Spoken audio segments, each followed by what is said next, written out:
Your Notre Dame live stream will begin soon. Thanks for watching.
Your Notre Dame live stream will begin soon.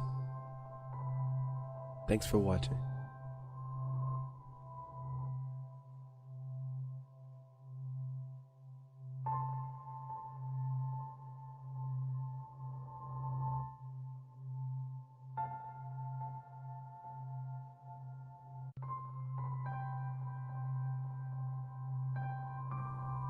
Your Notre Dame live stream will begin soon. Thanks for watching.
Your Notre Dame live stream will begin soon. Thanks for watching.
Your Notre Dame live stream will begin soon.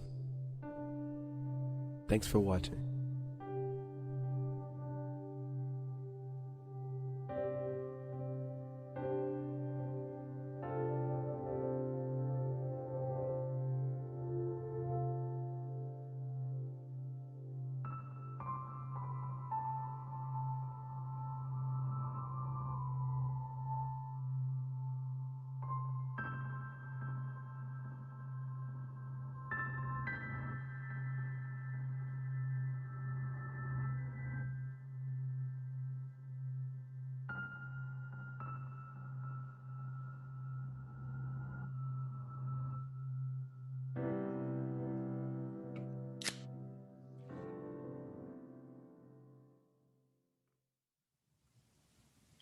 Good morning and welcome to the dNicola Center for Ethics and Culture's 2021 Fall Conference.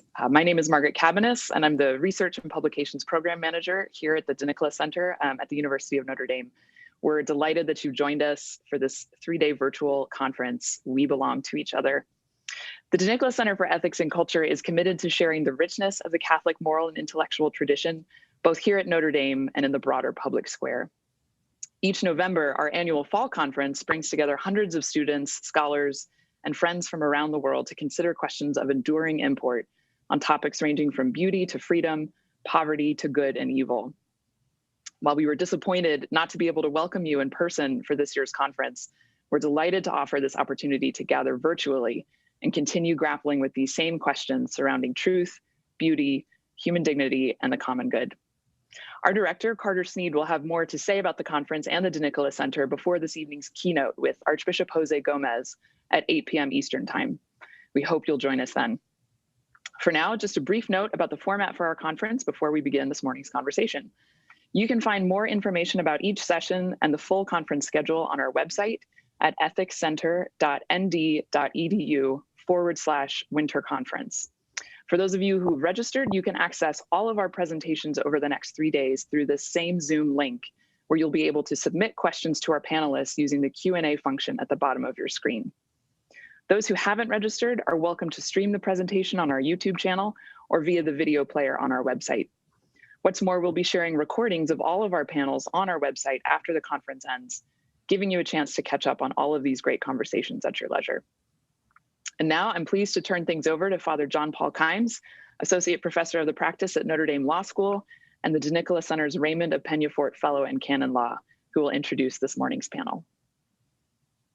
Thank you so much, Margaret. It's an honor and a privilege to be here as the first panel of the first ever winter conference of the dNicola Center, our first virtual foray into this format of conference. It's none of this would be possible without Margaret Cabanis, so she deserves all of our thanks and consideration, and I would be remiss if we did not begin this conference by recognizing her hard work and the work of others involved in the dNicola Center. I want to thank everyone for joining us this morning, and we begin our conversation around the corporal and spiritual works of mercy, what we owe one another, with the topic Shelter the Homeless, what we owe to the poor.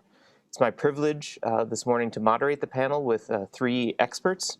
So with Michael Griffin, who is a professor of theology and the senior vice president of Holy Cross College, who teaches and researches moral theology, the history of penance, the ethics of war and peace, and the Catholic social tradition. He's also the co-editor of the book In the Company of the Poor, Conversations with Dr. Paul Farmer and Father Gustavo Gutierrez. We welcome also Margaret Feil, who holds a joint appointment in the Department of Theology in the Center for Social Concerns at the University of Notre Dame. She's a faculty fellow as well at the Kroc Institute for International Peace Studies, and her research interests include Catholic social thought, racial justice, ecological ethics, ecumenical dialogue, and peace studies. She is also the co-founder and resident of the St. Peter Claver Catholic Worker Community in South Bend, Indiana. Our third panelist this morning is Professor Mara McLeod, who teaches criminal law and criminal procedure at the Notre Dame Law School. Her scholarship explores the distribution of decisional power in the criminal justice system and theory and the practice of criminal punishment, including the death penalty. Professor McLeod attended Yale Law School. She clerked with Supreme Court Justice Clarence Thomas and has served as the attorney advisor in the Office of Legal Counsel in the U.S. Department of Justice. After studying political theory at Harvard University, Professor McLeod spent a year working with Mother Teresa's Missionaries of Charity in a home for the handicapped orphans in India. So we begin our conversation this morning. Professor Griffin, Mike, if you want to start us off.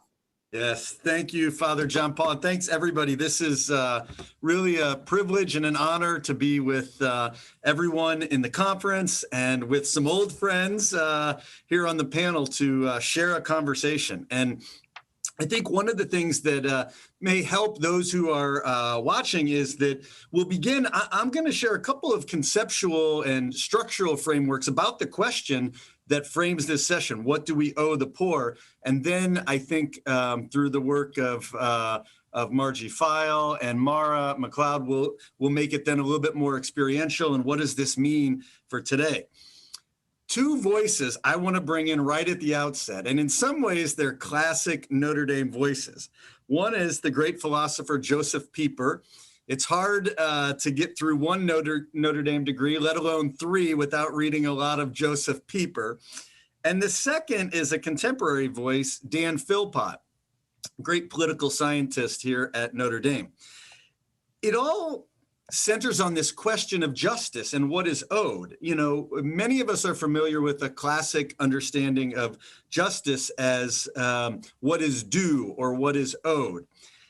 But Joseph Pieper, in his great work, The Cardinal Virtues, actually challenges that notion a little bit. And we can think about that as we think about what we owe the poor. He frames it as saying, if what we give to one another is actually only what we owe one another, then in a great irony, we fall short of justice. Because in fact, he sort of preemptorily understood what Mother Teresa is saying about belonging to each other, in saying in our human condition, we actually, through the dignity of one another, owe more than a strict minimum. And so Pieper started to push the question in a direction that Dan Philpott today really is exploring and helping to unpack. And that is justice as comprehensive right relationship. And that is right relationship with ourselves, and in the first place with God, with creation, and to the question of this session, with each other and with the poor. And so I think that that's one thing I want to begin inserting in the conversation today is, what does it mean if we understand, acknowledging the great, sort of juridical and judicial and jurisprudential tradition of justice as that which is due? What if we were to develop that more along the lines of a concept of justice as comprehensive right relationship? What does it mean to be ordered and turned and encounter one another? So I think that's one question. If we think about, what we owe the poor, in the first place, we think of justice. But I think it's helpful to say that that is not simply a kind of sterile justice or a kind of calculated justice or a minimal sense of justice. And Mother Teresa's quote, which of course really frames this entire conference, bears repeating, that if we say we have no peace in the world, it's because we have forgotten that we belong to each other. And what does that mean?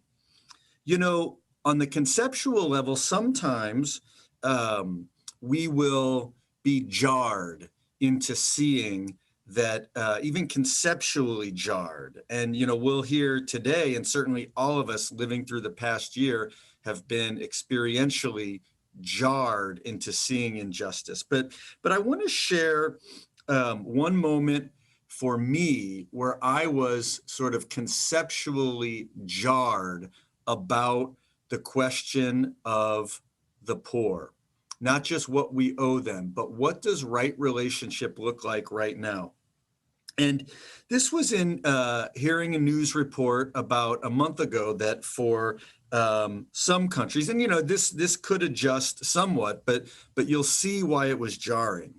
That for some countries, indeed the poorest countries, and in particular some of the poorest countries of Latin America, the timeline that they are working with to be able to access the vaccine that can help get over the hump in the pandemic was estimated in some of those countries to be 2024. I read that and I heard that, and it really jarred me. I was already in my mind thinking about my older mother and father-in-law and, being able to get them the vaccine and knowing that was very close at hand. And then I heard 2024. And conceptually, it really was like a bang, a jar to say something is amiss.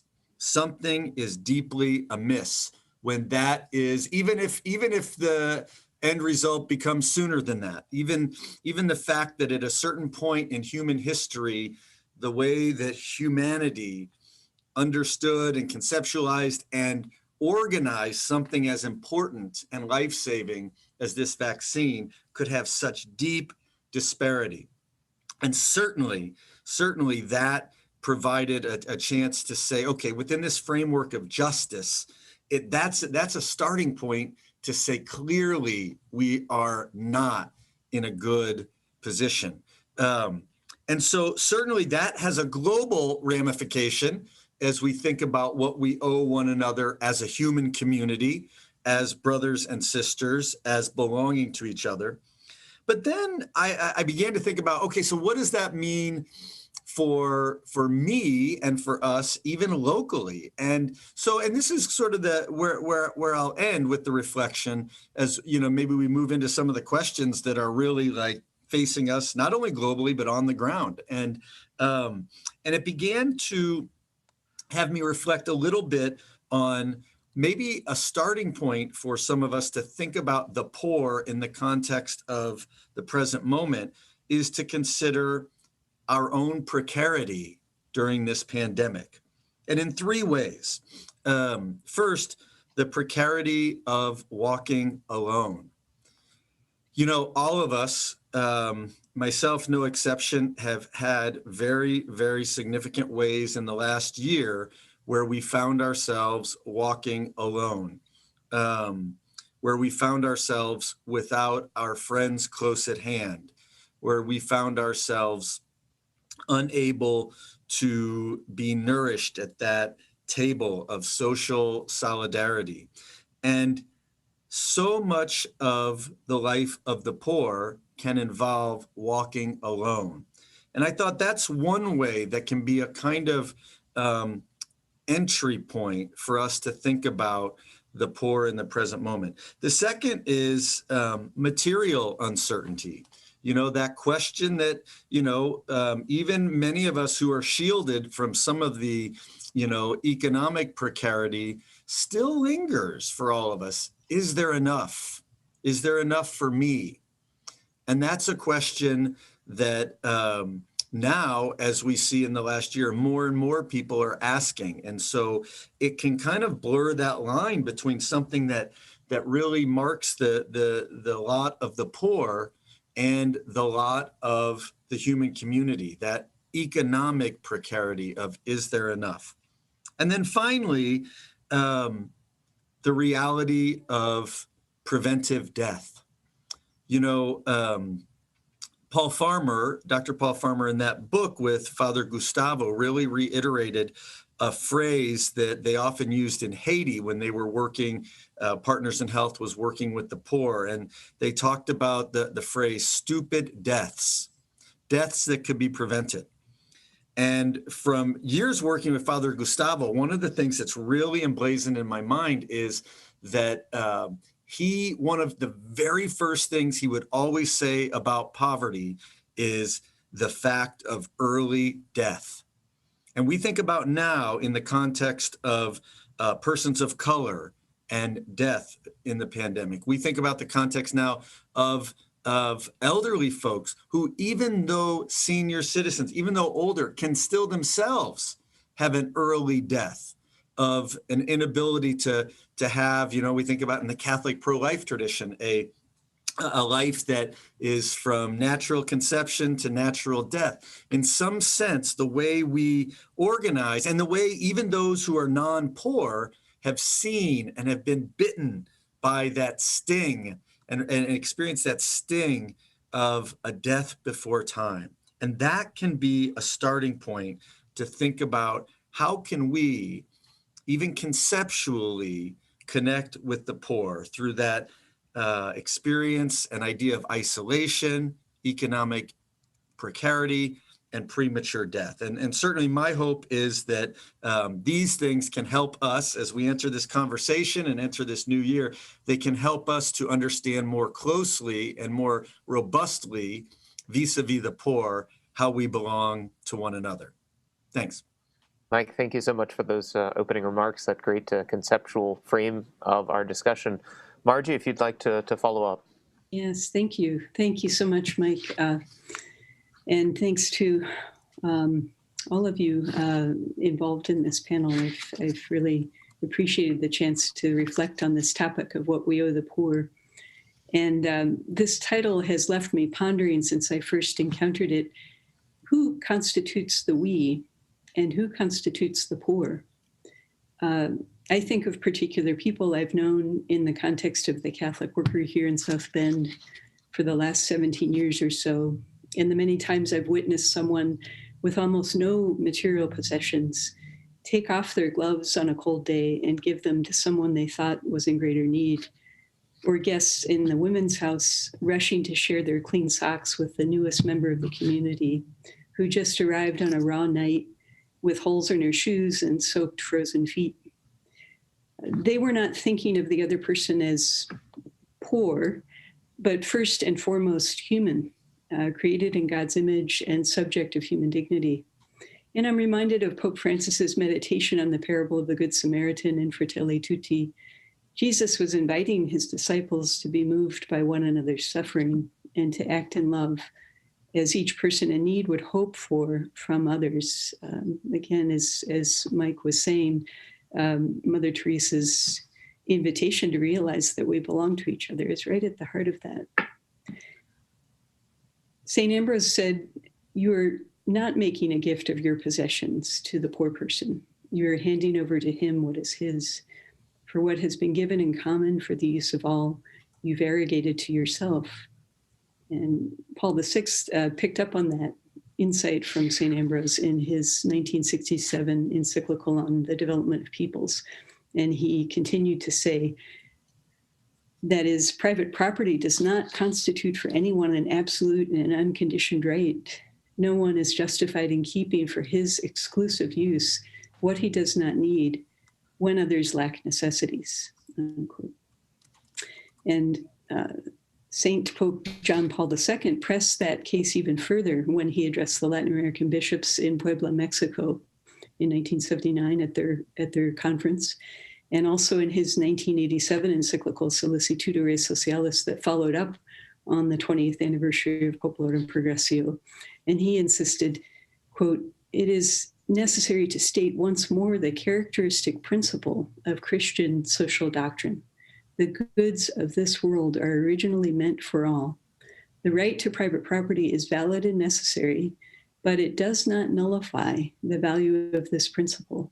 Private property, in fact, is under a social mortgage, which means that it has an intrinsically social function, based upon and justified precisely by the universal destination of goods," unquote. So from Genesis forward, the Judeo-Christian tradition has emphasized that all creation belongs to God. We have all come from God and are being drawn by grace back to God. And in a very real sense, God's creation is not ours to take. But private property certainly seems to have supplanted the universal destination of created goods as the primary guiding principle. And in a country with such high levels of socioeconomic inequality, the question of what is owed to whom becomes a matter of life and death, as Mike was just intimating. The Nobel laureate economist Amartya Sen has described poverty as a form of capability deprivation, so very much aligned with what Gustavo speaks of regarding an early death. Sen says, if a person does not have sufficient access to those goods necessary for human flourishing, she or he will die sooner. And we see this playing out horrifically right now in this time of COVID-19. Public health experts rate, quote, "The US Centers for Disease Control and Prevention have estimated that COVID-19 cases and hospitalization rates are at least 2.5 and to 4.5 times higher, respectively, among Black, Hispanic, and Native American populations than among white populations.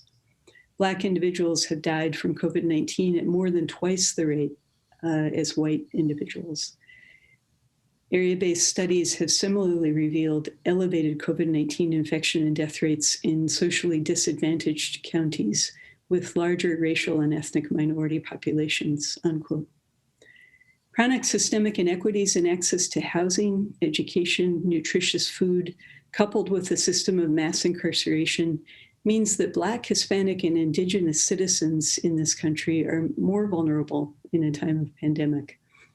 They are dying sooner and in greater numbers proportionately. So as a white woman, what do I owe them?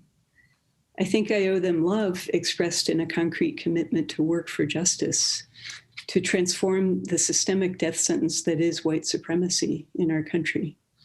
At the very least, I owe it to them to use the manifold gifts I've received undeservedly to work for their flourishing, redistributing goods that do not belong to me, but instead to those human beings whose lives are threatened by lack of necessities. St. Vincent de Paul said that it is for our love alone that the poor will forgive us the bread that we give them. And that love must find expression in justice. And I take Mike's point about Dan Philpott's work, which I would also commend, that understanding of justice is really rooted in one of right relationship. And I would also add to that it needs to be restorative, a restorative vision of justice. And I'm sure in our discussion there'll be more to say, but I'll end my remarks there. Thank you. Margie, thank you so much. Mara? Thank you. I feel honored to be on this panel and totally unqualified. But what I want to offer are some practical experiences or lessons that I got from the sisters in India, so Mother Teresa's sisters there, and what it tells me about what we owe the poor, or rather what we're lucky and honored to get to share with the poor. So Mother Teresa and her sisters saw clearly that we all belong to God, and in belonging to Him, belong to each other.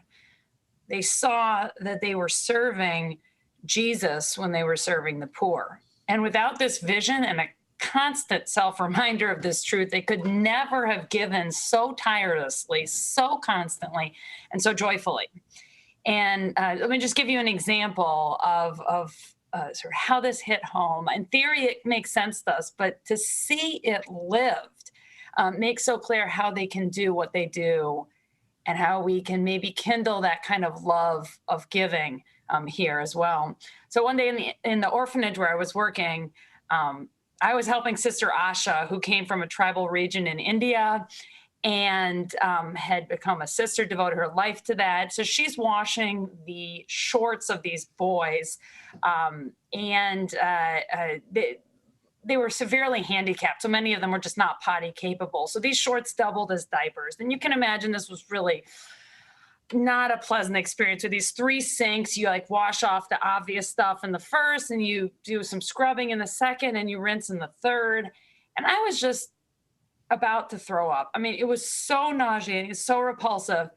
And I looked over at Sister Asha and I said, Sister, how do you do this? I've been here for half an hour and I feel so sick and overwhelmed. And you've been here for hours doing this. And she turned to me with this look of sort of wonder at my question. And she said, this makes me so happy. She said, each day I am able to wash the clothes of Jesus.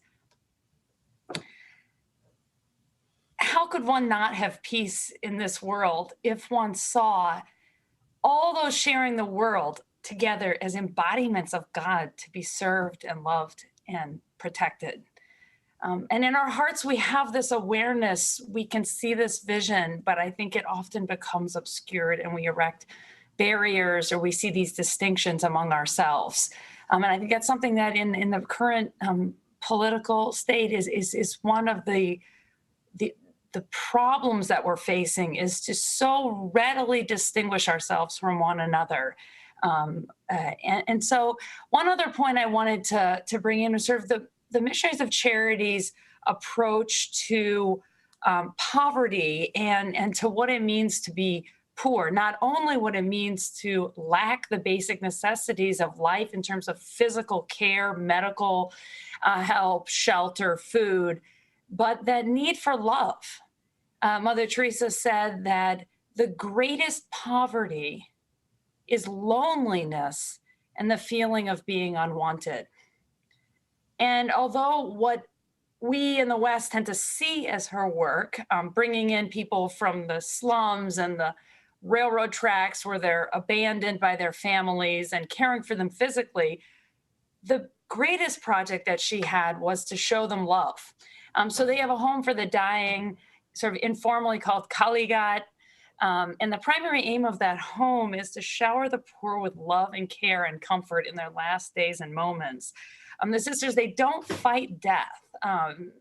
They seek to be the face of Jesus and the heart of Jesus in those last moments that people have on earth. And I really didn't understand this approach to death at first. I'm used to our American way of trying to stave off death at all costs.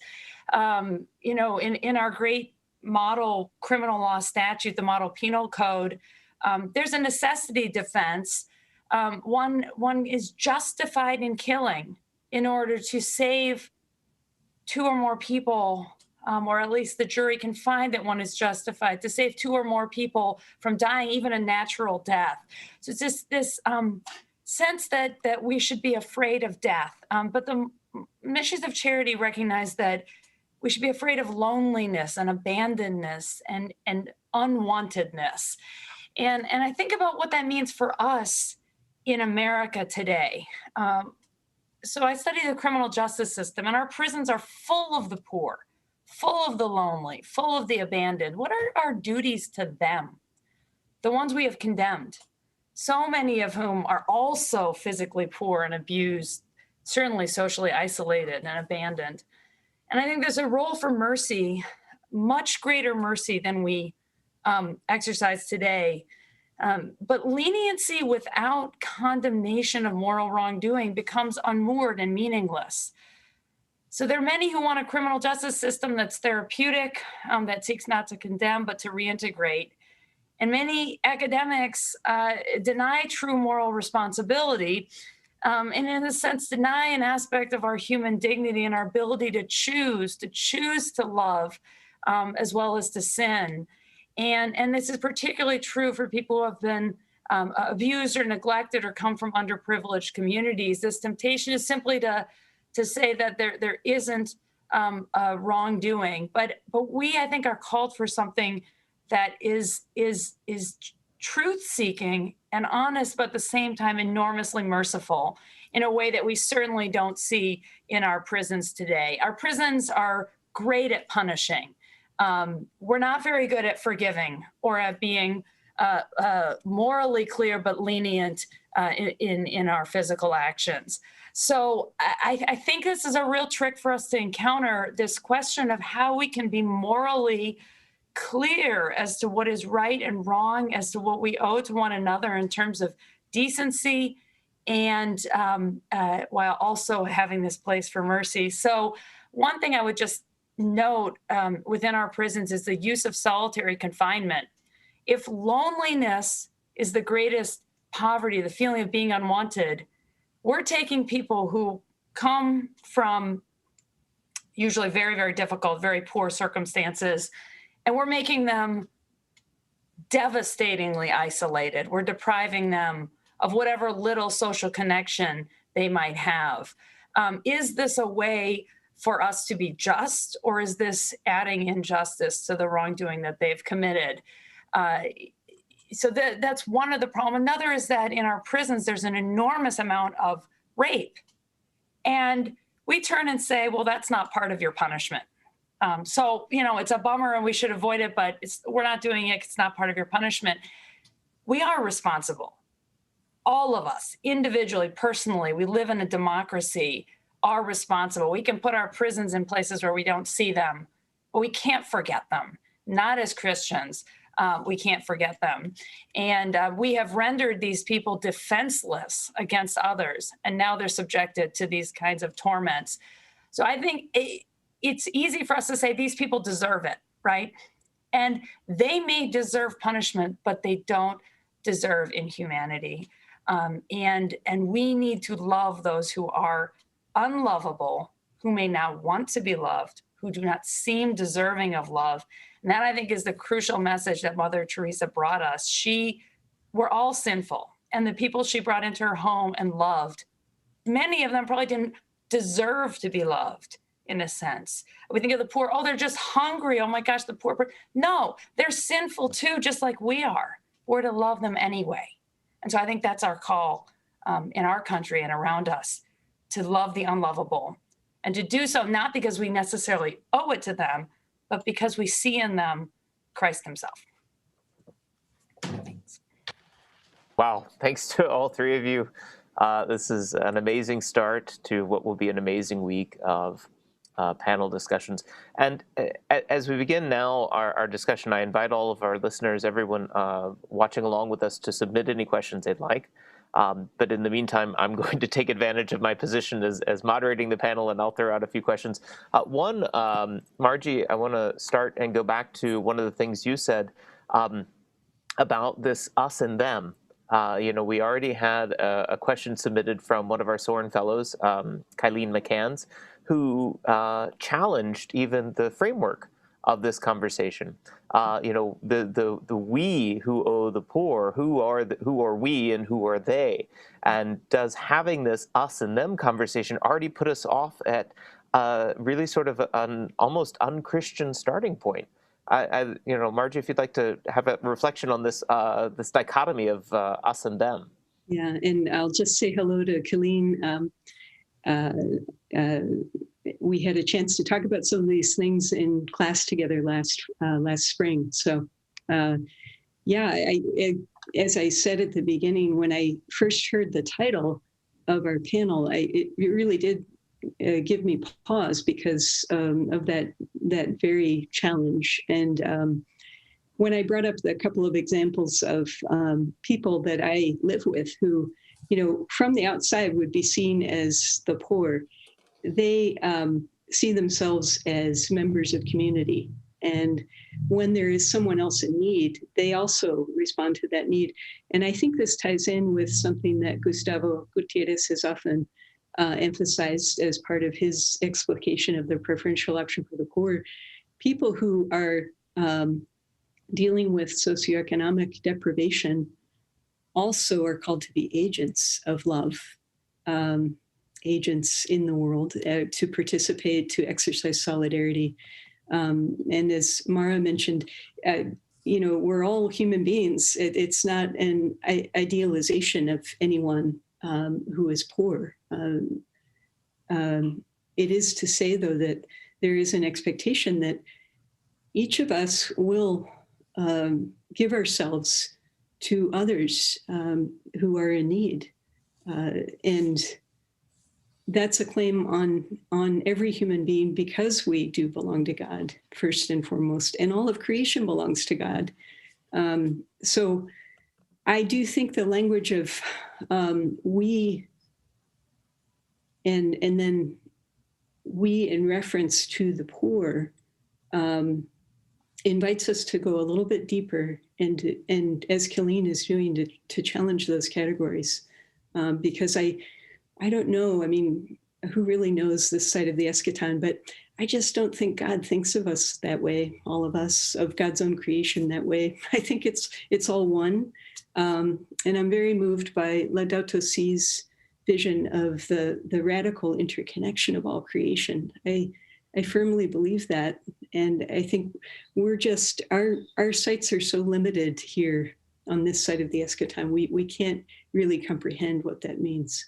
But if we were to live into it, it would wipe away these divisions that we humans are so prone to set up, I think. Mike or Mara, do you have anything you'd like to add? Yeah, sure. I really appreciate that question and that response, Margie. And as you were talking, it reminded me of a term that is good to invoke here, that's certainly at the center of the Catholic social tradition, and that is the preferential option for the poor, something that Father Gustavo and others has been really, a major part of the last century of Catholic social history. And there have been moments where some have thought, okay, does that idealize the poor, a preferential option for the poor? And I think for many theologians, for Father Gustavo, ranging from Father Gustavo to Benedict XVI, one of the things that is important to remember about that concept or that phrase, the preferential option for the poor, even the preferential love for the poor, is it doesn't separate or pit some as God's favorites in a sense. It's a way of showing God's universal love, that in a world which has the kind of inequities that Margie, for example, was talking about in the field of health right now, and Mara in the field of who is in our prisons and how and what is life like for them. The idea of living a preferential option for the poor is to show that God's love is for all. In other words, that in the eye, to put it like, if you think about it from the lens of the world systems, and put that in distinction to God's system or the church's way, it's to say this, that when we can show that even the poor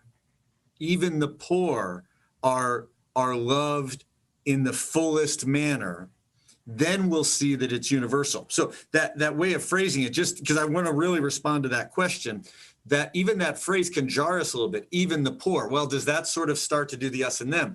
I think that the idea is we have to recognize that life is different for some people than others in this world. And so it's not that they are angels or they are favorites or they are perfect, but that if we are committed to exactly where Mara said, you think about Mother Teresa, that we belong to God, to the God of love. If we are committed to that, then it's got to take us into those spaces where we can show that love is universal. Otherwise, we don't have God. We have one more player in the system of the world. So the particularity of the love for the poor is at the service of the universality of God's love. That's, one thing that I think maybe is a helpful sort of concept. I'm sorry, please, Laura. If you want to add something, Father, I'll come after you. Okay, so again, just the sort of practical example, because I think they're so vivid from Mother Teresa's sisters. So, I went to Calcutta thinking, here's the poor, and here we are, volunteers going to help them. Okay, the Mother Teresa sisters didn't turn anyone away. They let anyone help, whether they were Christian or not, however they were. And sometimes it really baffled me that they would let people in who seemed there just out of curiosity more than anything.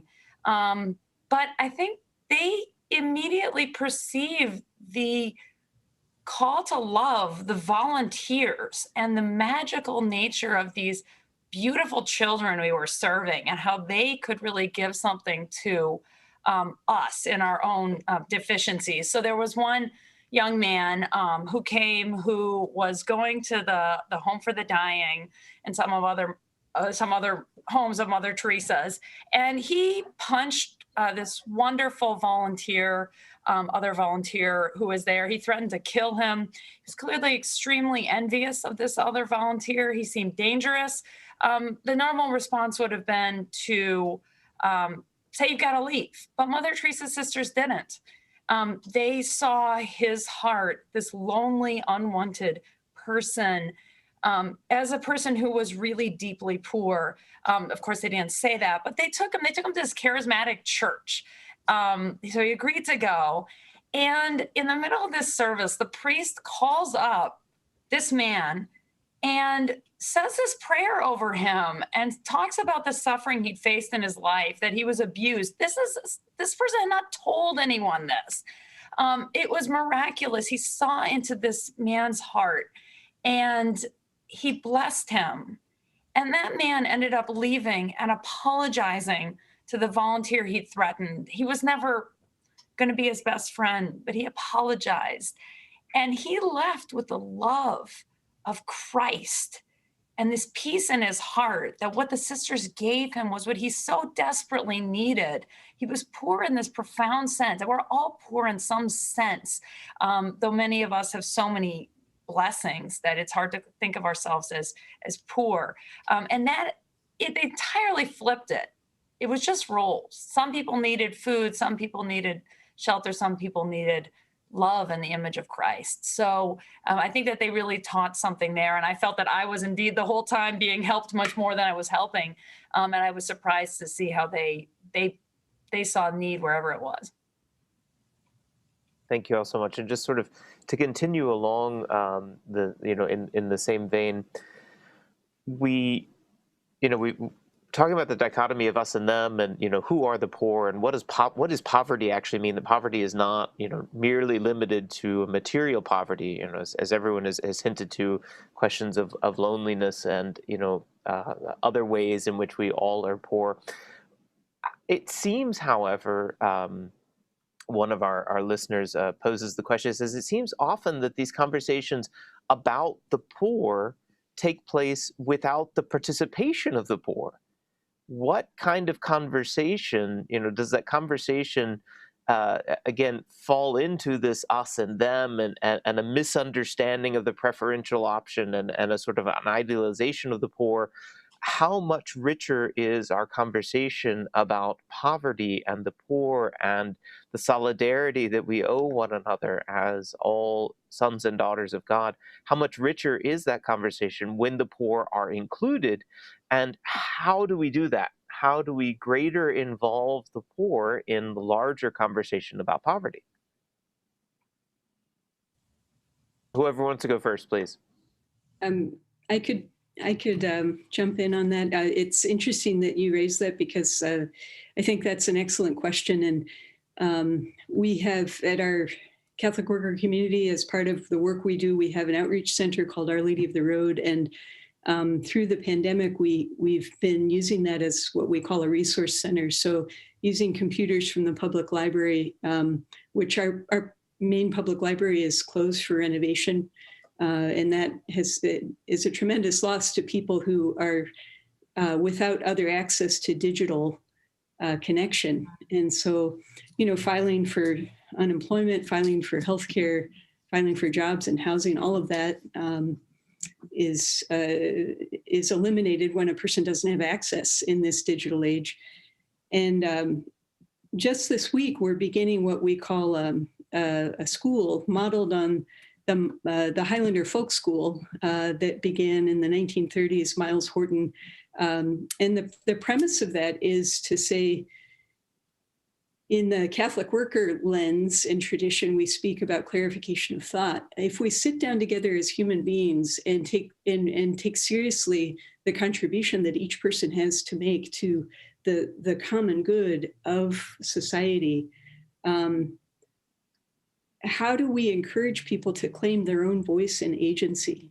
And so the folk school model is just that, to say, this is a community of mutual teaching and learning, and we can take a topic and like financial literacy, for example, and sit down and talk about what that means. And each person has something to contribute. In restorative justice, there's a practice of the circle.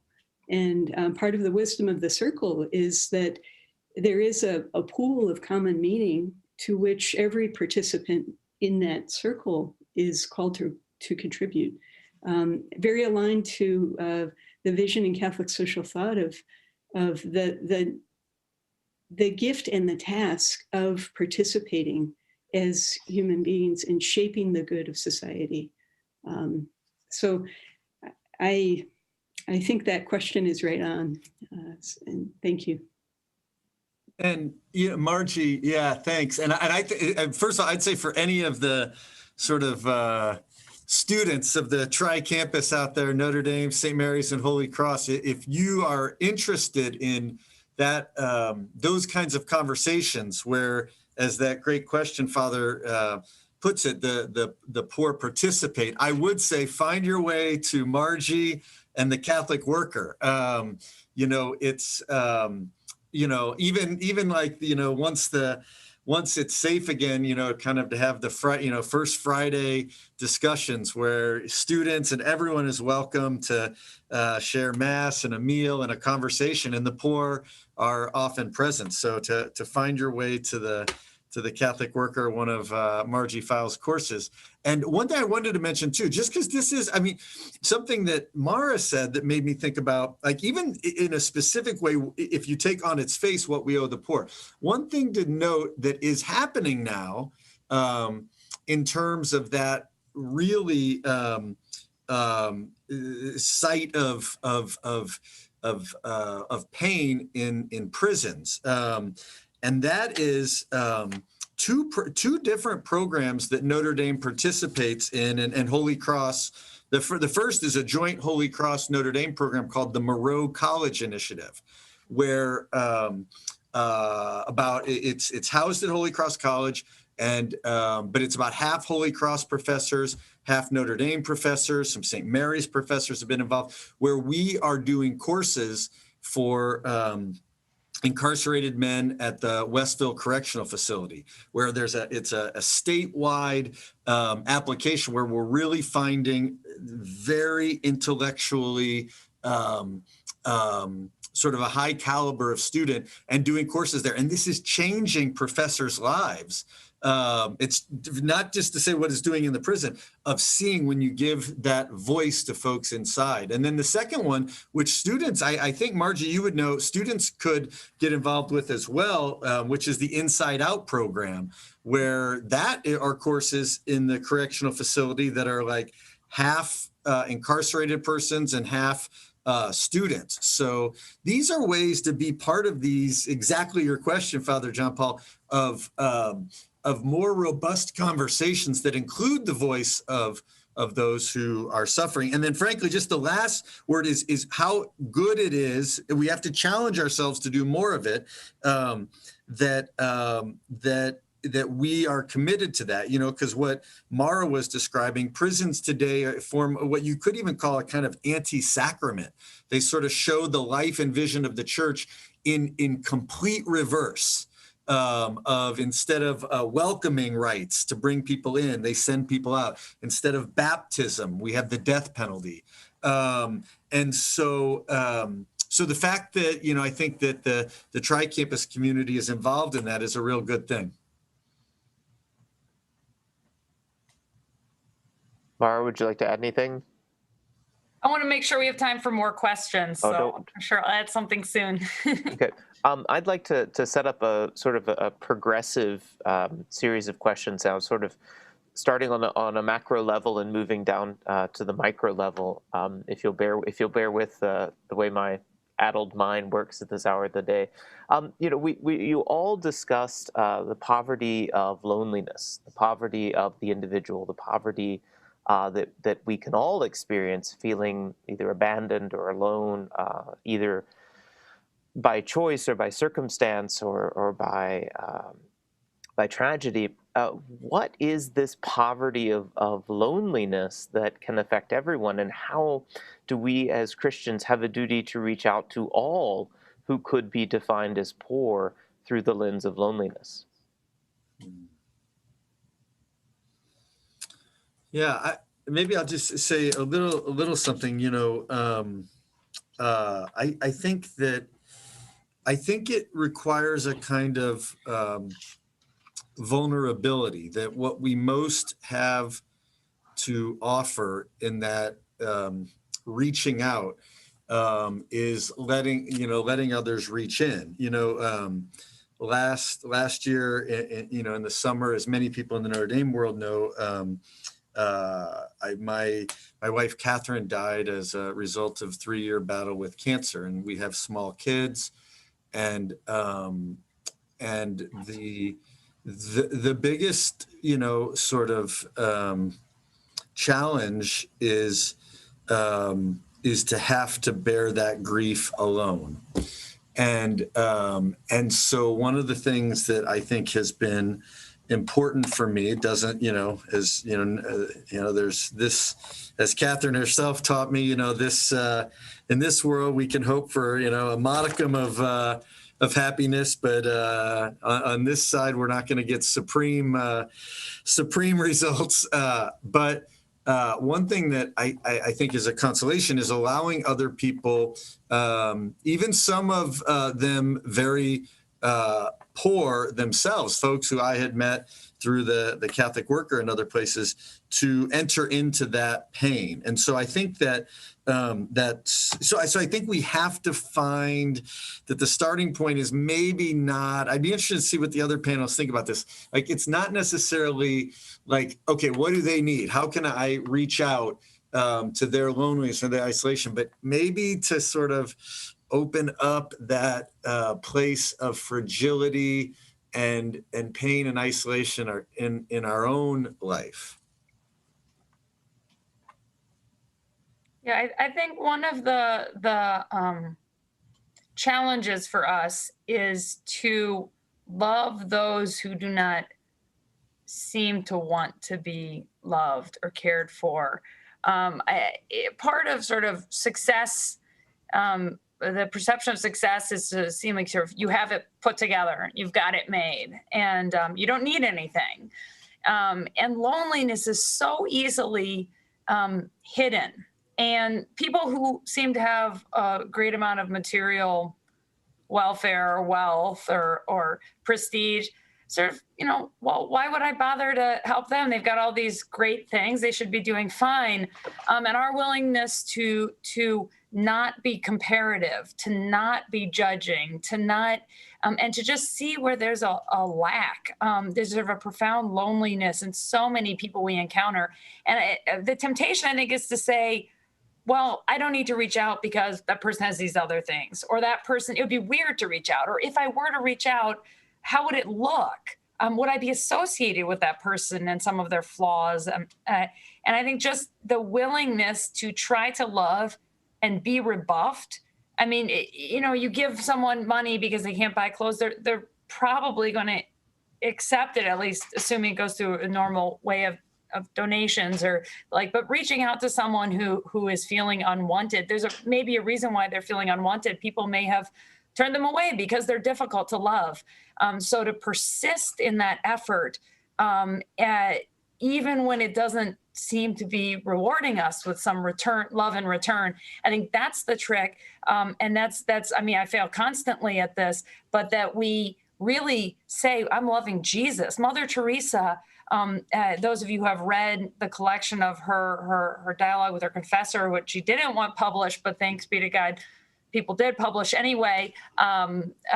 She talks about having no sense of response, to be loving Jesus, but not feeling a response from him, a confirmation from him, love, approval from him, an emptiness there, but still doing it anyway. And so in our small ways, much lesser agony, we should sort of reach out to where there may be a loneliness, whether or not we get an acknowledgement, whether or not we get gratitude. I think that's part of what we're called to do. Thank you to you both. I guess I would only offer one more piece, and that's thinking about a lot of folks who come to volunteer at Our Lady of the Road or come to dinner in non-pandemic times. And this vision of Fritz Eichenberg of Jesus sitting at the table, it comes to mind. That I think often that what we're being invited to is Jesus's invitation to take part in this banquet of love and life that he's offering, and that we're all in need of that. And people who come to volunteer are coming out of a place of need as well. It may not be material need, but just so many times you see this connection happen. That, as you were saying, Mike, that people that you might have gotten to know in the Catholic Worker who don't have much materially at all are able to accompany you. And that's certainly my experience too. And it is a very vivid reminder that God is with us. And Mother Teresa talked about Jesus in distressing disguise. I think our own need, our own existential loneliness is a way of opening to that reality, that it's all around us, but we have to be able to receive that. And I'll just add too, I think that oftentimes we need to get past our own fear, the fear of failure to succeed, the fear of not having the right word or the right thing to offer. But the call to love is universal and is powerful. And even that extension of love, even if it isn't the, what you perceive to be the perfect response, that desire, as Mara spoke about, Mother Teresa's sisters too, doesn't matter who you are, you come, you're welcome, and you experience that love. So I think this is all part of understanding that poverty is not merely related to material wealth, but is something that goes beyond that. And particularly in those who lack material wealth, there are other aspects of their poverty that we have a debt to, in a certain sense, as Christians. We have a duty, a responsibility to respond as Christians.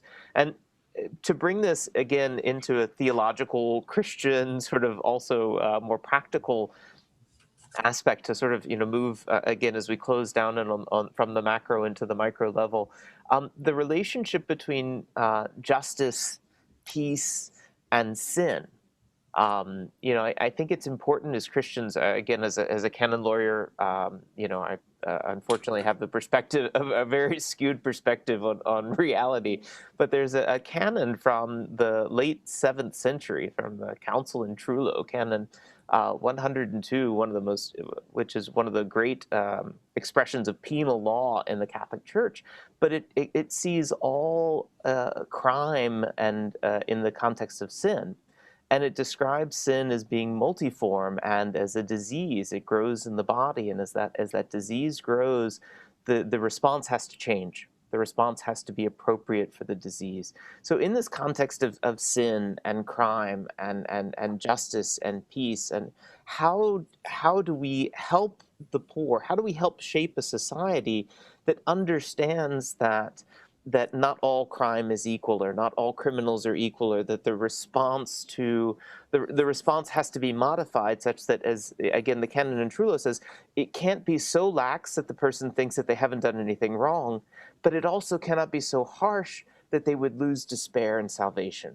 So how do we help shape, again, in the context of our discussion about poverty and the homeless, and how do we as Christians help form a society that strikes that balance between finding a justice that is not only punitive but is restorative?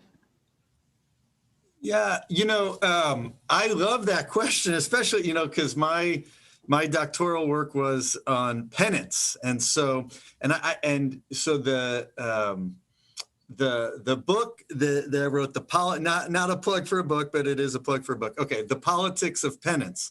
In that book, one of the things that there's a chapter on criminal justice, and it talks about that.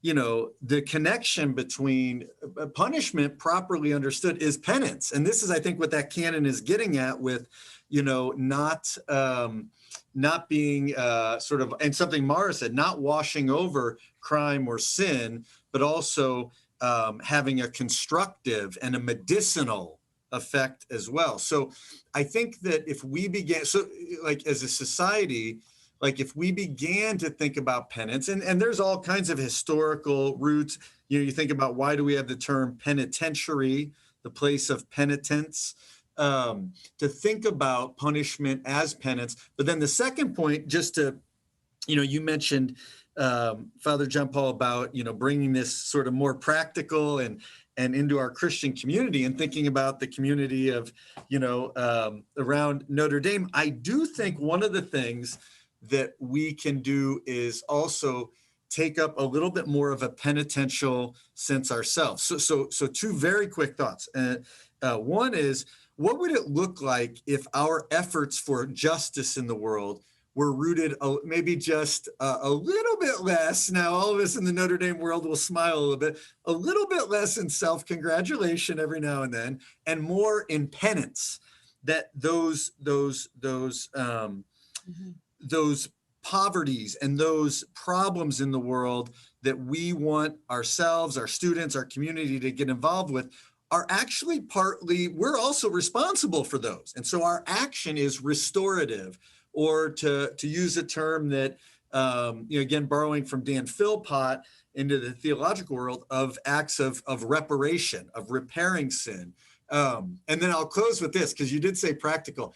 I've had this little sneaky dream I've been around Notre Dame Michael Office for a long time. And we know that we all love those commercials, like the University of Notre Dame asks, what are you fighting for? One day, it probably won't happen, but my dream would be that in the middle of the NBC broadcast that comes up, the University of Notre Dame asks, what are you sorry for? And we start to begin to, as a people, even sort of openly be able to say, we're sorry that we've contributed to this or that, and we're going to do something about it, but not out of a self-congratulation, but out of a penitential mode. So I guess my point just would simply be, I think that the practice of penance is part of the answer to taking sin seriously, and also doing something about it.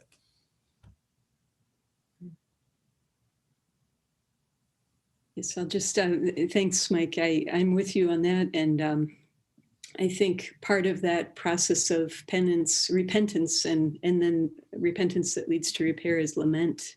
And what are we lamenting? And there's obviously so much to lament, both personally and systemically. But I just have to say, in response to this question, my goodness, right now we're in the midst of a series of federal executions at a time when our own church has revised the catechism to say that capital punishment is inadmissible. And yet we're in the only Western industrialized society in the world to still practice capital punishment. Visited upon, as Mara said, people who have tremendous trauma in their lives, have been sinned against, both personally and systemically in manifold ways. I think about Brian Stevenson's work, Just Mercy, in response to this question. What is, if we view it restoratively, Howard Zehr, seen as the father of restorative justice in the United States in many ways, would invite us to ask the question, well, who has been harmed? Who is responsible? Whose obligations are these? And if we trace that out, I think, as you were saying, Mike, we come back to our own involvement in this system. We cannot escape that. As a Catholic in this country, do I have an obligation to work with Sister Helen Prejean to abolish capital punishment? I think, yes, I do, and I am. But I would love to see more robust movement in that direction. It's just one example. Yeah, on that note, so Lisa Montgomery, the only woman on federal death row, is scheduled to be executed today. And she suffered a horrific existence, just totally deprived, abused, poor. What she did is undoubtedly unconscionable, and one might say it deserves death, if there's something that deserves death. I mean, she killed a woman and cut out her unborn child. So how do we love someone like Lisa Montgomery, and how do we recognize the Christ in her? As Pope John Paul II said in the Catechism prior to being revised, that even if someone deserves some sort of punishment, we ought to recognize their humanity, their potential for redemption and penance, and spare their life out of mercy. And so we don't have to deny the wrongdoing, but certainly Margie is absolutely right that we've contributed to this. So what can we do to acknowledge our own role in allowing this kind of poverty and abuse? What are we contributing to poverty and abuse within our own prisons? We're sending people to prison, and we think, yeah, they should be thinking about their crimes. They're not thinking about their crimes. They're thinking about the fact they were denied cigarettes or they were put in solitary confinement. It wasn't their fault that something happened. Are we continuing our dialogue with them? Or are we just closing them away? I think one of the immediate responsibilities we have is to the over 1 million people in prison to keep them alive in our public consciousness. In the consciousness, say, for example, my students, many of them will go to clerk for judges. They'll be part of sentencing proceedings. They'll advise judges. These aren't just years. This is torment. What is the reality of prison? And how can we affect that? Again, we're in a democracy. Each of us has the opportunity to petition for change. And so I think just keeping the reality of one another's existence, humanity, suffering alive to ourselves and to one another can help us step towards a better and more united, less poor world. Thank you all so much. Before we move entirely away from this topic, we have a question from Alexander, who's a graduate Soren Fellow in theology. And Alexander, again, on this same topic says, I appreciate the concept of restorative justice and its application to problems such as mass incarceration, but does not Scripture hold us to maintain some measure of retribution, of retributive justice? How do we as Christians, in the Scriptures and in our own tradition, find this balance between restoration and retribution? And I think, Mike, you spoke to it powerfully, that notion of rooting it in our concept of penance, that penance is both restorative and reparational, that it is both things. And I think if we can work something along those lines, perhaps that would be a way to respond to Alexander and to the larger question of balancing retribution and restorative justice. Yeah, and again, I don't want to speak too much. So I'd like to hear what maybe Mara would think about this. On that question to Alexander, something that I was taught by Margie File, a concept is this, that sometimes gets forgotten. And I know, Mara, you mentioned, we're a democracy. We can do this. Punishment, even if you take an idea like retributive justice, whatever, we cannot assume that just any community has the moral authority to dispense it. And, I remember this is years ago when Margie mentioned that we sometimes, and as Americans assume, well, we're America. We can run prisons. We can do this. You think about parental, as a parent, there's a kind of moral authority of a parent to punish or, medicinally a child. But at a certain point, parents can lose that moral authority. They have shown themselves so, and I'm not suggesting the answer to the question, but Mara, does that come up in legal circles about what are the requirements for a community before we have all this conversation as a community with judges and, and you've been at the highest court of the land where we make judgments on all these things? Does there need to be a self-examination of, are we worthy? Is our structure, our system worthy of making such judgments and having that moral authority? Have we earned it? Yeah, I think no, I don't think that question is addressed, but I think that question is absolutely relevant. These legal questions become, is there federal authority under, say, the Commerce Clause to, hold sex offenders beyond their sentences, for example, a concrete question. But has our government provided has it been in such a caregiving and responsible role for people that it then can discipline them for what they've done? I certainly think that at least as to the federal government has taken far more control and disciplinary authority than it has a caregiving responsibility. And so there's no legal hook for that. But I think as a moral matter, we ought to question our authority there. And certainly the authority over something like life and death, but even lesser punishments, life without parole is common penalty. That's an extraordinary authority, extraordinary punishment, but what has been given? What responsibility is there to provide that we then have this right to punish transgressions in return? The parent has total obligation to the child, and child does something wrong. Well, the parent is giving everything to the child. When the parent is not fulfilling those duties, they lose their control. So I think you're absolutely right in asking that question. It doesn't fit within a legal framework. The authorities are simply granted, under the structure of powers under the federal Constitution. And our Supreme Court has only expanded them without pausing to ask whether it's somehow morally appropriate. I'm not sure how you could translate that into legal language, but certainly I think the authorities of government in terms of punishment have far exceeded, at least the federal government, what was envisioned, even under our Constitution, without that moral question being raised.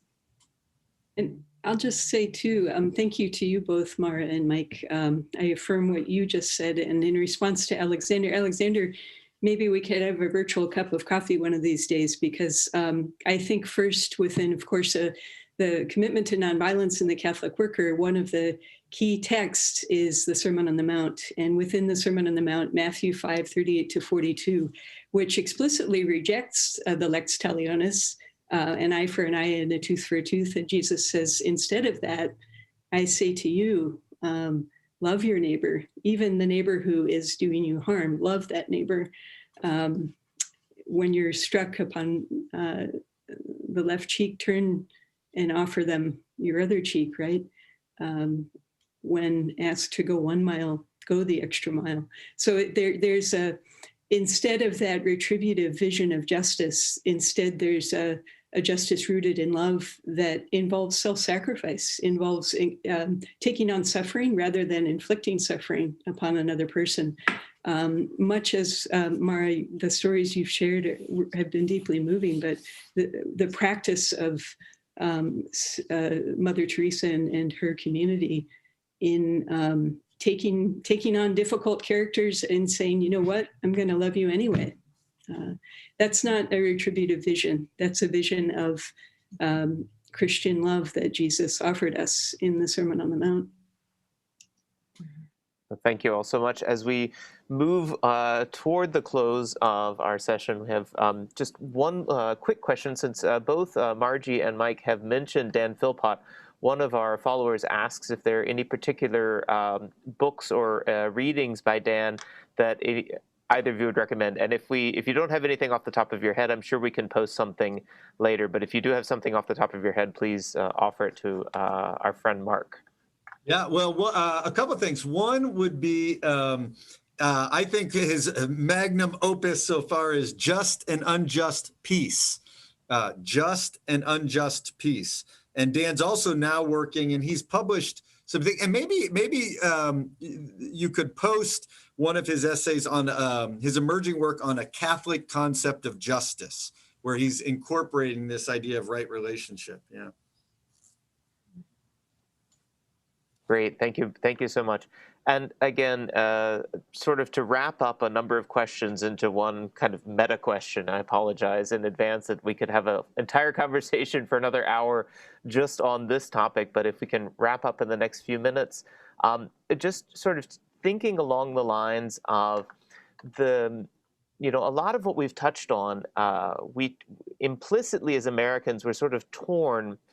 We have two souls, in a sense. We have our souls as Christians and as Catholics, and then we have our souls as Americans, which are founded in principles of rationalism and the Enlightenment. And this presents to us, I think, in most of us, two conflicting visions of the world and conflicting visions of persons and of relationships. How can we as Americans, in what I would say these divided souls between rationalism and the goals of the Enlightenment and a true understanding of Christian love, how do we begin to reshape ourselves to think differently about the person, the other, in a sense, or don't want to use the term other, but do we think of others, persons, and our responsibility as Christians in relation to them?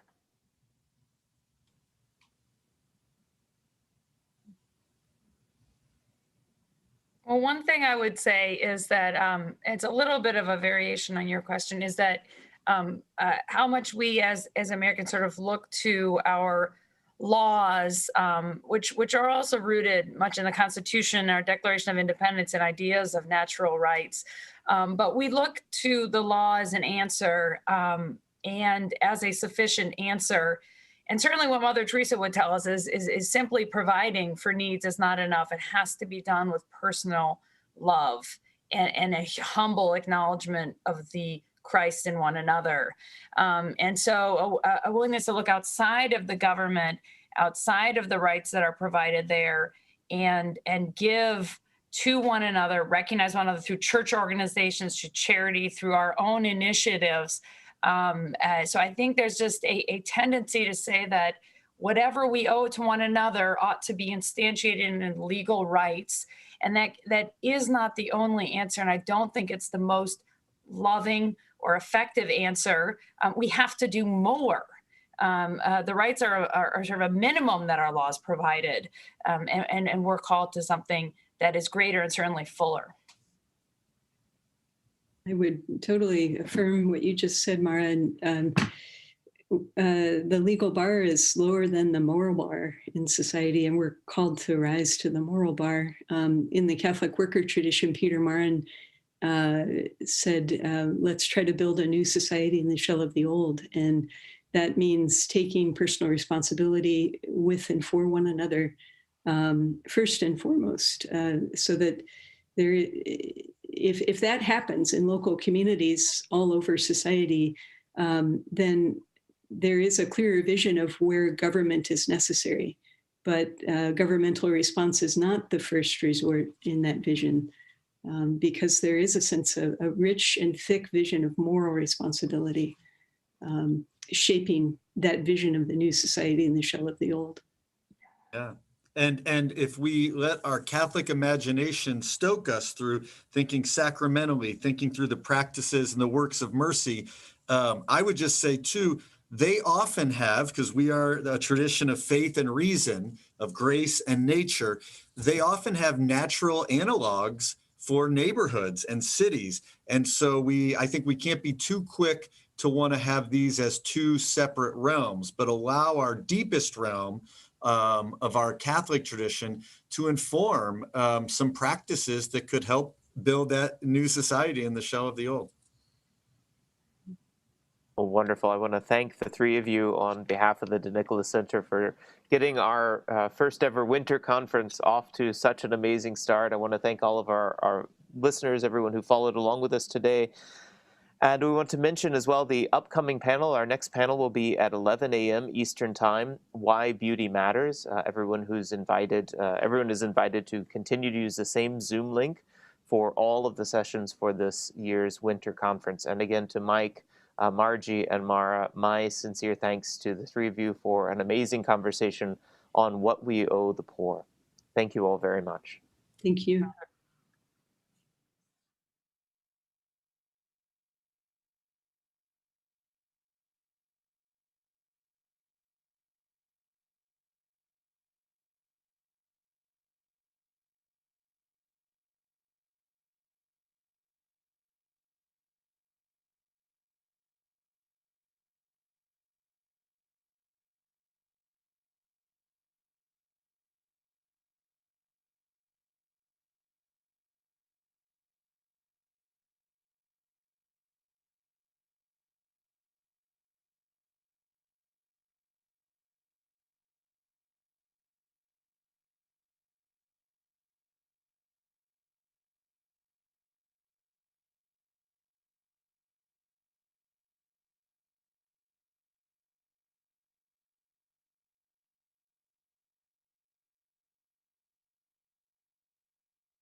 Your Notre Dame live stream will begin soon. Thanks for watching.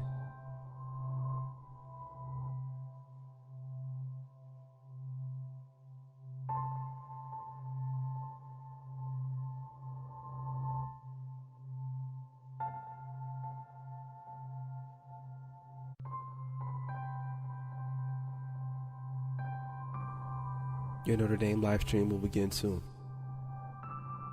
Thanks for watching.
Your Notre Dame live stream will begin soon. Thanks for watching.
Your Notre Dame live stream will begin soon. Thanks for watching.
Your Notre Dame live stream will begin soon. Thanks for watching.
Your Notre Dame live stream will begin soon.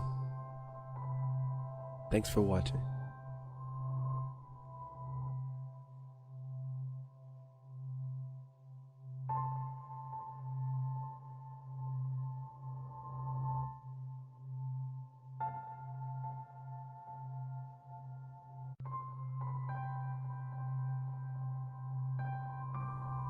Your Notre Dame live stream will begin soon. Thanks for watching.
Your Notre Dame live stream will begin soon. Thanks for watching.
Your Notre Dame live stream will begin soon. Thanks for watching.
Your Notre Dame live stream will begin soon.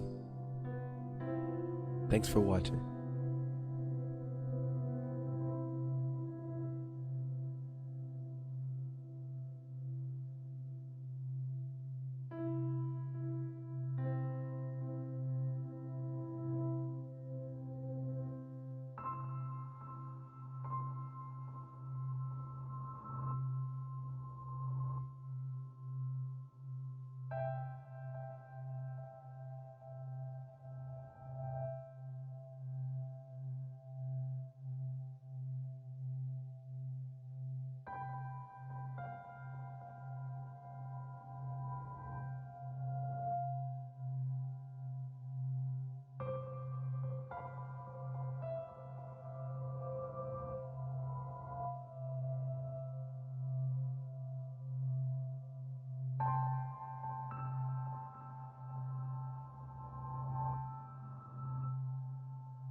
Your Notre Dame live stream will begin soon. Thanks for watching.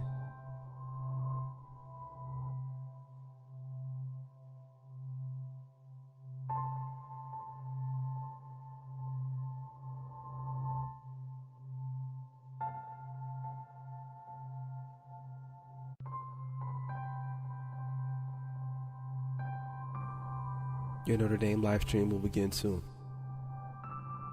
Thanks for watching.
Your Notre Dame live stream will begin soon. Thanks for watching.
Your Notre Dame live stream will begin soon.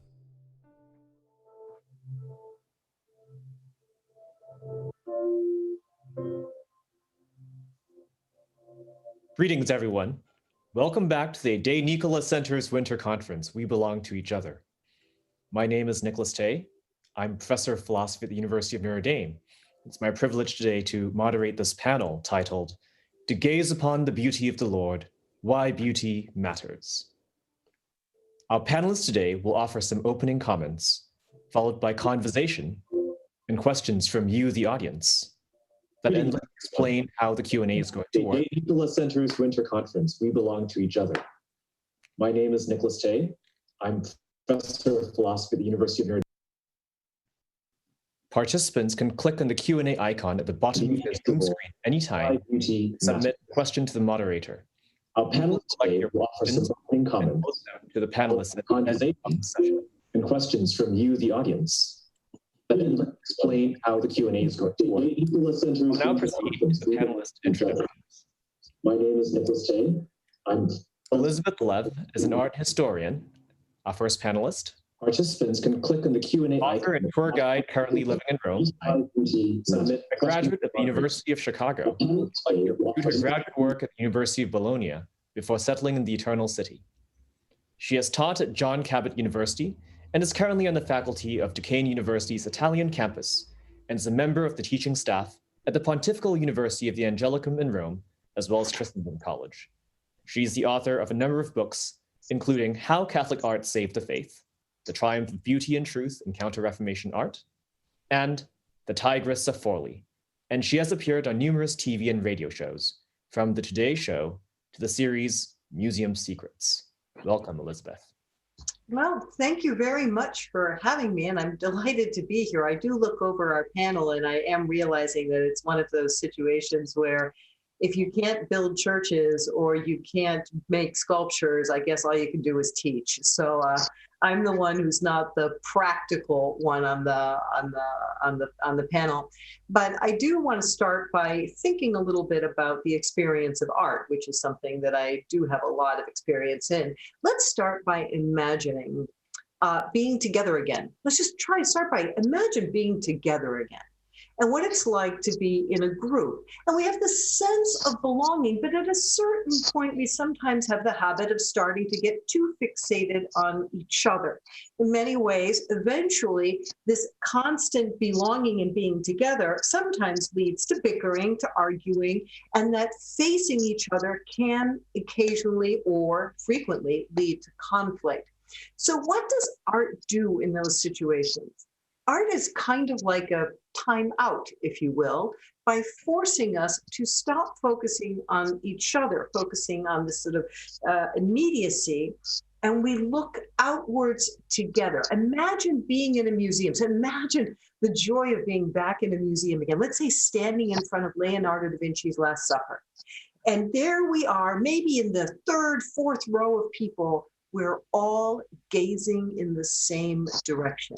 And that creates a different kind of community, a community where we all are focused on something outside of ourselves, something that's really very beautiful and something that tends to draw out the best of ourselves. And this is a very important part of what art does in creating a sense of belonging to something. So first of all, we have the physical experience of looking at art. Then let's take a step further. Let's keep looking. Let's imagine we're still looking at that Last Supper painting. It's a painting that's so famous, I think pretty much everybody can call it to mind. And the great development that the Renaissance gave us of one-point linear perspective. So you know what the painting does? It makes us all gaze at the same point. All of our eyes focus, all of our attention focuses eventually towards the figure of Jesus. If you're acquainted with the painting, you have a lot of activity happening on the sides. You've apostles protesting, chaos, you, Judas, John, etc.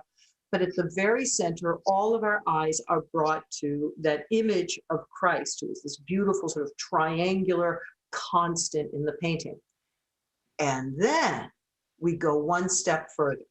The painting places Jesus in front of a big open window. So what do we see behind his head? Light. So what is art doing? It's gathering us together into one place. It focuses our attention, in this case, on the Lord, on the image of our Lord, which in turn draws us beyond that image of the Lord into this light in the distance. And that's where we begin to get a sense of our true community. Art has a way of indicating, of opening to us, of allowing our imaginations to describe, to fantasize about what that community is in the afterlife. So I'm thinking in my head of the paintings of Fra Angelico with the embracing saints, or Michelangelo's big meaty characters in the Last Judgment, all kind of hugging each other in the upper right-hand corner. So this imagery of how art creates a sense of community, a sense of belonging. And in that way, art really becomes a kind of common good, something that in its ideal form, art is meant to draw us together and to focus us towards something. Now, obviously, the principal, key, most important way that art can draw us together towards the Lord is in church architecture, which obviously is Duncan's purview, but it's where the Christians first started thinking about if we can harness beauty to make us into a community, into an ecclesia, people gathered together, focused on something great. They did it in churches. And then afterwards, the artists, the sculptors, the painters, the mosaic artists came into the picture. And it's art not only does this in the case of, not only does this for church, for creating the sense of belonging in churches, but I think in honor of our Doni here, it's important to think about how important sculptures have been in the history of humanity in drawing people together. When the Greeks formed their sculptures of their ideals and they put them out in the public square so that people felt like they were part of something that moved beyond the grittiness of the world around them and looked towards something greater. Or one of the most famous examples of a sculpture that's meant to create a community is Michelangelo's David. This 17-foot tall, incredible feat of marble sculpture that stood as a symbol of the Republic of Florence. And when Florence stood as a republic, this statue embodied really the dreams, the goals, the actuality, the vision of the people of Florence. So again, art as a way of not only drawing us together in our sacred sense, but art also drawing us together in the sense of community, that we are they belong to this republic. They're part of this budding figure, this David who's so gawky looking, great, tall. Obviously, we know he's going to be a great king, but we watch him in his growing pain. So it's an art that also acknowledges the difficulties we have to belong to each other, but keeps an eye on the ultimate goal. The example I think of the most, my favorite example of art really drawing people together is in the Baroque era, which of course is my field of specialization. And I think of that altar of the chair in St. Peter's, where everybody is drawn together by that really almost surround sound, CGI effect of light pouring in, music playing. It's a very, very powerful way of making people feel. And again, think now of the space that we're in, St. Peter's Basilica, which up until a year ago was filled with every single day people from every part of the world. And yet when the music started playing at 5 o'clock and the sun set behind that golden window in the back of the church and the chair of Peter is floating in midair, everybody feels like they're part of something. They may not feel completely invested. They may not be a part of the belief, but they feel like they're part of a common experience. And that common experience is uplifting. The other most recent example, something that I suspect every single person watching this panel realized, was when Pope Francis gave us this exceptional, uniting, worldwide image of the Mass and the Rain in St. Peter's Square. I mean, that was art. It was an opportunity for us. Everybody, how many people said to you, people who weren't Catholic, people who weren't Christian, people who didn't even like the Catholic Church, who saw that image, and with that image, they felt like they belonged to something. That was part of a universal expression of that everybody could be part of. And so this is the kind of way that art, I think when we talk about art as a way of making us belong, as art as a way of creating community, is these examples, which of course are over the top examples of magnificent art. It's the way that art can really be a truly helpful factor in creating a sense of belonging to something, and then the various degrees of belonging. And for that reason, when we talk about what we owe to art, it becomes important to realize that with that kind of power, it's important that art draw us towards something greater. And even though it is very popular and it's very a la mode right now to look at art as something kind of gritty and real, and the world is dark and it's hard and it's difficult, a mirror is not art. Simply saying, look, this is how horrible it is, look at that's art. That's not what art is.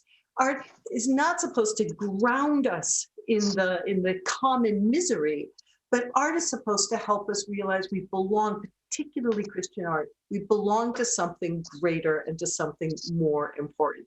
And with that, I am going to cede the baton to our next speaker, but these are just to sort of give you some visual images to work with, to think about what it means to be looking together at something beautiful versus looking together at something that doesn't bring out our best, but something that draws us down and to make us feel more of a collective sadness or despair. Thank you so much, Liz, for that passionate characterization of art's meaningfulness and its relation to the common good. Our next speaker is Duncan Struyck, who is a practicing architect, author, and professor of architecture at the University of Notre Dame. His award-winning work includes the Our Lady of the Most Holy Trinity Chapel in Santa Paula, California, the Shrine of Our Lady of Guadalupe in La Crosse, Wisconsin, and the Cathedral of St. Joseph in Sioux Falls, South Dakota. A frequent lecturer in sacred architecture and the classical tradition, Stroik authored The Church Building as a Sacred Place, Beauty, Transcendence, and the Eternal, and is the founding editor of Sacred Architecture Journal. He is a graduate of the University of Virginia and the Yale University School of Architecture. Professor Stroik is the 2016 winner of the Arthur Ross Award for Architecture and was appointed to the U.S. Commission of Fine Arts in 2019. Welcome, Duncan. Great to be here, Nicholas, and hard to follow on that brilliant art historian who articulates what so many of us feel and hopefully many of us believe. Honored to be here, part of the dNicholas Center conference. So I'd like to talk a little bit about art and architecture and how they need beauty and how we need architecture and art. And I'd like to make a distinction between buildings and architecture, because we all live and play and worship in buildings, and we need them to shelter us. We also love the outdoor environment, but we need buildings to live in, work in, and much of our life is that way. And those of us at Notre Dame or who have been to Notre Dame know that one of the things that people really love about the campus is how the architecture and the landscape and the quadrangles work together to create a beautiful work of art, a beautiful symphony, and of course with some highlights such as domes and towers and statuary even. So the idea that I'd like to talk about is that there is such a thing as buildings that we need, that we rely on, we spend a lot of money on, we heat, we cool, they have sizes, they have furniture, and we dwell in them, and that's much of our life is done in buildings. Architecture, and to make a building, we need something that is functional, that has certain functions or allows for certain functions. Whether it's functional or not, we use it for the uses, studying and playing and reading and talking, eating. We use it and cooking. We use it for all of those things functionally. So there's this functional need. Then there's this durability part of buildings. They have to withstand time and elements and weather and snow and rain, and in some parts of the world, wind and hurricanes and earthquakes and so on. So those two things are part of buildings. They're also part of architecture. What architecture does is it takes good construction and function and weds them to beauty.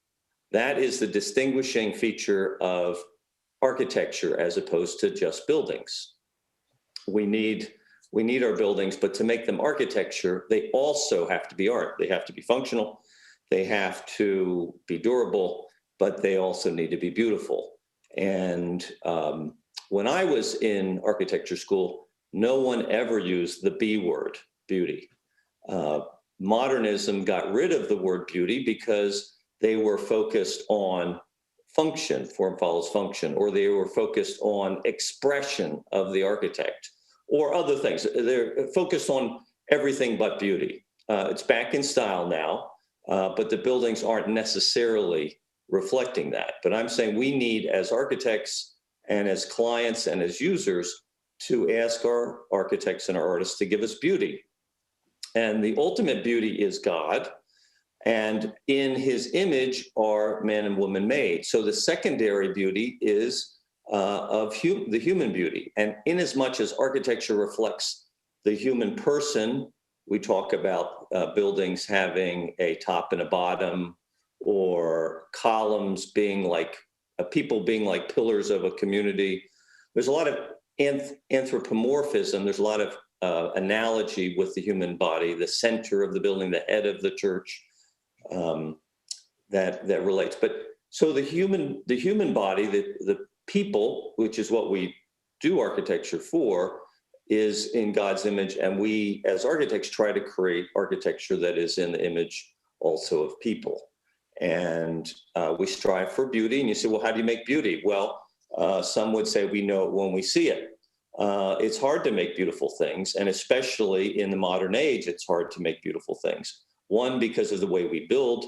Two, because of the things that are fabricated in factories that can be made very economically and shipped around the world, around the country. So we tend to use those rather than things that are handcrafted. So the lack of hand craftsmanship, mass production, all these things make it hard. Not impossible, but make it hard to create beauty, harder to create beauty today than in the past. But there are groups of architects and artists who have seen this as the point or as the draw for their mission. And it's so exciting to be part of that at Notre Dame in a School of Architecture, in a field of classical architecture that is booming across the US and other parts of the world. And to promote art, my favorite thing to do in designing buildings, I design a lot of Catholic churches, is to hire good artists. And that is crucial to the success of architecture with a capital A. It's also crucial to creating beauty. And though Liz was so nice to talk about architecture as being the thing that drew early Christians together and is so important to us, I see architecture as more unconscious in the way it affects most people. It affects us. We live in it, we walk by it, and we know it when it's ugly or when it's falling down. It affects us, or it's cool or it's hot. But I actually believe that for my work, that it's the art that is the focus. And so we always try to plan our churches with beautiful elements that are artistic, whether it's a tabernacle or a chair or an altar, but more importantly, that we have a high altarpiece, that we have a beautiful stained glass window to the left and right. Our statuary is done originally like Leonardo, like Michelangelo, that we try to hire living artists to do living work, and notwithstanding that that's difficult to do. So I'd like to, again, make this distinction between buildings, which are at the base level of what we need and what we dwell in, and architecture, which is at a higher level, and the thing which distinguishes it from mere building is beauty.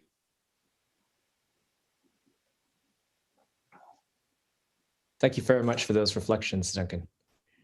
Our third panelist is artist and sculptor Donny McManus, who has produced his own artwork in the studios in Rome, Florence, and in Dublin. He earned his Bachelor of Design and higher diploma in art and design teaching at the National College of Art and Design in Dublin, as well as a master's in fine art at the New York Academy of the Art of Art and a master's in architecture, art, and liturgy at the Università degli Studi Europei in Rome. McManus has founded several academic institutions, including the Irish Academy of Figurative Art in Dublin, the Sacred Art Studio in Florence at the Monastery of San Marco, and the Diocesan Sacred Art School in Florence. Welcome, Donny. Thank you. So I was just thinking, maybe just a little quote from Cardinal Ratzinger, which usually gets me going. And it's a kind of a paraphrase, but it's beauty has the power to pierce the heart and to bring with it truth and goodness. Now, in this quote, I see a synthesis of the vocation of the artist. If we steep ourselves in the truth and goodness of the Logos, Christ, then the overflow of that will be beauty. And I think that's the reason why we have so little beauty around today, is that we have very little truth and goodness manifest in our culture. So I think, like, even with looking at 2020, kind of a post-truth, almost post-goodness culture, I think there is a need at this stage for a beauty that is steeped in Christ. So I see the Eucharist as central to my own interior life, and I would hope for others. And that encounter with Christ should, that encounter with true good and true beauty, true goodness and truth in itself, will manifest itself in beauty if the artist, the architect, the writer is articulate enough to pass that on. So I see that as really the fundamental vocation of the artist. And in the context of the theme, we belong to each other, I would see, even just at the last talk we had about, it was more or less on the theme of social justice, the previous conference was about. I think even in that context, we have to see beauty as not just a peripheral thing, something that is like a decoration on culture, on society, but it's intrinsically linked to the essence of our needs. And I suppose the only authority I have is my experience. And I had done about 10 years of youth work in inner city Dublin, Belfast, and the Bronx. And from that, I discovered there was a real crisis.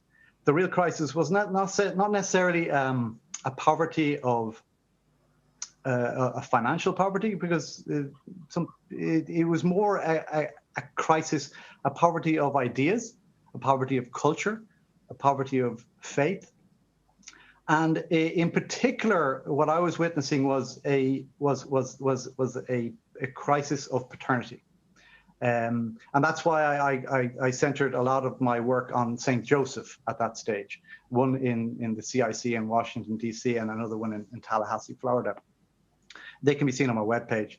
But that's really where I was coming from. So I see beauty has playing a really intrinsic role, not a superficial role, but intrinsic role to solving and healing our culture. So in a post-2020 culture where we have a real crisis in this country, which I've just entered in. I just married an American, so I'm now here in America. I'm here in DC, above all places. So there's a real crisis of unity in the country right now, and I think beauty has a tremendous ability to bring us together and to heal. Because I mean, a lot of people say, well, your truth is different to my truth, or your idea of goodness is different to my idea of goodness. But beauty has a capacity to bring people together. And I think that's what we need more than anything right now. Another thing I would like to kind of unpack here is really how this experience of social crisis brought me to New York, to the New York Academy, where I got a scholarship. And that brought me to Rome and Florence, where I worked on commissions for the United States mostly. And it was in that context of working in Rome that a lot of my students came to the faith through beauty. And then I went back to Ireland to found the Irish Academy of Figurative Art, founded and ran it for about 3.5 years. And then I returned to Florence to found the Sacred Art School in Florence. Well, initially it was to start a studio in San Marco, Beato Angelico studio, which was a magnificent grace to have been given that by the Dominicans for 2 years. And I think I would have to credit it to Fra Angelico for giving me the inspiration at that moment to really delve into the essence of drawing, because drawing is really the font of all visual art. It's really 90% of any sculpture or painting or mosaic is the drawing. And I decided to really focus on the drawings of Pontormo. Jacopo Pontormo was a student of Del Sarto, who was a student of Michelangelo. But it was in Pontormo's drawings in particular that I found this manifestation of this combination of scientific reality, the bone structure, muscle structure, drapery, but he had this ability to penetrate it with a profound spirituality and to elevate these figures. It's almost like an Italian El Greco. But he's more closed form, so he's more solid and more tangible for a sculptor to really understand. And through studying his Angel Gabriel in Santa Felicità, just on the Ponte Vecchio in Florence, I did a large drawing and I analyzed it in a very scientific way. So it's a very mystical drawing, but I analyzed it in a very scientific reductionist way, which is a technique I learned in the New York Academy, which was to put a transparency on top of the drawing and pull out the muscles or the bone structure, then another transparency on top, pull out the muscle structure, and then another transparency on top of that to pull out the drapery. And in doing that, one of my students, a Japanese student, Osamu Tanimoto, he said that within that 5-minute demonstration, that's the reason he converted to become a Catholic, because he realized in that 5-minute demonstration that with a very scientific reductionist analysis of a mystical work of art, there was a separation of the oil from the water, the spiritual from the material. And in that moment, he saw a scientific demonstration of the existence of spirituality and the profound importance of a life lived in Christ. So, and over the years, there was 13 students converted to Catholicism, and most of them were baptized by the Cardinal Archbishop of Florence. And it was in that context he asked me to start the Sacred Art School in Florence. So there's a direct connection between the social need and artistic nutrients. And the Archbishop saw that the Sacred Art School would not only be a school for teaching young artists from all over the world sacred art and bring them into the fold of the church, but also it was an interpretive center in Florence for people who were coming there to understand what sacred art was about. So it has another role of educating as well. And I suppose at this stage, I'm bringing my studio at the moment to Washington, D.C., and I hope to establish a liturgical arts studio. So I'm working from reconstructing the artistic discipline, then reconstructing it in the service of sacred art in Florence. And now in DC, I hope to put it to the service of liturgical art, because in another quote from, paraphrase from Ratzinger, liturgy is the arrowhead that gives direction to a culture, a tremendous capacity, a culture of tremendous capacity, but no true human orientation. So in our culture, we have tremendous power, but it has no direction. And liturgy gives that direction to our culture. So I see art in the service of liturgy to bring people to the liturgy through beauty that will help to orientate the tremendous power and capacity of our culture towards Christ.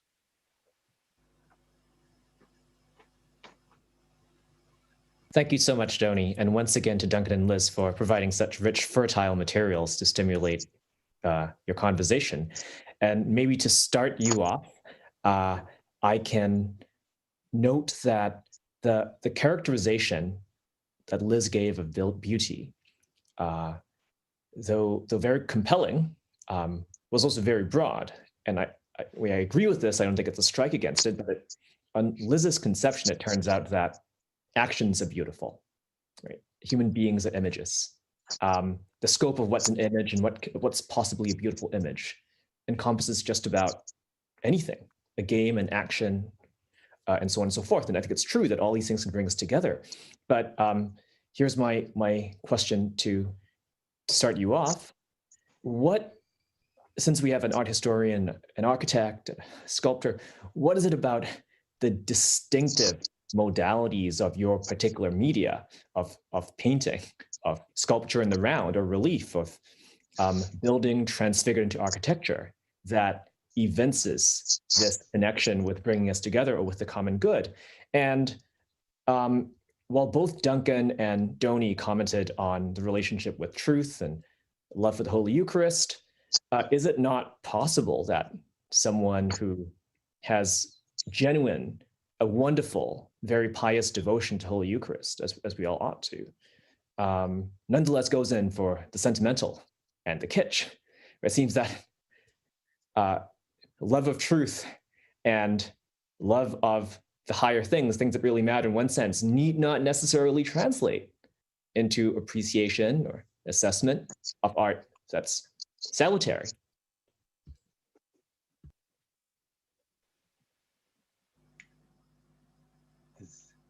Who is going to? Go ahead. I paint in broad strokes because, I mean, obviously with the 10 minutes at my disposal, or I think it was 8.8 minutes, the art is something that when I talk about the image, so I'm thinking specifically about Pope Francis's mass in St. Peter's Square during the pandemic that was televised. That was a very curated event. That was a work of art. It was a liturgy, and it took place outdoors in a piazza. But that was every bit of light, every work, every movement was choreographed and thought it was a work of art. And what I was trying to point out here is that whether or not people looked at that and said, "Oh, I don't like Pope Francis," that's not that. Those questions become secondary. I don't like St. Peter's. I don't like that it's raining. I don't like the pandemic. Those things become secondary because no matter what, it draws us all together. And I think Duncan really tackled the point immediately. What traditionally makes beauty is something that has some sort of use, which gets translated into painting and sculpture into some sort of message. It's got some sort of communication that it gets across. It is something that is lasting. It can speak to more than one generation. The Sistine Chapel still speaks to people. These works of art, a great work of art will continue to speak beyond its own time, whereas kitsch tends to be located in the immediate. So really, I think we're looking at something, sort of the difference between the transcendent and the immanent. So when we talk about real beauty, when we're talking about an art that has that kind of power to evoke the liturgy, to evoke God, to create community, of community that understands that we are a community that is greater than just the moment that we're in right now. That is an art of the transcendent, whereas the immanent are the things that are kind of cute and flashy, and that doesn't take away from them. I mean, in the history of art, we would call it the sacred and the profane. Profane, up until the Counter-Reformation, there's nothing wrong with the profane. You just have to understand that it's only for that moment. And so that when we talk about beauty in the terms of venustas, fermitas, and what's the other one? Fermitas, endurance, function, and beauty. That's what traditionally we understand beauty to be. Duncan? Bravo. Yeah, nicely said, Liz. I agree. I love the point about the goal is transcendence. I like to think of architecture as our goal, again, the capital A architecture. The goal for an architect is to create transcendence in sacred buildings, but also in, let's say, profane buildings, secular buildings, to give a taste of that through ennoblement. That as an architect, I want to ennoble you when you visit it. As an architect, I want to ennoble you when you live there. And I need really good architecture to ennoble you. I need nice materials, good materials to ennoble you. I need to go up rather than down. I need verticality rather than just horizontality. And I need beautiful art. I need beautiful art so that I can, as an architect, either give you transcendence or ennoble you. That's very interesting because Roger Scruton writes very beautifully about kitsch, and one of the things he talks about in kitsch is that it's like, hey, look at me, look how look at my sentiment, and it's a very superficial manifestation. I always been aware of that danger, and when I first did the Saint Joseph and the Child Jesus, I felt the danger of having Joseph with the Child Jesus in his arm, of producing a work of kitsch. But I overcame that, I hope, by the work growing from a real understanding of a crisis of paternity in contemporary culture, seeing kids' lives destroyed by a lack of a father, and a lot of these kids ending up in prison. So the real crisis in our culture really stems from this lack of affection, this really true beauty of the family life, and that what we get from the Holy Family. So I think if we have a really sincere understanding and embrace the challenges of life, not just the flowery, nice, colory aspects, but the actual real tangible difficulties of life and family life, then the overflow of that will be real authentic life, manifest in real authentic artistic practice. And if the artist is articulate enough, he will project that, or she will. I agree with so much of what you've said about how good art, great art, beautiful art, we think of beautiful as a criterion of aesthetic success ennobles, raises to the level of a type, so it's not just some local eminent phenomena.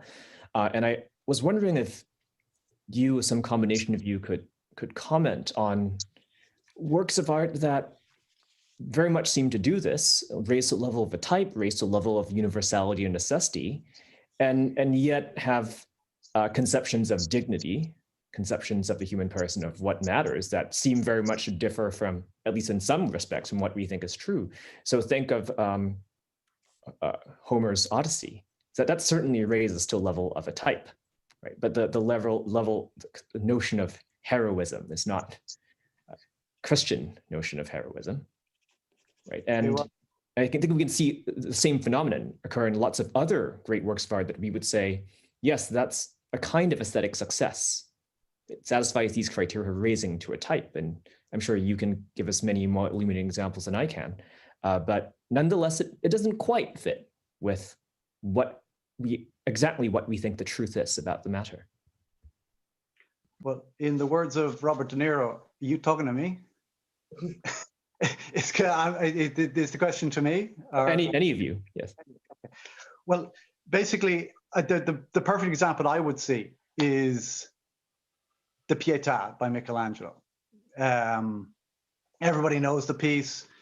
Just imagine where that came from. That came from a really deep spiritual life. And the overflow of that spiritual life was manifest in the work of Michelangelo because he was an extraordinarily articulate artist. Now think of the effect of that, how that work of art has transformed the lives of millions of people. People who are just going to St. Peter's as tourists, being transformed by this piece. I spent 3 weeks drawing that piece, so 1 week from each angle. And during that time, I witnessed people being transformed by that work there in front of me, just tourists from all over the world, just in tears, looking at that piece. And I have to say it transformed my life because this was just after September 11. I was there in New York at the time. And there was a number of very unfortunate incidences that I had to witness also. So my faith in humanity, my faith in God was profoundly affected at that stage.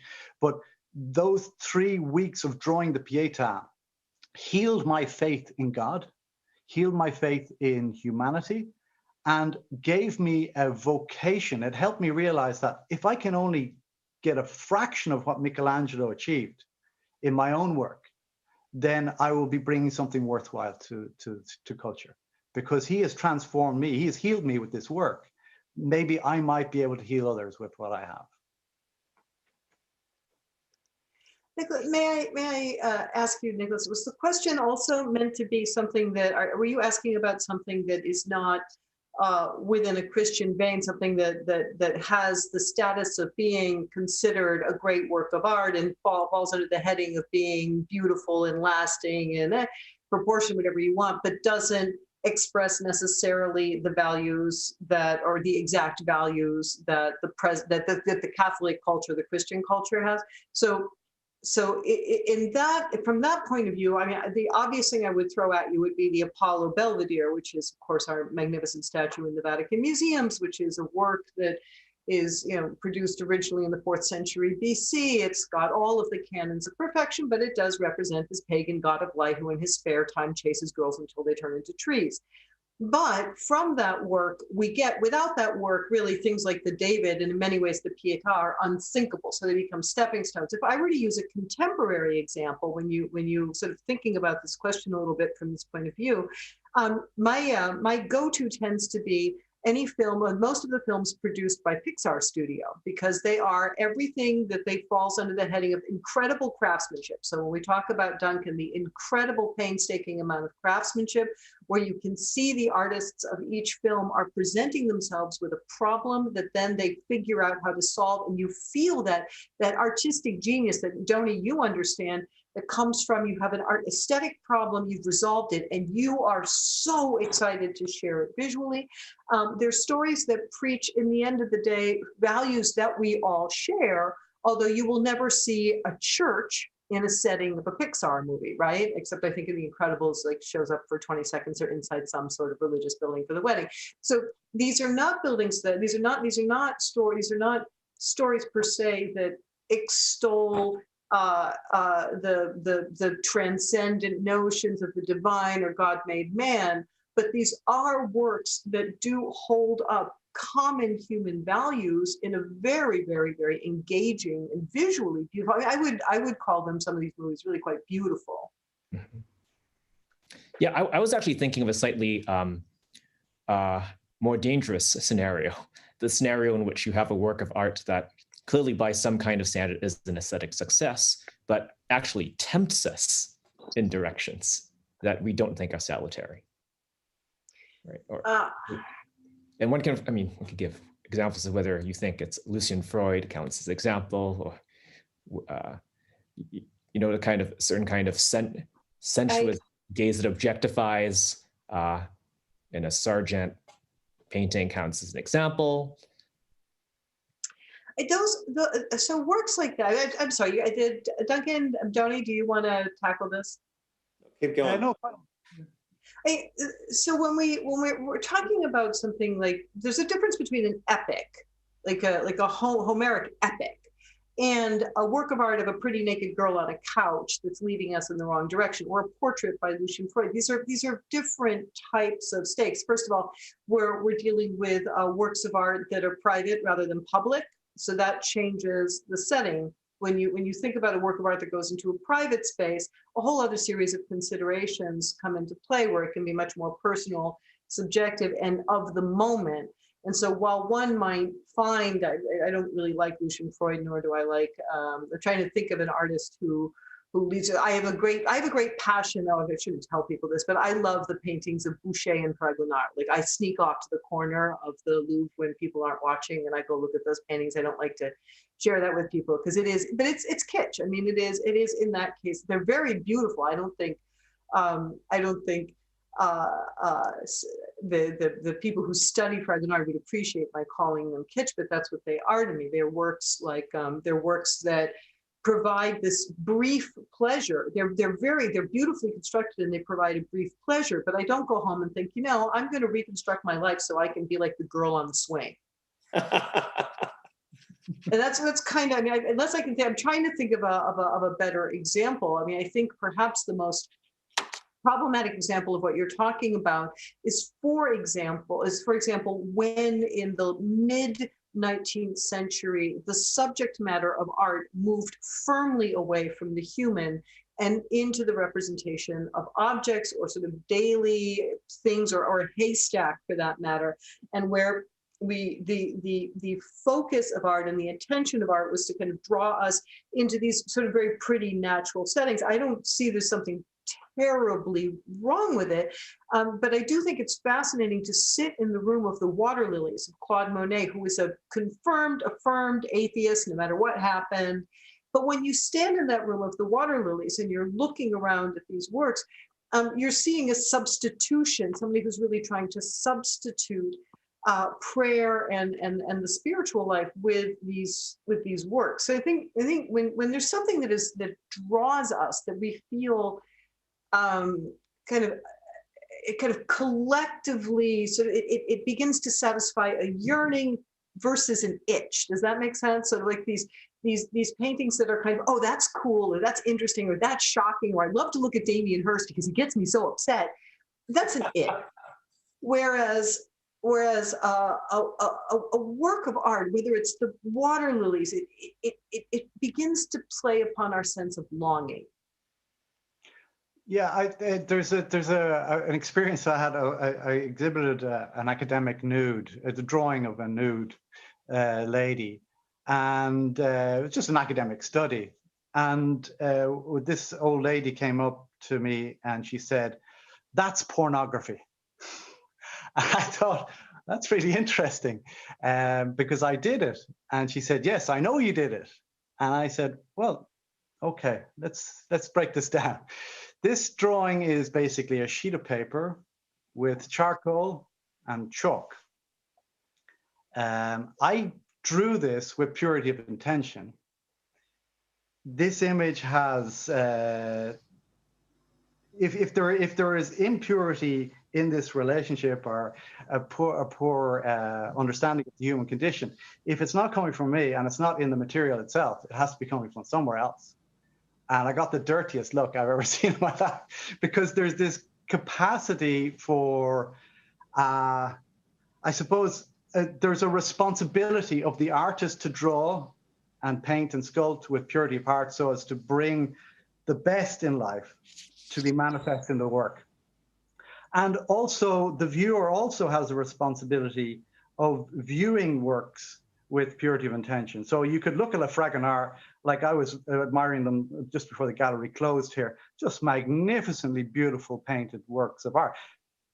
Totally kitsch, almost soft porn. I don't know, but you can look at some of these works with completely pure intention, and you can just relish the drawing and the use of color. It just brings you to a different world. So it depends on how you address art and how you create art, and that comes from the overflow of the interior life of the artist and the viewer. Well, just a quick thought about architecture. I like this discussion, and it's not necessarily how I think about architecture, but one of the things that's interesting about most of the art that we're talking about is that it's inside, or we can move it.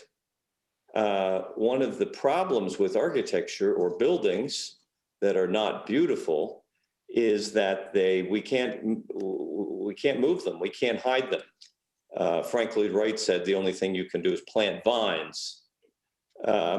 So we have a lot of ugly buildings that are, I don't know, you could say they're kitsch, you could say they're pornography, they're ugly and they're not inspiring, they're not ennobling. And so architecture, being the most expensive of the arts because of heating and roofs and, you know, the size of it and so on, has in some ways a greater civic or greater public role to try to be beautiful, to try to be functional, to try to be durable, and to create a surrounding or environment that is good for people, good for all people. And so that's the challenge, that we have so much ugly buildings done by people that are called architects that have licenses and degrees and lots of degrees, and many are very famous. And do they lead us away from truth? Yeah. Do they lead us away from goodness? Yes. Do they lead us into other, do they oppress us? Yes, certainly. I'll just point out one thing that was interesting this fall. The National Civic Arts Society did a national poll, and they asked respondents to look at two images of federal buildings, one being classical, one being modernist. And you knew where it was and the name and, so on. And generally by respected architects, but, the classical building, which were older generally, and the modernist building, which were more up to date. And it was very interesting that Americans in this poll, men and women, black and white, conservative and liberal, generally had a similar reaction. 70% of Americans preferred the classical buildings. And so people have I think most people have an inherent sense of beauty and goodness. And this is just the aesthetics, you could say, of buildings.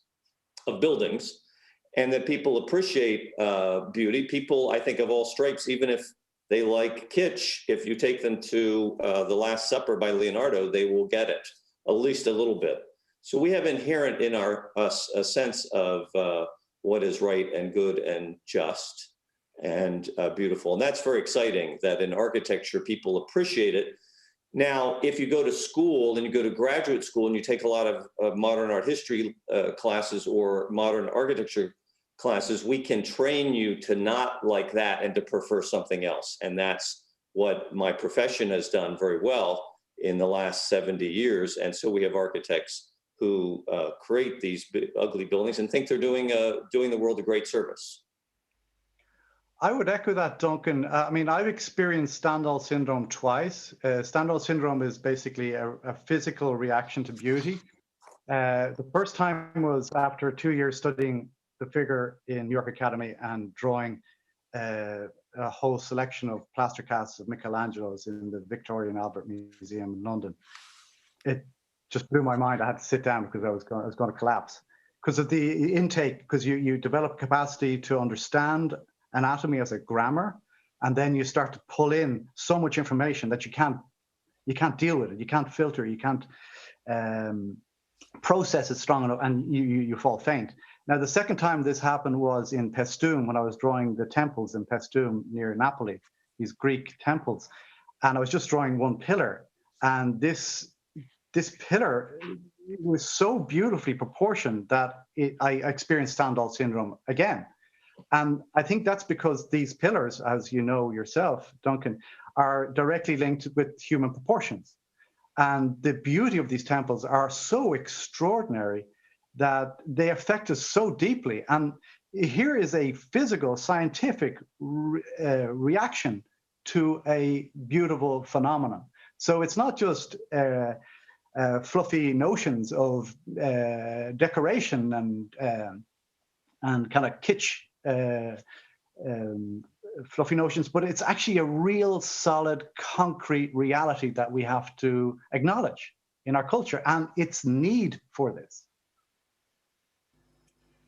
I'd like to back up to something that Tony said earlier. Just wanted to sort of finish out the thought. We were discussing this question of these works of art that perhaps lead you in the wrong direction, and one thing it's important to remember about a work of art. Nobody's going to make you look at a work of art. Right? You don't have to look at a work of art. You don't have to go to a museum. You don't have to look at this. The work of art, art is very much it's a thing that is not, you don't have to eat it. You don't live, it's not, unlike architecture, you don't have to have it around you to live in. It's something that one chooses to look at, one chooses to experience. And as a result, that gives art it puts art in a very interesting position. It has to persuade you to want to look at it. It has to be something that will catch your eye. And so the way that artists over the course of thousands of years have tried to capture your attention, tried to make you want to look at it, whether or not it does it in such a way that it presents a series of contrasts and disturbing images that you look at because of your fascination with the way it's so, thinking of these I'm thinking of things like the Francis Bacon paintings, works that just are so surprisingly and upsettingly stimulating, you can't sort of stop looking at, or works that will move you more and more into that question of stimulating. Is it stimulating your mind, or is it more of an erotic stimulation? So it's very interesting the way that art has to has to walk this tightrope of making something attractive enough or interesting enough or stimulating enough or surprising enough that we'll look at it twice, or even better yet, look at it continuously, but without stepping over the line into something that leads the person into either leads itself into being trite and superficial, or leads the person into the direction of pornography. This is just sort of thinking that one through. I think it's absolutely right, Liz, that one of the ground level facts about art and paintings is that they arrest us, as you said. And maybe we can close out the discussion with a question about the nature of this arrest. Many of you, all of you, I think, have highlighted the relationship between art and the common good. highlighted that it brings us together. And at the same time, not me, but certain members of the public would make the charge that the great classical works of art are elitist in some way. They're inaccessible to many, right? And how would you reconcile that perception with this capacity of art to arrest in such a way that it brings us together? I would say it's a great necessity for an artist to be able to certainly a figurative artist, because we're communicating to each other through our figures, through our body language, through our faces, through our eyes, through our mouths. So the figure is the premier vehicle of communication. It's also the logos, is Christ became incarnate. So it is the most powerful and most effective means of communication visually in art. So I would see bone structure, muscle structure, anatomy as a fundamental grammar. So an artist has a duty to understand that so as to be able to communicate to others. As I'm doing with my hands on my face, I'm communicating to you and you communicate to me. So an artist has to have the capacity to articulate at that level. So you were talking about grasping. I think a great art needs to be able to grab you by the lapels and say, address this. This is of substance. And I think work of that quality transcends all culture, because everybody knows the Pietà, everybody loves the Pietà, because it grabs them by the heart.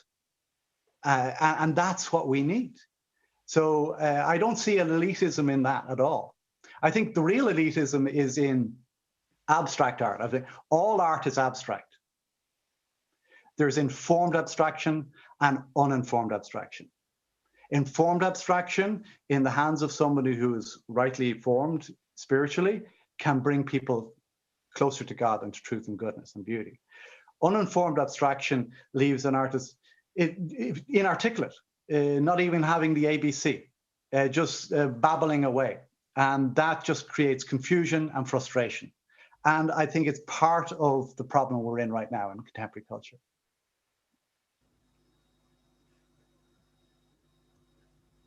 Duncan? So, yeah, so I mentioned this recent poll done by the National Civic Arts Society, and the average American appreciates, prefers the classical federal courthouse in Denver over the recent modernist courthouse by a famous architect in San Francisco. So this is the common man's view. It's the elites who prefer the one in San Francisco, generally speaking. And so I'm agreeing with Donnie on this kind of sense that abstraction is the elitist, or this fun book by Tom Wolfe many years ago, The Painted Word, that to be able to understand it, you have to read about it. You have to read on the wall the explanation of what white on white means, or other famous abstract, The Nude Descending a Staircase by Duchamp, what they mean. So I would say that really the great art and architecture of our tradition has always been done, patronized by those who had money and, and sometimes power, but it was always done for the public. And so if you want to speak to the public, you have to speak their language, and the language has been the human body or the classical or Gothic tradition. And so actually, historically, art and architecture of the high level has been more popular than today, where the great art and architecture supposedly of our society does not speak to the common man, in fact, turns them off. And so it's that sense that you have to be part of the secret society to understand it and appreciate it.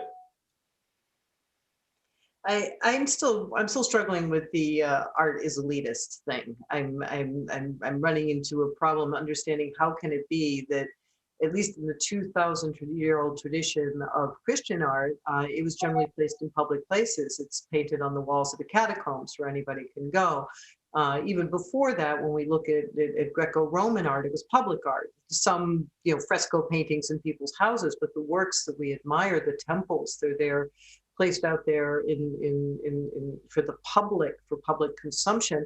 And the history of Christian art, the history of Catholic art, has really been to put art out in front of people. They go in churches where anybody can walk in. Nobody, I mean, not until recently did they start asking for tickets, but it was a place where everybody could go. So you could enjoy a Pontormo. You could walk into a church and see the world's most famous works. To this day, you can walk into San Luigi dei Francesi and see, priceless Caravaggio paintings.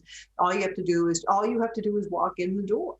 And so, I mean, if there is one tradition that is not elitist in art, it is the art of this Christian European world that really used our understanding art as a form of communication, and understanding that it's an art that people don't have to look at. They pulled the best. They drew out the best. They invested in the best. They formed the best so that these visual communicators would be able to put things out to make people remember wherever they went, whether it's a statue in the public square, it's a chapel in a tiny little corner, it's a Gothic cathedral, it's the apparatus of the altar in St. Peter's. It makes people feel wherever they go that they're part of something much, much bigger. So the elitists, I could not agree more, and I would go off on a whole tirade about the elitism of the painted word, where it's more than just reading a little plaque on the wall. You have to read some critic mediating why you're supposed to like this work of art, why you're supposed to appreciate this work of art. So elitist is when you can't understand it without having to go, you can't understand or appreciate it without having to go get one of the elites to explain it to you. I'm sorry, I didn't get all worked up about the elitist thing. There's one thing, throwing Michelangelo's Pietà in the parish church of the whole world, or David, in the middle of downtown Florence. Please don't tell me. You can throw a lot of things at our door, but you can't throw the history of Christian art is elitist, for heaven's sakes. Everybody, if you can't understand David because you can't be bothered to read the Bible in 2021, that's on you. It's not on who made the David. Sorry. I think the elite. Well done. I think the elitism comes from this kind of Masonic, Enlightenment idea, where you strip the altars and you put them into these white box galleries, and they're like orphans. It's like visiting children in an orphanage, where they should be at home in their churches and in their halls, where they're designed to be in the first place. So I think that's one of the big problems is this artificial of taking our idea of taking art and putting it into a box. I mean, in Swahili, there's no word for art because art is life. And I think we need to return to that existence, that art is a daily thing. Art is something that you commission for your home. It's a small little sculpture, a painting, or it doesn't have to be something that has to be stuck in a gallery. It's in a home, it's in your garden, it's in your church. We need to return to that daily life with art. Fantastic. It's now time to take some questions from the audience. And our first question is from Soren Fellow Caroline O'Callaghan, who's a senior and studio art and theology double major. Her question is, truth, goodness, and beauty are all essential to human flourishing. Of these three transcendentals, beauty is the most often overlooked when it comes to the pursuit of a virtuous life. How can we bridge the gap from the theory of beauty to the praxis, not just as artists or creative professionals, but in every aspect of our shared daily lives? I don't want to dominate this, but please. All yours. Okay.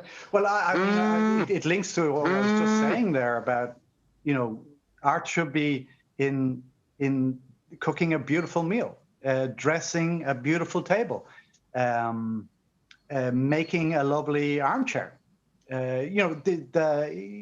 Not just going to IKEA and getting mass-produced stuff, but start to invest in this in your space, so that the overflow of your interior life is manifest in your home, so that when people come into your home, they experience your interior life manifest in form, in a beautiful meal, in a beautiful wine, in a beautiful cigar, in a beautiful garden.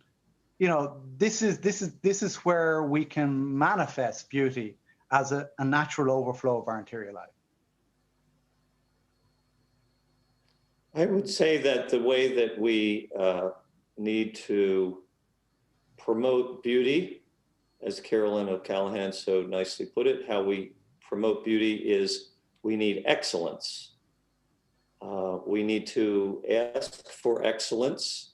And I'm thinking here more publicly. I agree with Donny about all of what he said about the domestic world and the domestic church, but I'm thinking now more publicly in our churches, in our city halls, in our plazas and our greens. And we need to have excellence. And how do you know what is excellent? Well, you know it's excellent because people say it is, or the experts say it is, or your boss says it is, or, that's fine. But another way of understanding excellence was alluded to by Donny and Liz is we need to compare contemporary art and architecture to the greatness of the past. That's how we know if we're in the right direction. That we sculpt something that has, as Donny said, part of the beauty of Michelangelo. And if I design a building that has some of the qualities of Palladio or Bramante, or a painter captures some of the aspects of Fragonard or Pontormo. And of course, there's many standards to use. There's not one standard. But we need to measure what we do against the past and against the best of the past. And in that way, like the person, shooting the arrow, we're more likely to hit the target if we have a good target to hit. And this, of course, is so beautifully said in the 20th century by T.S. Eliot in Tradition and Individual Talent, where he talks about that we are working in a tradition and we have to compare ourselves against those who have done it before us. He's writing mainly about literature, but we have to compare ourselves against other art. So I really believe in those standards or those models from the past that can help me and help my students do as good of a job as possible today. And then we might be doing excellence. The future will determine whether it really was excellent, but we can have a certain confidence that as we head in that direction that we're getting close, or maybe we're doing it. I don't know, but yeah. On that, Duncan, on that point, Duncan, to miss the mark is to sin. And ugly as sin, as Michael Rose wrote in his book, is exactly, I think, what you're hitting at there. Sorry. I think in art history, the thing is to stop letting the narrative or the accomplishment, the achievement of 1,800 years of beautiful works of art go to waste. Don't let it be mouthpieces for things that are ugly. Don't let it be lost in or denigrated. We have years ahead to make more beautiful art, but we already have behind us an unbelievable tradition, which is really incomparable. And every single time we let these traditions go by allowing our artists to be co-opted for whatever thing that artists would not have understood, letting the works of art, whether it's a kitschy novel like Dan Brown, or let it be, or a movement to destroy images of Jesus because the images of Jesus don't reflect to something that would be correct for a Semitic looking man of the first century. Every single time that we cave and somehow start apologizing for our art instead of talking about how wonderful our art is, there we are already shooting ourselves in the foot and beating our own tradition in the ground and making it more and more difficult for future artists to stand up and be able to forge forward. Well done. We have another question from Matthias Sir, who is a Soren Fellow alumnus. When it comes to the subject of Christian art, there is a great focus on medieval, Renaissance, and Baroque art. This, however, is not the currently popular art movement. In order to bring God to contemporary culture, either through architecture, paintings, or sculptures, should artists take on the same styles used in medieval, Renaissance, or Baroque art? Or should there be a new art movement in order to bring God to contemporary culture? Can I? Yes, because I've just been thinking about this a great deal. And believe it or not, Doni, it's you are part of my thinking. And actually, it was for your magazine, Duncan, that forced me to start thinking about this. I've been thinking a lot about the opportunity that the year of St. Joseph affords us. No, the immediate answer to my question is no. We don't go make cookie cutter copies of the medieval, that doesn't mean we can't draw from it. We can't build on it. We can't see something beautiful from the Gothic era, the line, the gracefulness, the elongation. We can't enjoy the kind of interesting color contrasts of a Pontormo. That doesn't mean, reject it, which is what, of course, modern art has done. It simply says, you don't have to go back and just pull up and repropose the same things they have been doing. But I was thinking very specifically on this question regarding the question of St. Joseph, who's having this big year because Pope Francis has declared 2021 the year of St. Joseph. The reason why it's so interesting to me is because Joseph has had a very, very, very hard time developing an iconography. And so Joseph doesn't even get pictures for years, and then he eventually starts to get these kind of very sort of, you get to stand in the sidelines. And then talking about kitsch, the ultimate images of St. Joseph are the ones that sort of showed up in those mid-20th century, mid-late 20th century, were these kitschy images of Joseph. Until along comes someone like Doni. So you were talking about your Josephs, and I kept thinking, that's so cool. I was just writing about them. This way of thinking about Joseph for 2020, for the third millennium, as John Paul II would say. And I think what artists can do is to take these figures, especially a figure like St. Joseph, who's got this kind of continually evolving iconography. Artists can take these figures and then use their own age to find a way to express how St. Joseph speaks to us today. We are a church that thinks in terms of eternity. So if it was relevant in the first century, Peter's doubt is relevant, or Thomas's doubt is relevant in the first century AD, it's still relevant to us today. Joseph's fatherhood, his quietness, whatever quality you want to take out, and that's what we can do that's new. We don't have to just repropose the same types of images. We can use those standards of beauty, but we can take our own age and look at how to draw out what we want to say about these saints. How do you explain that Saint Agnes is super cool to young girls today? She's a super cool saint, but we don't have a way, no one has figured out an artistic way to make St. Agnes, for example, since her feast day is coming up, very pertinent to our world today. So there is a huge opening for artists, and they don't have to go and make another Pietà, as it were. Sorry. Yeah. I think that that's bang on. I mean, I was just thinking of the whole idea of St. Joseph. Well, what I tell my students is just don't worry about style. Don't worry about being a pastiche of the past. Just love the great works. I always try and equate it with literature because a lot of people are more familiar with literature. If you want to be a great writer, you have to be a great reader, and you have to read the very best. And the very best will inform you, because I mean, James Joyce could never have written Ulysses without the Iliad, the Odyssey, without Shakespeare, without Dante. So how can I expect, as a fellow Dubliner, produce art of significance without having a deep, intimate dialogue with these great masters of the past? And that's why I spend most of my time in galleries copying, because they're the dialogues I can have. And the overflow of those dialogues is a grammar which is appropriate to my personality and who I am here today. And then a direct dialogue with contemporary culture, loving Christ today, loving his children today, the overflow of that relationship in the context of a grammar that's articulate will produce art of significance and of resonance for eternity. Thanks so much for that great comment, Doni. And thank you once again to Duncan, Liz, and Doni for presenting such an engaging and stimulating panel. Lots to think about. Unfortunately, our time is up. So let me just conclude by thanking you and thanking you, the audience, and reminding you that as there's an upcoming panel Racism and the Catholic Social Tradition at 2 p.m. Eastern Time. Please log in using the same Zoom webinar link for all sessions. Thank you very much.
Your Notre Dame live stream will begin soon.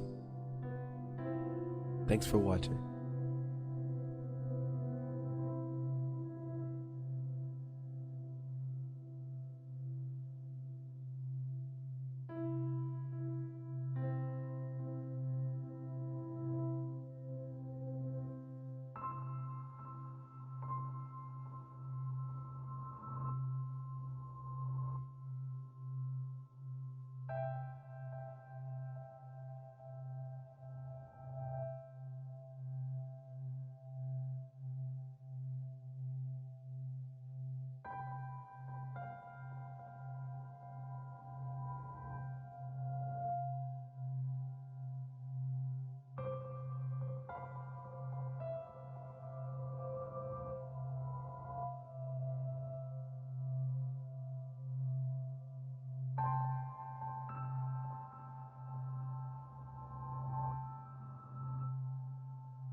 Your Notre Dame live stream will begin soon. Thanks for watching.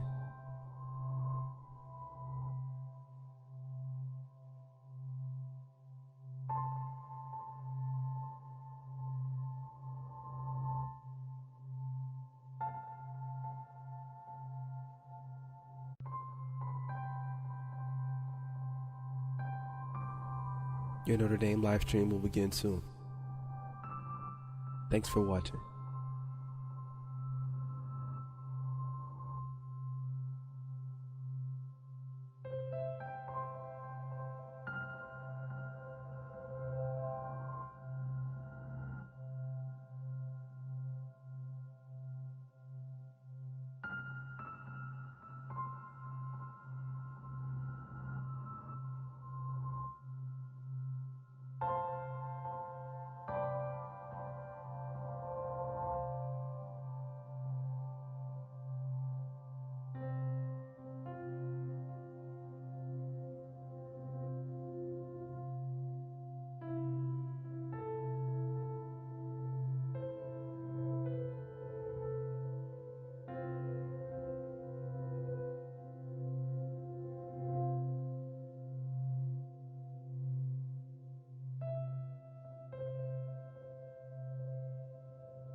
Your Notre Dame live stream will begin soon. Thanks for watching.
Your Notre Dame live stream will begin soon. Thanks for watching.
Your Notre Dame live stream will begin soon. Thanks for watching.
Your Notre Dame live stream will begin soon. Thanks for watching.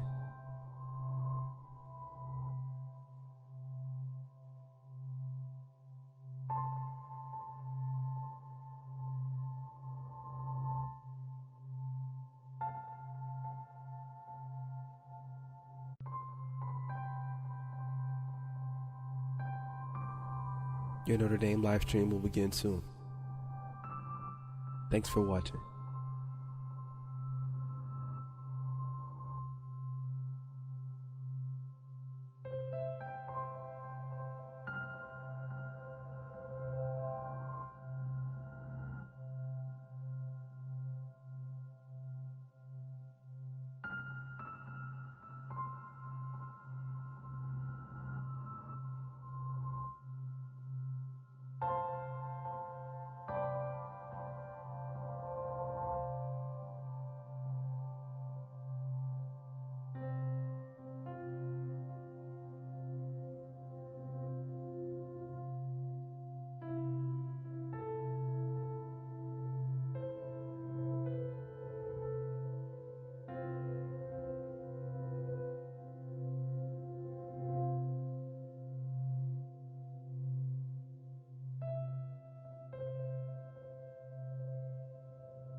Your Notre Dame live stream will begin soon. Thanks for watching.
Your Notre Dame live stream will begin soon. Thanks for watching.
Your Notre Dame live stream will begin soon.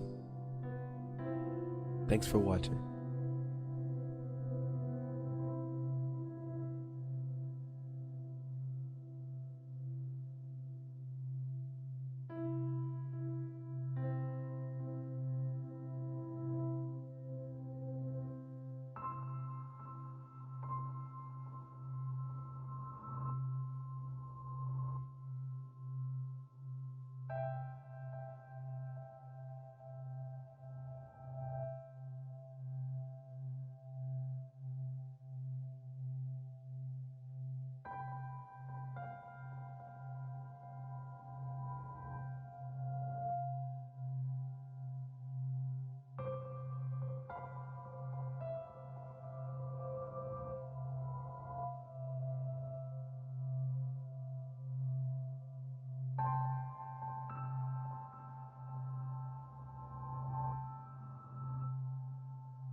Your Notre Dame live stream will begin soon.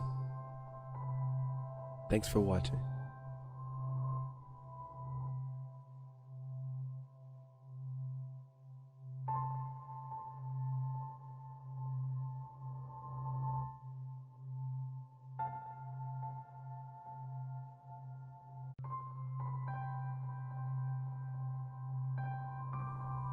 Your Notre Dame live stream will begin soon.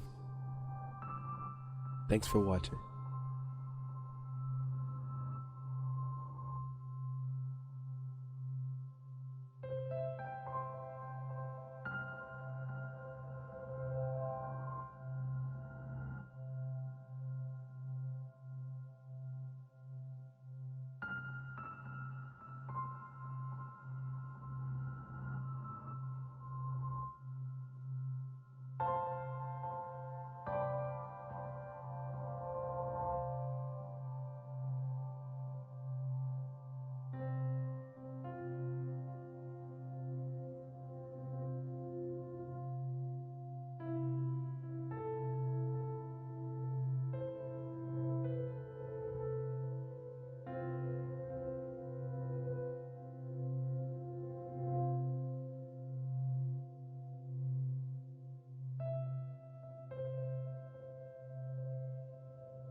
Your Notre Dame live stream will begin soon.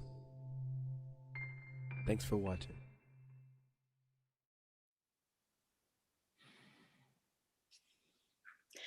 Welcome back to the De Nicola Center's Winter Conference. We belong to each other. My name is Diane Desierto. I teach human rights law here at the University of Notre Dame. This panel is titled, Who is My Neighbor? Racism and the Catholic Social Tradition. We have distinguished panelists today who will offer some opening comments, followed by conversation, and then questions from the audience. Now, as to the Q&A, participants can click on the Q&A icon at the bottom of your Zoom screen at any time to submit a question to me. We will then collect your questions and pose them to the panelists at the end of the session. Permit me to introduce our panel, this distinguished panel, especially for this topic. Our first speaker, John Cavadini, is Professor of Theology and the Director of the McGrath Institute for Church Life at the University of Notre Dame. His research focuses on patristic and early medieval theology, the theology of Augustine, and the history of biblical and patristic exegesis.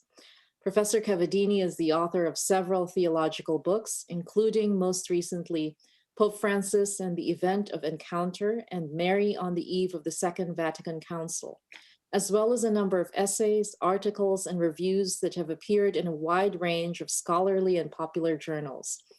In 2009, he was appointed by Pope Benedict XVI to a 5-year term on the International Theological Commission, and he has served as a consultant to the USCCB Committee on Doctrine since 2006.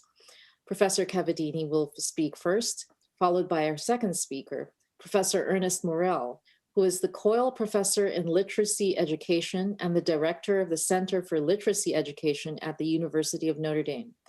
His scholarly interests include literacy studies, the teaching of English, critical media pedagogy, and post-colonial literatures of the African diaspora. Professor Morell is the author of 10 books and more than 90 articles, research briefs, and book chapters, including Stories from Inequity to Justice in Literacy Education, New Directions in Teaching English, and Critical Media Pedagogy, Teaching for Achievement in City Schools. Professor Morell is chair of the Planning and Advisory Committee for the African Diaspora Consortium and sits on the executive boards of LitWorld and the Education for Democracy Institute. So without further ado, let me turn to Professor Cavadini for his preliminary remarks. Welcome. Thank you, Diane. And hi, everybody. It's nice to see you, even though I can't see you. But this little reflection that I'm going to offer comes from my attempt to find a kind of theoretical basis for anti-racist programming in Catholic institutions, instead of one that's drawn from Catholic tradition, instead of one that's drawn from Marxist analysis or from critical theory. And further, I was inspired by an interview that Gloria Purvis offered, inspired and convicted by it, but inspired to begin this way. Do Black lives matter? Do they matter as much as other lives? Is Black beautiful? Do we even see it? Any thoughtful person would hopefully answer these questions readily with yeses, yet the questions are also often unsettling because they force us to think about the possible ways of answering no, ways that might reside within our own hearts. Often these no's are unseen or unacknowledged, and therefore all the more troubling and all the more troublesome. Is there a theological paradigm that would allow us to put both yeses and no's into perspective and to chart a way forward? The answer to that question, at least, has to be yes. And the concept of the preferential option for the poor surely has a foremost claim on our attention in this matter, drawn from Catholic social teaching. So what is the preferential option for the poor? Pope Francis characterizes it this way: God's heart has a special place for the poor, so much so that he himself became poor. The allusion to 2 Corinthians 8:9, and that's from Evangelii Gaudium. Pope Francis goes on to point out, here's a long quote, ready? For the Church, the option for the poor is primarily a theological category, rather than a cultural, sociological, political, or philosophical one. God shows the poor his first mercy. This divine preference has consequences for the faith life of all Christians, since we're called to have this mind which was in Jesus Christ. Inspired by this, the Church has made an option for the poor, which is understood as a special form of primacy in the exercise of Christian charity, to which the whole tradition of the Church bears witness. This option, as Benedict XVI has taught, is implicit in our Christian faith in a God who became poor for us so as to enrich us with his poverty, end quote, and another allusion to 2 Corinthians. So the preferential option for the poor is a category derived from revelation, not, in the first instance, a category of unaided scientific reason. It's not a doctrine that can come from the secular disciplines, not even philosophy. We can go on to observe that the poor are not only those who suffer financial hardship, though this is most often a primary characteristic, but the category is wider. Here's what Professor Gustavo Gutierrez, the John Cardinal O'Hara Chair in Catholic Theology, Emeritus, here at Notre Dame, has to say about it. Quote, "What does being poor mean? I believe that a good definition does not exist, but we can approximate it if we say that the poor are the non-persons, the insignificant ones, the ones that don't count either for the rest of society or far too frequently for the church, for the Christian churches.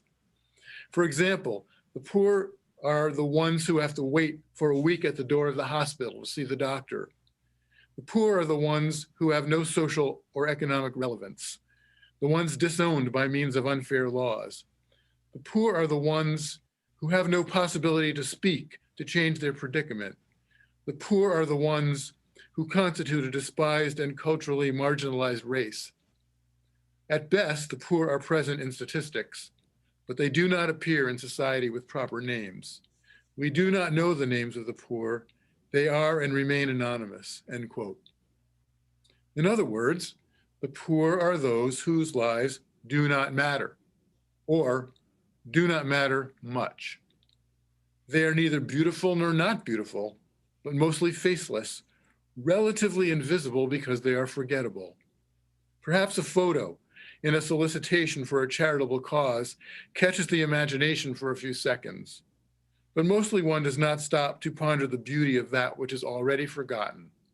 The poor are those on the mental back burner. One gets to them or not. The relevance to the question of racism is obvious. It is true that not only Black lives, but all lives matter. But to respond to the question, do Black lives matter, by immediately saying all lives matter, is from the perspective of the preferential often for the poor to say something true in a way that tends to subvert that very truth. It is to forget that in reality, some lives do not seem anyway to matter, or not matter as much. The preferential often for the poor requires us to stop and notice that. The poor are more likely to die an early and unjust death, not because no one cares, but because no one cares enough to see that it does not happen, or because not enough people care enough. The preferential often for the poor asks us first to notice the way in which some lives do not, in fact, but only in theory, matter. It means then that for us to answer the question, do Black lives matter, with an honest yes, and not just a theoretical all lives matter, is to try to do something about what we have noticed. Namely that in fact, in society, Black lives are not preferred and do not matter as much. We can't answer the question with an honest yes unless we exercise the preferential often for the poor and start by preferring those lives that have not in fact mattered much. Does that mean we forget about all the other lives that matter? Of course not. But the thing is, it's already obvious to us that those other lives matter. We have to start by preferring the ones that do not so obviously matter, at least not as much as those other lives. But even more profoundly then, friends, and think about it, we can see that the preferential option for the poor is, in a way, simply the preferential option for human dignity. God's heart has a special place for the poor, so much so that he himself became poor. God makes it clear that he does not prefer what we in our fallen state of original sin prefer, namely power, prestige, status, and the markers of status, which are completely conventional and arbitrary. The poor are us, without the status markers that we use to mark our preferences, without the money that we use to guide our hearts, without the power that we are always deferring to or admiring or envying. The preferential option for the poor is quite simply the preferential option for human being as such, in his or her innate vulnerability, and for the dignity attaching to humanity intrinsically. In our fallen state, we do not prefer the human being intrinsically, but we rather prefer supplements and add-ons that seem to make human being as such more worthwhile, more useful, more important. This means that in preferring the poor, we are leaving these other preferences behind, often at a cost, and learning to prefer a human being as such. From this perspective, if we do not stop preferentially to say Black lives matter, but simply reply all lives matter, we are risking giving preference to the status and power that easily attracts and keeps our attention and our preference. And that in turn is to risk saying no lives matter. Because if power and its prestige markers are what actually matters to us, are what deep down we actually prefer, then human being as such, human dignity, does not matter. This is the cynicism and nihilism hidden within racism. Is there a part of us that to the question, do Black Lives Matter, would have to answer yes, but only in theory? Are there ways in which we act or in which the church acts that seems to answer without words, yes, but only in theory? Is black beautiful to us? Or is whiteness the norm for beauty? Not usually because we have thought much about it and have made a conscious judgment, but because we don't think much about it. We don't think much about black, whether it is beautiful or not. Do we even act, even without realizing it, as though in order to be beautiful, it must be on white terms? As though in order to rise to visibility, it has to be within white circles and on white conditions, in some ways whitened. Another way of putting the question, does the church in Africa matter to us as much as the church in Europe or in the US? Do we see the church in Africa, which is almost 100% black?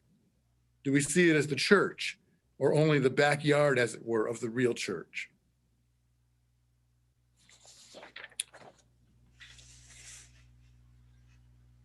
God's heart has a special place for the poor, so much so that he himself became poor. We know then that in exercising the preferential option for the poor, even when this means some difficult and penetrating self-examination, means coming to know ever more deeply and ever more fully the cost of the incarnation, of the self-emptying of the one who was in the form of God in order to take on the form of a slave. The grace of our Lord Jesus Christ, that though he was rich, yet for your sakes, Paul says, he became poor, that through his poverty you might be rich. To prefer, and in exercising that preference, to come to know the poor, in whatever form that poverty takes, is to come to know more deeply the grace of our Lord Jesus Christ. It is to be formed in contemplation of the gratuitous love which undertook this impoverishment of the incarnation for our enrichment. No matter how much it may sting to discover our complicity in contempt or scorn or erasure, we are in that same discovery also discovering how much we are loved and how much we have been enriched with the riches of God's heart. These riches are so much more beautiful than the riches we have preferred in our love for status, for privilege, for prestige, and for money. In short, in our love for power. Instead of finding what we had feared in our self-examination, namely that we are not loved and cannot be loved, we find the opposite. We are loved in the very poverty to which our self-examination reduces us. And we discover in that love a bond of communion to all other human beings. In fact, the only bond of true communion that exists or can exist, the completely self-giving love of God revealed in the precious blood of Christ that has no ulterior motive or agenda or self-interest. Ultimately then, the preferential option for the poor, though it has a deconstructive moment, is a constructive preference, constructive of human community. It does not leave people in a potential position of permanent division or yield to an us against them mentality as the ultimate reality.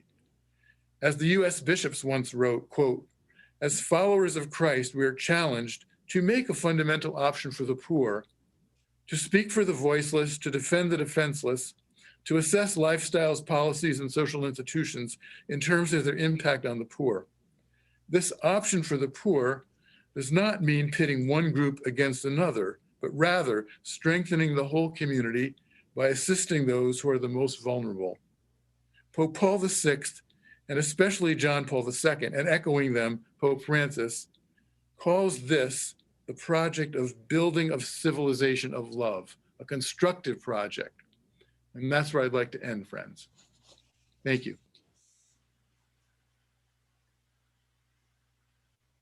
Thank you very much, Professor Cavadini, for those excellent preliminary remarks. We now turn to Professor Morell for his opening remarks.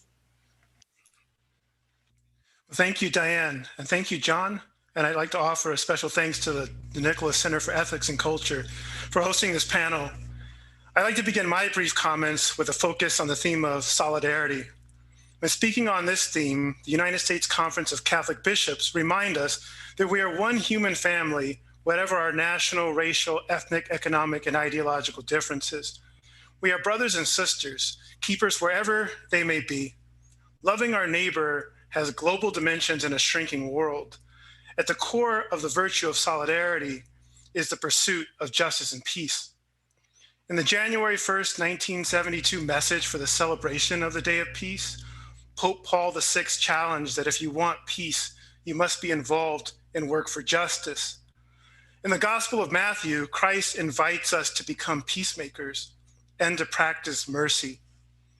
Manifesting a Christian love for all members of the human family demands that we promote peace in the world surrounded by violence and conflict that are often inspired by racial prejudice and perceived racial divisions, even as John mentioned, racial hierarchies. The USCCB further challenges us to move through an understanding of interdependence to a commitment to human solidarity. That challenge must find its realization in the kind of community we build among us. Love implies concern for all and a continued search for those social and economic structures that permit everyone to share in a community that is part of a redeemed creation. When referring to the body of Christ in 1 Corinthians 12, Paul writes that there should be no division in the body, but that its parts should have equal concern for each other.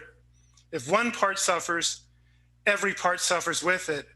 If one part is honored, every part rejoices with it.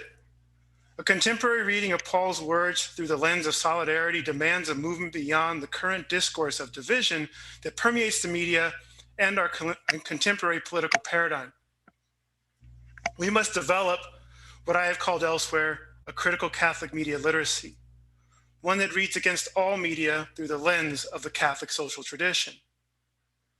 To do that, we must move from an objectification of groups of people based on social constructions and negative hierarchies to an insistence on a Catholic subjectivity. It isn't, of course, that all individuals are Catholic, just that we commit to seeing them as God does, as made in his image and worthy of love. We must insist that we can be different without being divided. The body of Christ is a perfect foundation for our anti-racism project. But we must also acknowledge that silence in the face of injustice is acquiescence to that injustice. In considering the second theme I'd like to speak to briefly, call to family, community, and participation, we're also reminded by the USCCB that the person is not only sacred, but also social. How do we organize our society in economics and politics, in law and policy, directly affects human dignity and the capacity of individuals to grow in community. Marriage and the family are the central social institutions that must be supported and strengthened and not undermined.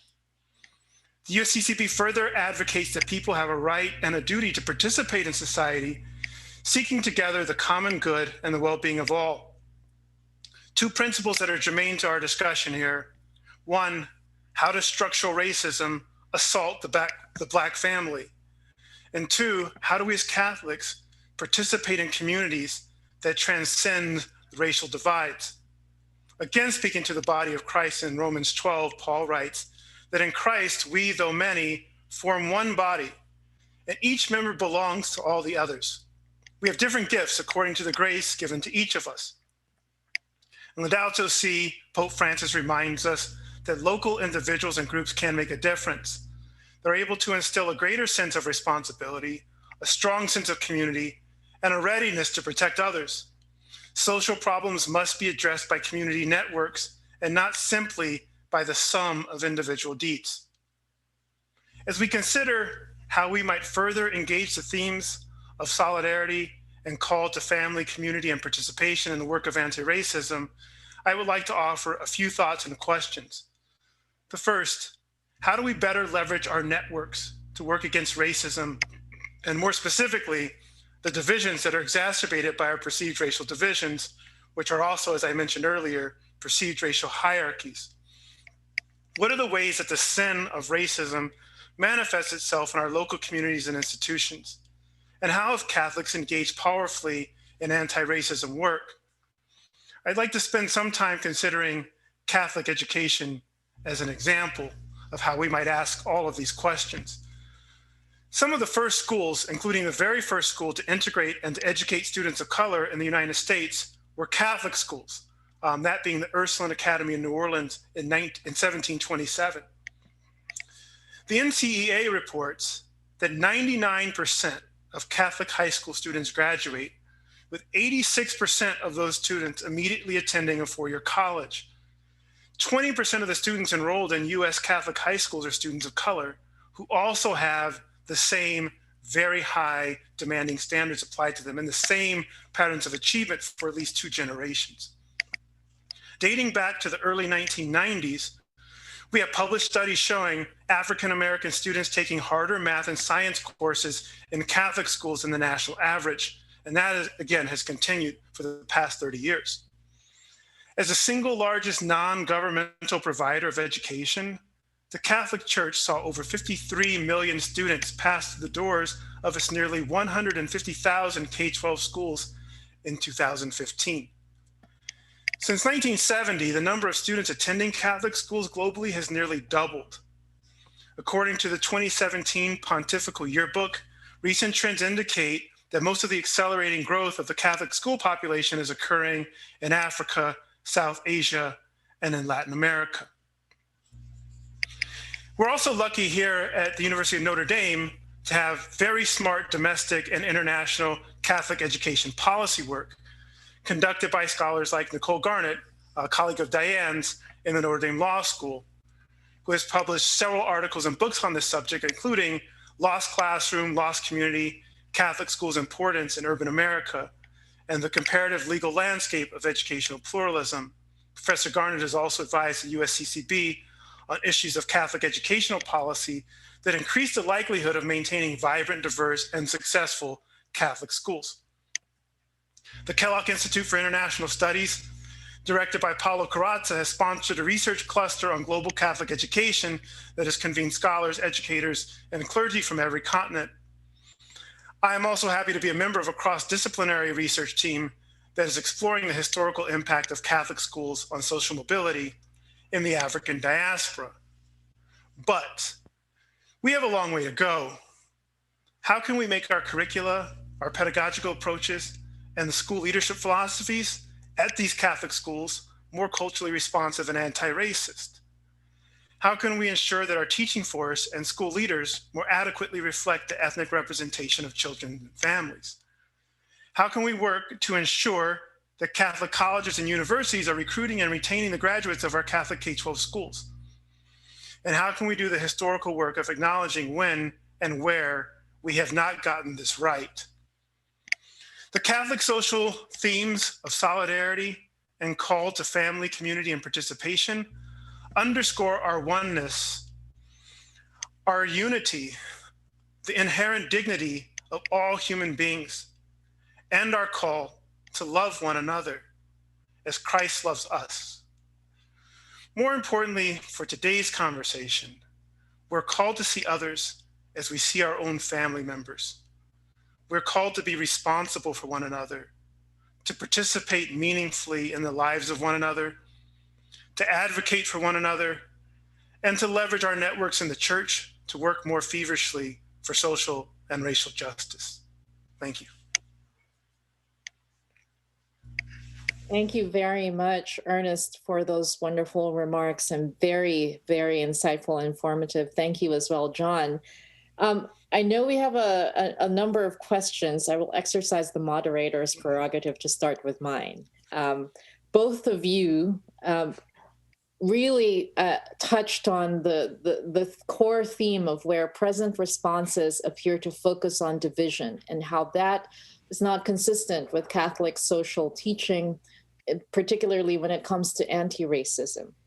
What would you say to those who have some degree of deep impatience already with the church's consistent teaching of the call to conversion of the human heart? I mean, it's not like the Catholic Church has not embodied and represented anti-racist behavior. It's been there, and teachings, the magisterium has been consistent since the 1500s in squarely rejecting forms of racism and recognizing Indian nations among others. So much as it's been, and it's also in its own document on the Church Against Racism, also recognized that throughout its history, there have been instances of complicity by certain members of the church, but it has been willing to confront that in the spirit of love of one's neighbor, as both you and John have spoken of.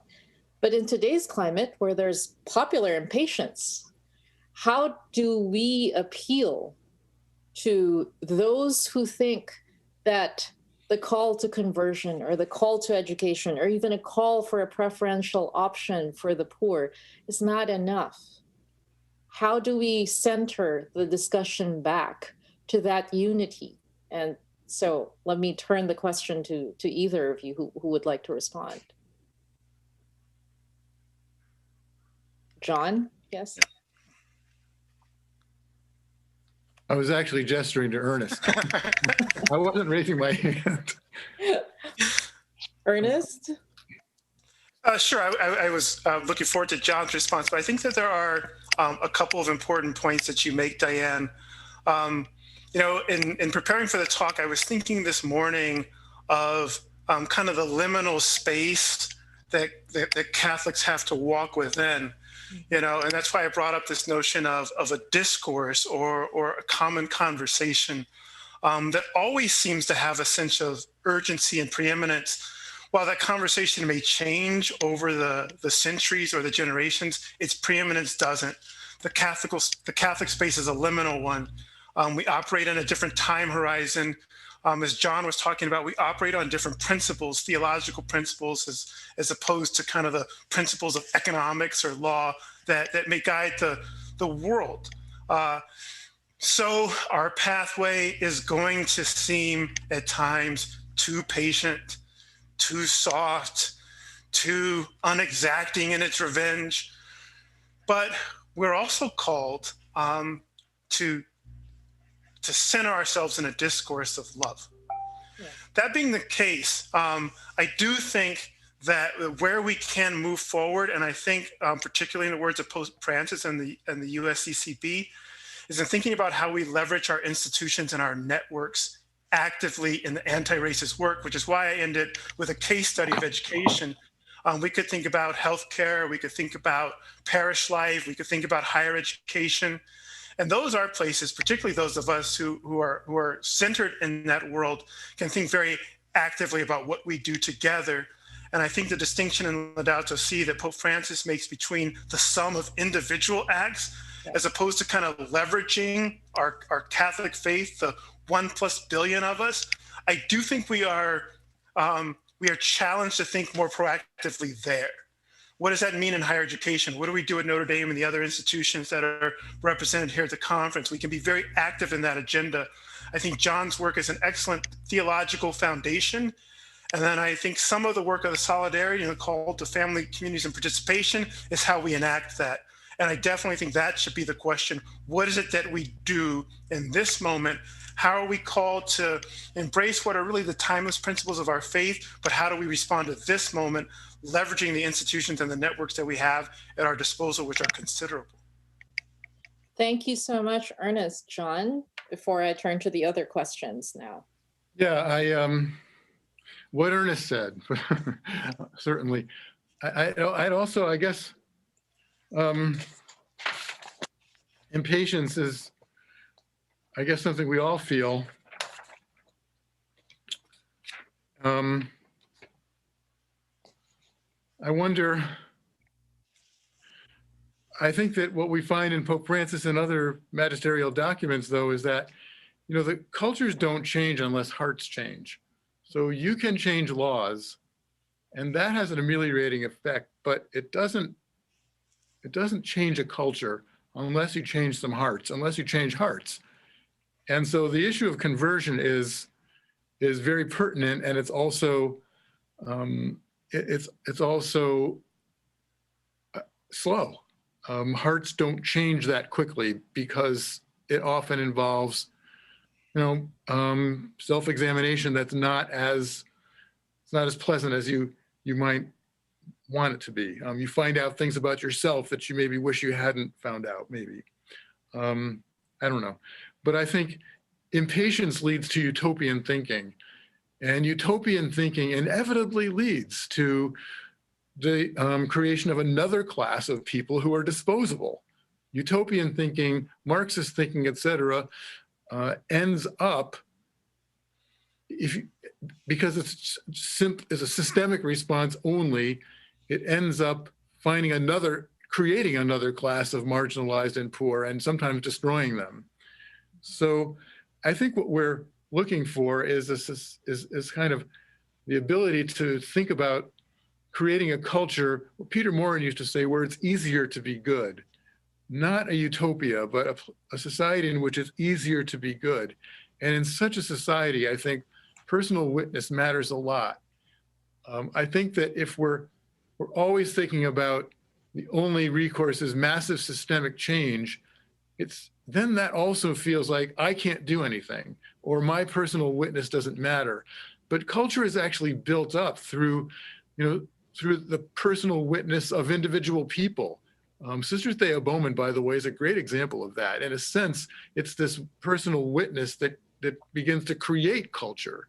And so I think that the impatience that arises from the desire for systemic change that can only come from creating a new system, which is a kind of massive sort of effort, often means that a culture doesn't change. It moves from one system to another, instead of creating a culture where hearts are more likely to be converted, and instead of empowering people to feel like they can do something, instead of like their life is futile and my witness means nothing.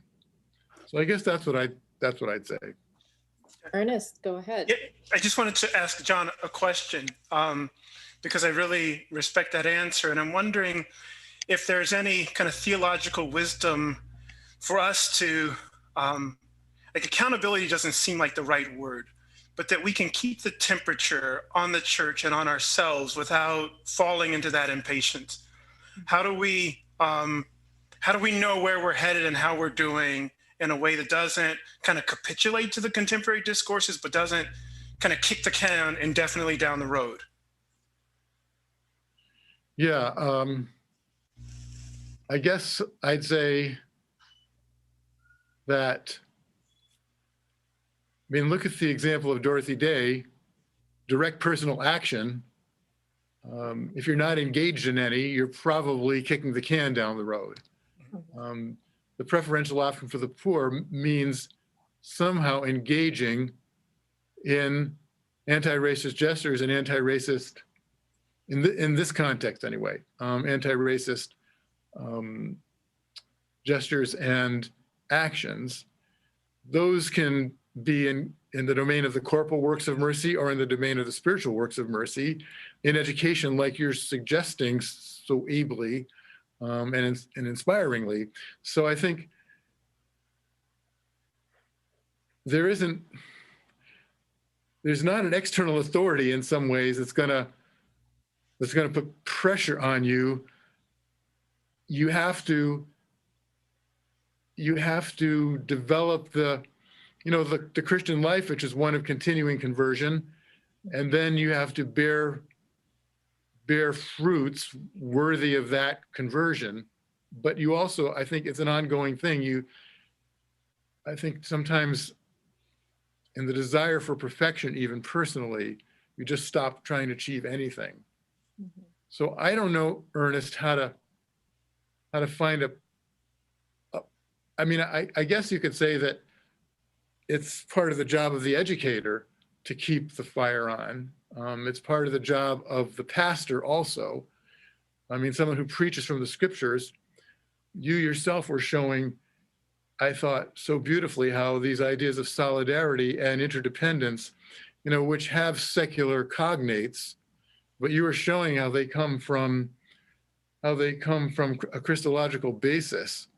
The body of Christ, if one part suffers, all suffer, so that you've got the basis then for pastoral exhortation in homiletics and for Christian education in Christian schools, Catholic schools, et cetera. So I guess those would be two locations where people can kind of, I forget the nice way you put it, but keep people's feet to the fire, our own feet to the fire. Yeah. Let's take our temperatures.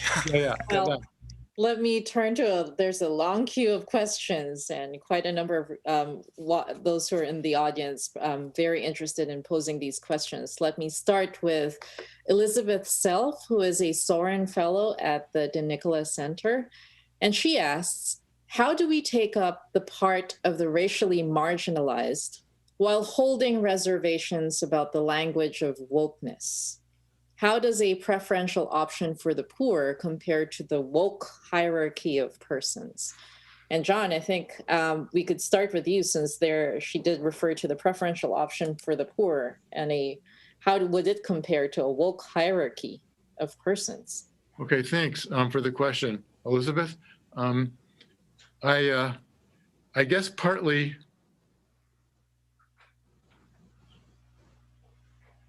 I lost the first part of my thought. What was that? Say it again, the question, sorry. So the question is, how do we take up the part of the racially marginalized while holding some reservations about the language of wokeness? Okay. Yeah, so, okay, two things I would say. I love the Gloria Purvis article in Church Life Journal that I referred to, because she takes up this question partly. She takes up the question, doesn't the organization Black Lives Matter have a kind of Marxist or anti-Catholic theoretical foundation? And she said it may, but that doesn't actually make the question, does Black Lives Matter, irrelevant and one that we shouldn't ask.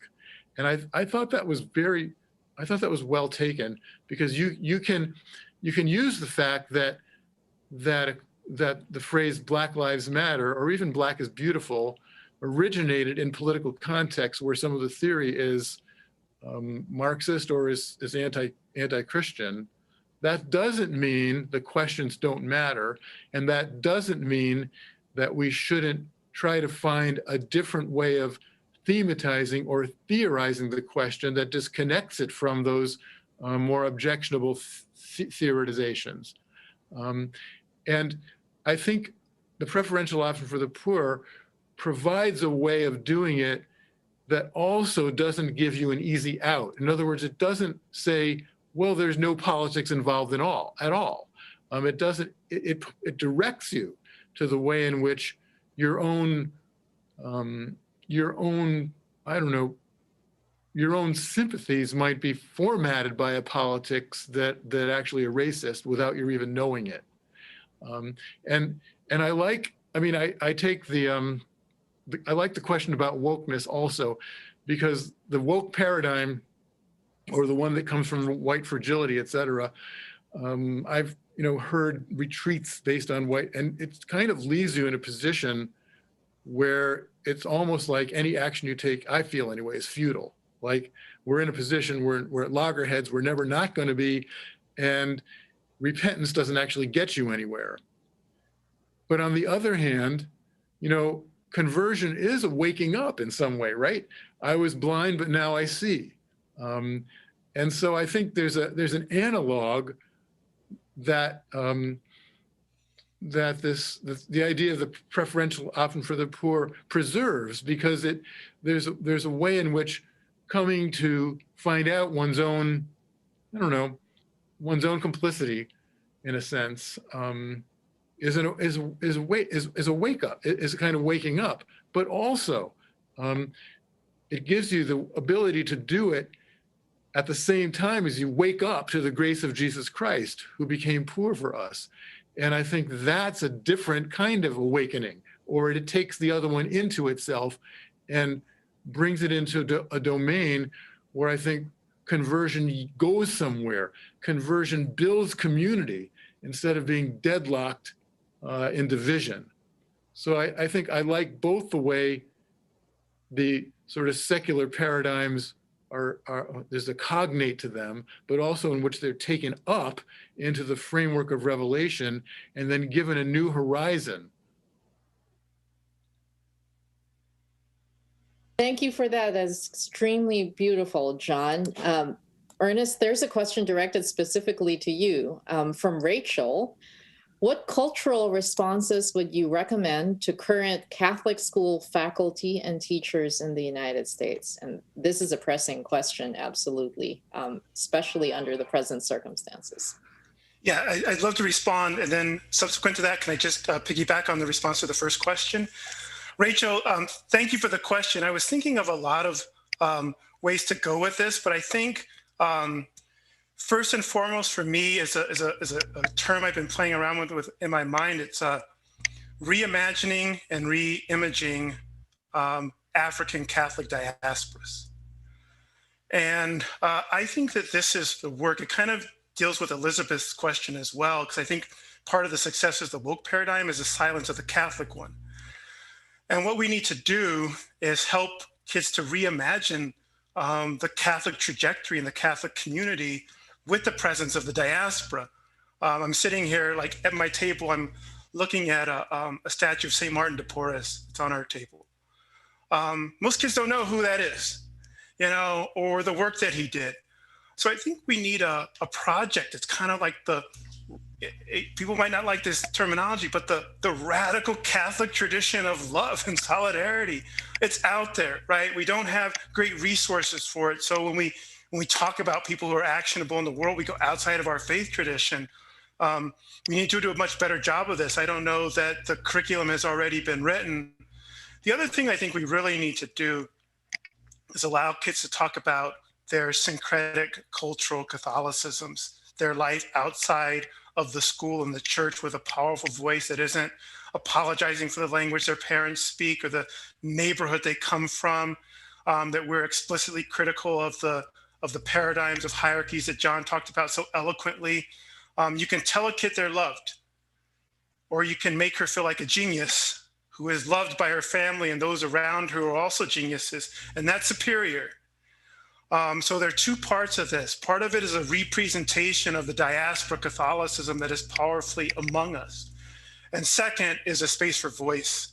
To articulate one's own humanity is the truest gift, I think, of what I would consider a pedagogy of love. Thank you for that, Ernest. In fact, if I can add on, what you're saying is exactly why the Committee on the Elimination of All Forms of Racial Discrimination at the UN congratulated the Catholic Church for the uniqueness of Catholic schools and Catholic education that can foster this kind of unity amid differences, which sort of turns me to the next question here from Soren Fellow Ali Moritzen. She's a junior who's majoring in chemical engineering. So the question is, how do the many parts of the one body of the church recognize their common purpose and shared dignity without diminishing true differences, whether they be in appearance, in culture, in history, or in role in God's plan? Any takers? John? I'll just give a quick theological answer, which is probably useless. I'm good at useless things. But I guess you could say it's always the perfecting work of God to make us more ourselves. And thereby, in Revelation, it says that our own unique name will be revealed, at the end of time. And that's a way of saying how the work of God's grace in us, the work of God's grace perfecting us, makes us more ourselves, not less ourselves. The work of totalitarianism tries to strip people of individuality and to make them less themselves and more just part of a class or part of a, die casts of humanity. But that's never the work of God. The work of God is always to build communion by perfecting the love, by configuring each person to the perfect self-giving love of Christ. But that actually makes you more yourself. It makes you freer, and it makes your own distinctive gifts come out more robustly and more manifestly. And so you can think of the communion of saints in this regard, how the community of saints are also different from each other. It didn't homogenize them by configuring them to Christ's love, but it made them all more themselves in communion. So there's the theological answer anyway. Ernest, thank you, John. It's always a pleasure and a challenge to follow John. I was thinking about extending the metaphor because I really do think that difference and diversity are very different ways of looking at this. I prefer difference. It's not that I'm opposed to diversity. When you think about the body, take an elbow and a knee. It's not a question of a hierarchy. They serve different purposes.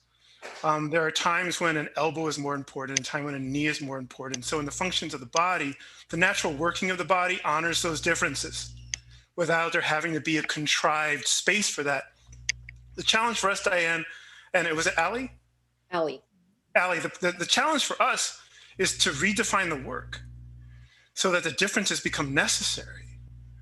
And I think that John alluded to this. And do we think of the Church of Africa as the backyard or the central work of the church? When you think about the work that we need to do to make Christ known, loved, and served in the contemporary world, all of our differences become immediately necessary.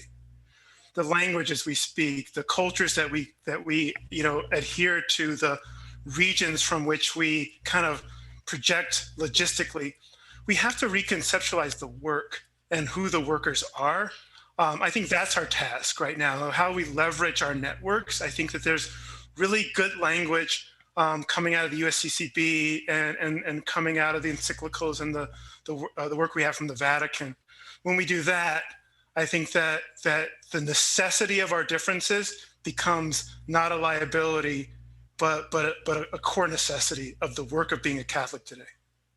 If I could ask a follow-up question, Ernest, because as you did rightly point out, the teachings have been there, whether they're from the magisterium, from the encyclicals, from the practice of the church in the 1500s. So why, in the present climate, do we feel, or at least we sense, that there is sort of a vacuum when it comes to what does Catholic social tradition have to offer on this very fraught question of anti-racism?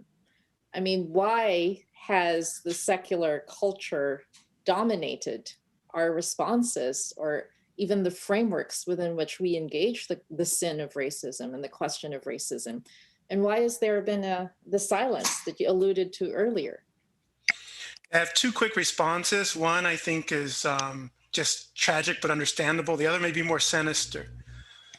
I think that the tragedy is our inability to find ways to engage the popular discourse through the tools of that discourse without its ideologies. I was inspired, as I told the Soren Fellows in the Bread of Life dinner a couple of years ago, by St. John Paul II and this notion of evangelizing the culture. So we have to use the tools, but for different purposes.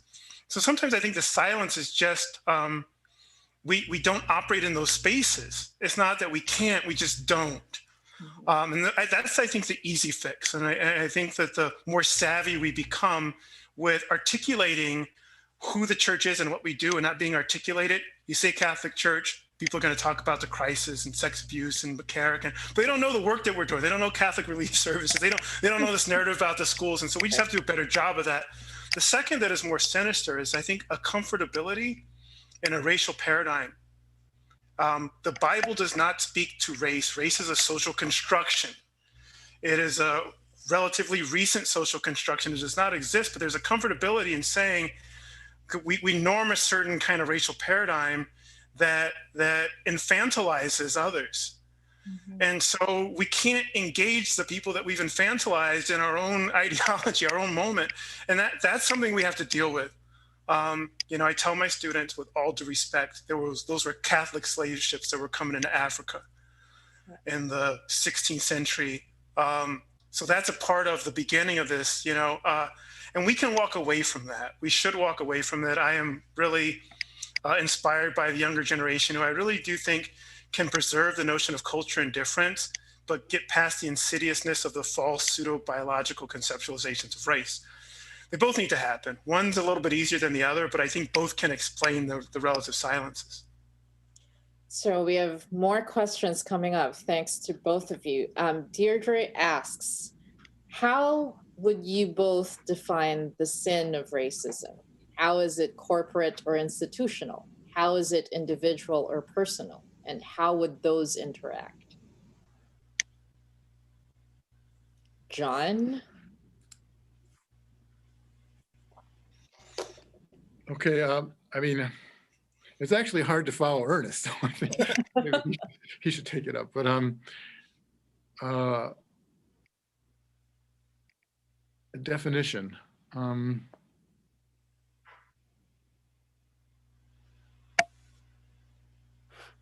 I guess a definition might be that, well, one way of thinking about it, I suppose, is if whiteness, which is also a cultural construct, like Ernest was saying, but still, if that construct, whiteness, defines your reality, and everything else is measured by that. So that when you think of the church, for example, you think of the white church, and then you don't really think of the church in Africa. It was an example I tried to give, and I've been to Africa 3 times now, and every single time I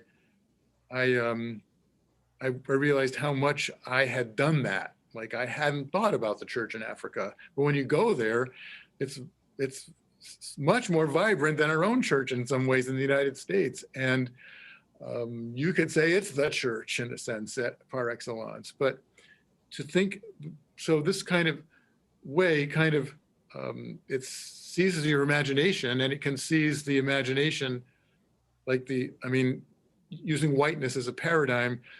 You don't notice it until something wakes you up, but then you may notice the way in which institutions you're associated with also do that. And so the two things are connected, because the institution teaches something or passes something on or encodes something, if you want to put it that way. And we don't notice it until something wakes us up. I think that Catholic social teaching is one thing that can wake us up. And preferential often for the poor asks us precisely to try to see people we don't normally see, because we have a lens that defines importance, and they don't fall under that category. It's not that we necessarily think this consciously, but we don't see it. That's why we talk about, I was blind, but now I see, I think. So I don't know if that's a very good answer, but using whiteness as the paradigm for valuing and status means that we prefer that, and we don't see the other. And in fact, we step on the other, and we ignore the other, and we erase the other. And once you wake up to that, I think there's the whole Catholic tradition of repentance and of conversion, and it's not instant. So I don't know, maybe that's how I'd put it. Thank you, John. And Ernest, before I turn to your answer, I wanted to also interject another question following up with what you said earlier. One of the members of the audience reflected or asked to reflect on the impact of colonialism on the moral standing of the Catholic Church on matters of racism in Africa and other areas of the world that have been colonized. So focusing on Deirdre's original question on the sin of racism, how could the church confront its own sins in this respect? Yeah, I think that they're really connected. I'll try to kind of tease them apart for a second, because as John was talking, I was thinking about 2 different kind of layers of the sin. One is of imagination, and the other is what that imagination allows to happen, the action, so to speak. In thinking about the first, I was musing this morning with my family as I was thinking about the talk, and I can honestly say, I have never leaned back in a church and looked at the murals on the ceiling and seen a black body in heaven. I mean, not one. Yeah. So that's an imagination right there. I mean, heaven is exclusively segregated. I would assume that is the case in the Basilica as well. Yes. So the imagination is that that's normal. By the same token, you'd have no problem if a news episode said we were at Rikers Island or San Quentin or prison, and everybody that was in that prison was black. These are norms. In every city, there's a block that you traverse, and all the people change. Depending on the direction you're going, they're more affluent or there's more material pressure.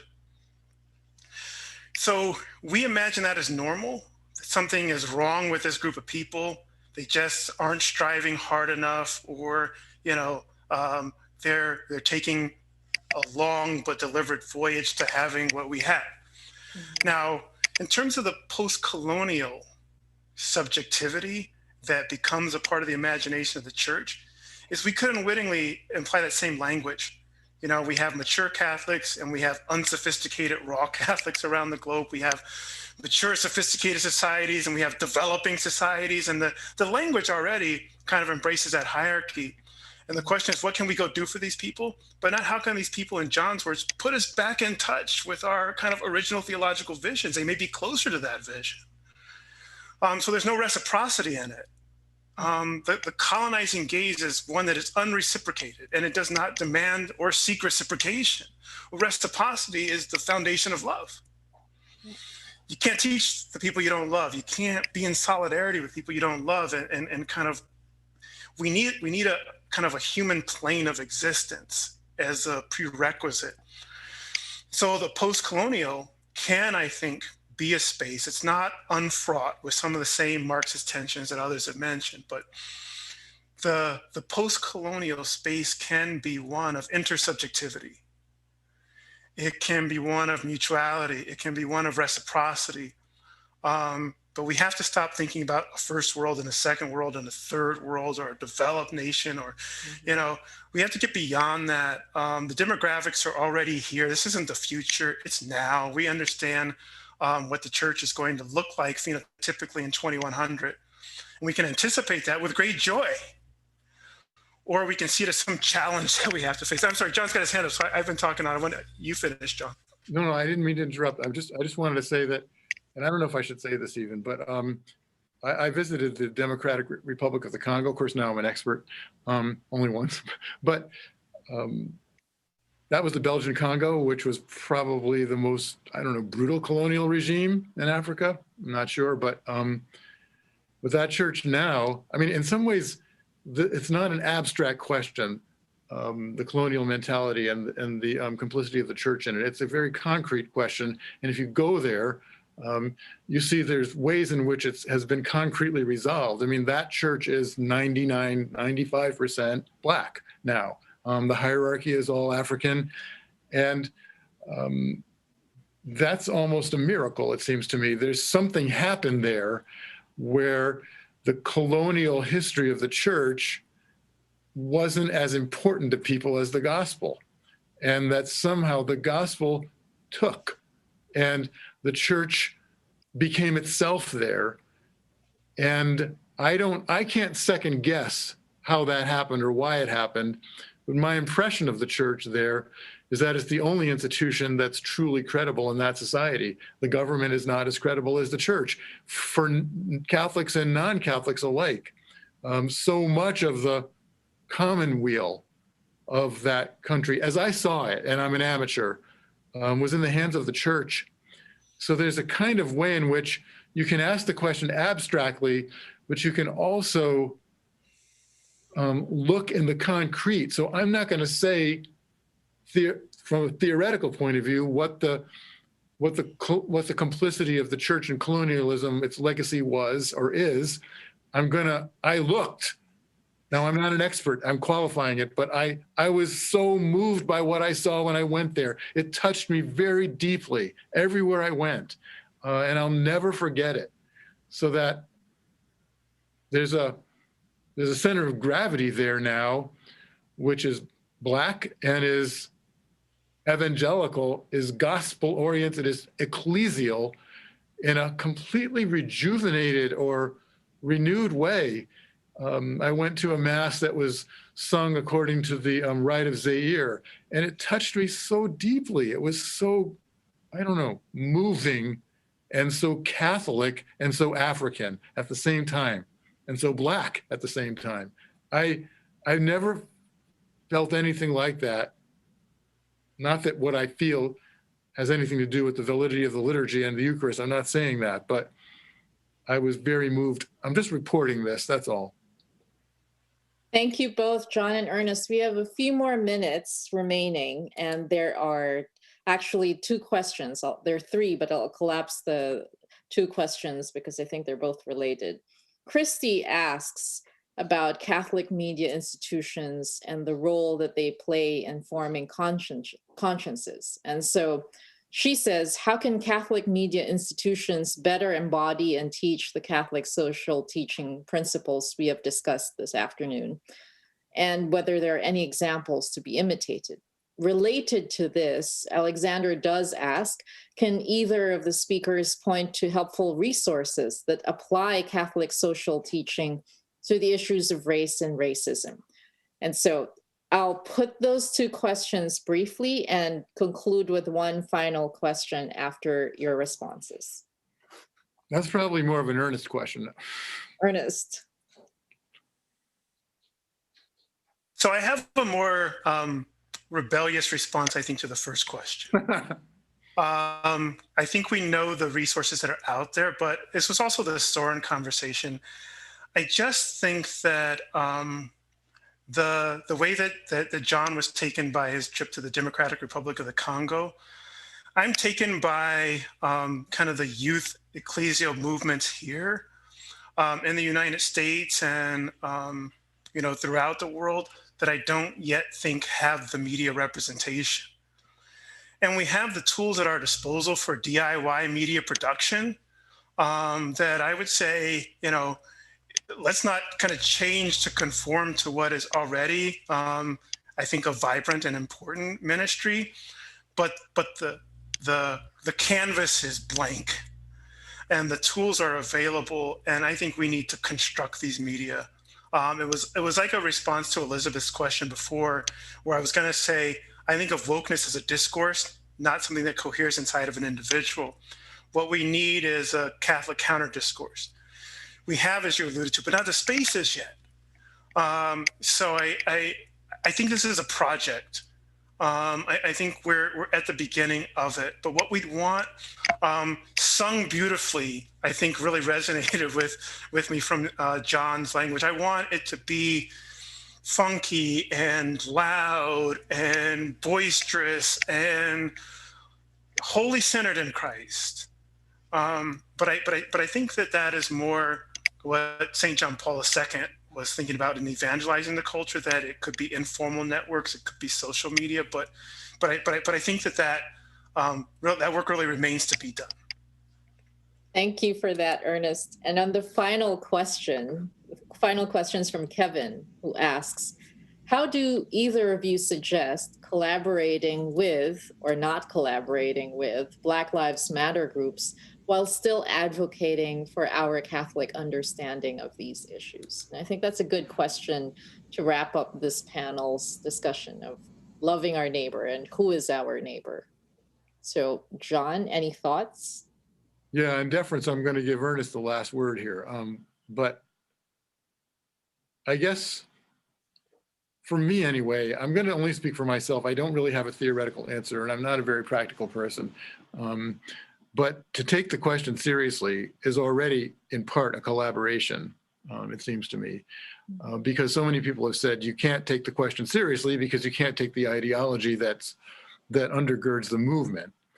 I want to point out there, and I think this maybe relates to the media question too, that a lot of the appeal of something like Black Lives Matter or these other kinds of maybe more secular movements is that in some ways they represent, a Christian dynamic shorn of its theological and supernatural element. So there's a kind of secular drawdown or reduction of the idea of repentance, but it doesn't go anywhere because there's no supernatural or there's no account of grace. There's a kind of eschatology in Marxism, for instance, but the eschatology is wholly within this world and has nothing to do with transformation of the cosmos or anything like that. So in some ways, these dynamics, because they're drawn from Revelation but reduced, they still have a way of appealing, and our job, in a sense, is to put them back into the larger framework in a way that they were drawn down from, and to appeal to the imagination, to in a way, to take the appeal that's already there and expand it into the domain of evangelization and of grace and of true eschatology and true conversion. And I think that really grabs the imagination, but that's also a way of exploiting a certain kind of common starting point, maybe. I don't know. That's a theoretical answer. It's not very practical. Thank you, John. And Ernest. Yeah, I'm 100% with John. I was thinking, just to piggyback on John's for my own response, I think that our challenge around Black Lives Matter is further exacerbated by the repudiation of Black Lives Matter movement by the mainstream media and how they're codified. I think there's probably even more proximity to what John is saying in the actual movement than what we see on TV in 30-second news clips. But I think my response is really kind of a further kind of elucidating of the Elizabeth question and the Deirdre question, and I think the Kevin question, and that is, I don't so much see the movement as much as what the movement brings out in people's yearning. And we need to speak to the person that is drawn to the movement, but maybe even more powerfully drawn to what John is articulating.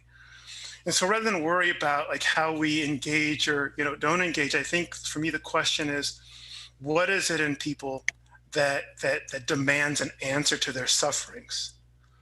And how can we do that? Otherwise, it's a logical pathway to pursue. If the Black Lives Matter is saying, we hear your suffering, and we see the church is silent on it, that's what I'm going to choose. But if there's a choice, or at least a dialogue, I don't want to put up this movement as kind of the Antichrist, because I think that there's a lot to it that we have benefited from, although I don't agree with everything that's happening. But I do believe a kind of an ecumenical, so to speak, dialogue about the sin of racism that involves a Catholic perspective is how we do that. There will be moments where we need to collectively leverage, and I think that we should do that. But I do think there should be a distinctly Catholic voice in this conversation. And I think that needs to happen. And so there's the engagement, but I really think about the dialogue. How can we listen to people? How can we actually learn from the unrest, what we may have not gotten right, at the same time that we offer a vision that is 2,000 years old, that we believe very passionately in, that is the higher course, and that is love. And we have to love those who are even stained with the sin of racism, as much as we love our own selves, because they too are part of our body. So I think we can do that in a way that's not soft, in a way that's not backpedaling, in a way that's not unwoke. And I love the Sword and Question Fellows, because I know that's how we're caricatured when we come in and talk about the love of Christ. There's no place for the love of Christ. We're at war right now. And I think that we can engage in a humane dialogue where we hear that rage and we don't dismiss it outright, but we offer something that we think is superior in love and in solidarity with these folks. I think that is possible. Thank you both so much for this profound example of how this dialogue could indeed take place. I particularly would like to, I'd like to salute both John and Ernest for truly educating and enlightening so much. And I think giving a real credible voice to what the approach could be towards our Catholic understanding of anti-racism beyond what's being offered today. I'd like to thank the participants for attending this panel. There is an upcoming panel titled What We Owe in Healthcare at 4 p.m. Eastern Time, where you will log in using the same Zoom webinar for all sessions. More information and a complete schedule can be found at DeNicola Center's website, ethicscenter.nd.edu. Once again, my thanks to our panelists and my thanks to those who are attending. Have a wonderful afternoon. Thank you.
Your Notre Dame live stream will begin soon.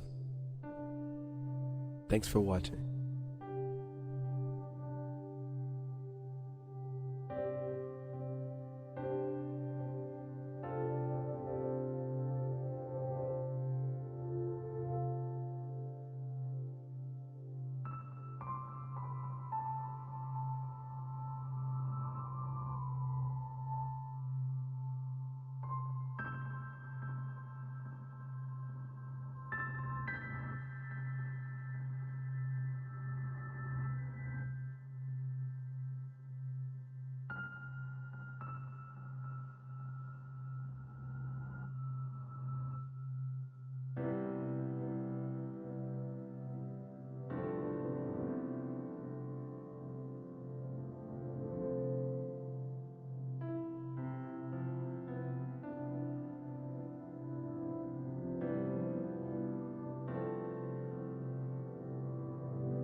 Your Notre Dame live stream will begin soon.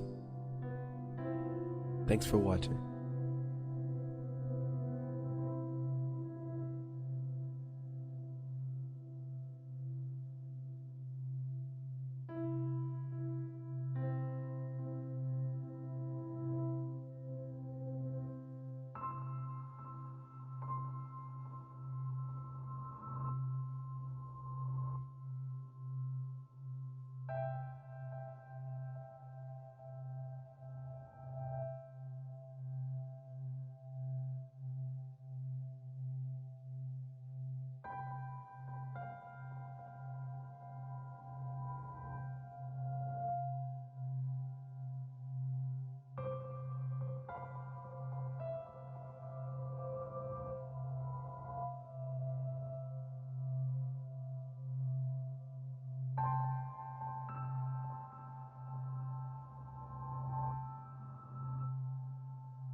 Your Notre Dame live stream will begin soon. Thanks for watching.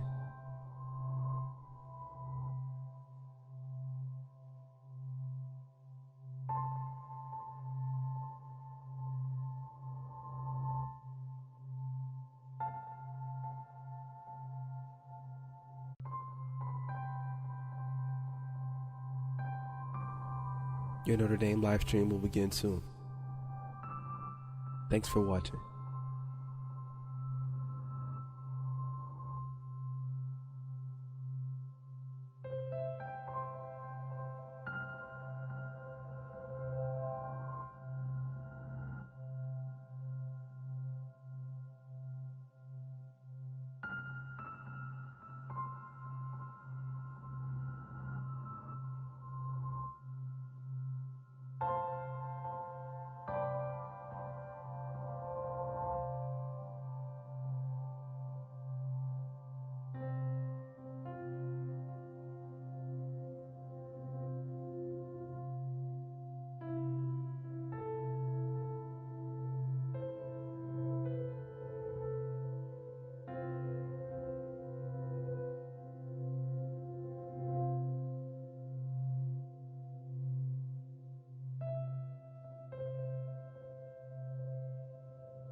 Your Notre Dame live stream will begin soon. Thanks for watching.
Your Notre Dame live stream will begin soon. Thanks for watching.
Your Notre Dame live stream will begin soon. Thanks for watching.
Your Notre Dame live stream will begin soon. Thanks for watching.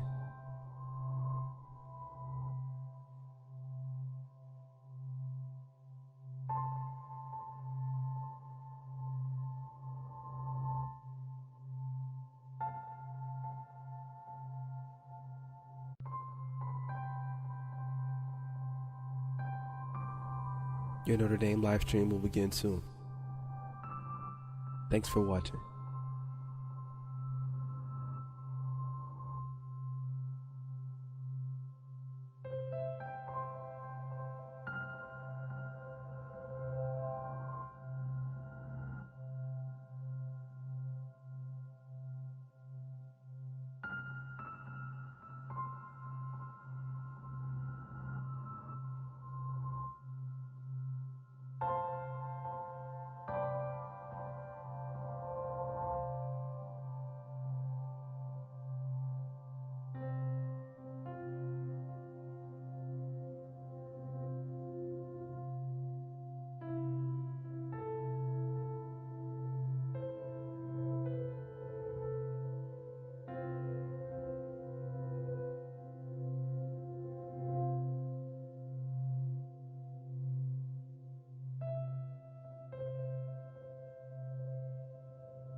Your Notre Dame live stream will begin soon.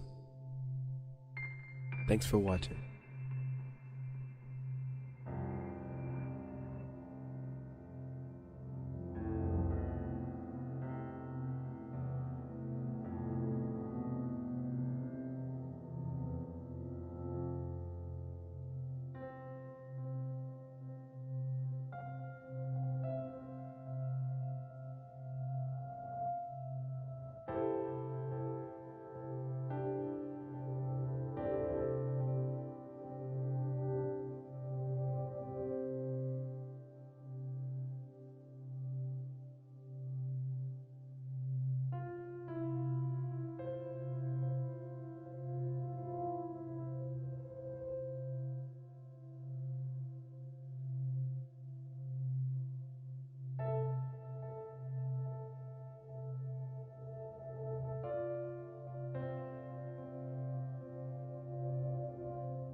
Your Notre Dame live stream will begin soon. Thanks for watching.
Your Notre Dame live stream will begin soon. Thanks for watching.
Your Notre Dame live stream will begin soon.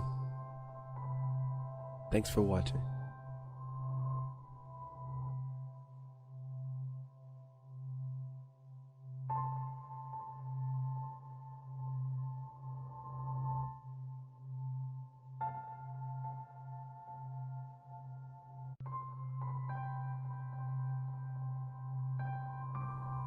Your Notre Dame live stream will begin soon. Thanks for watching.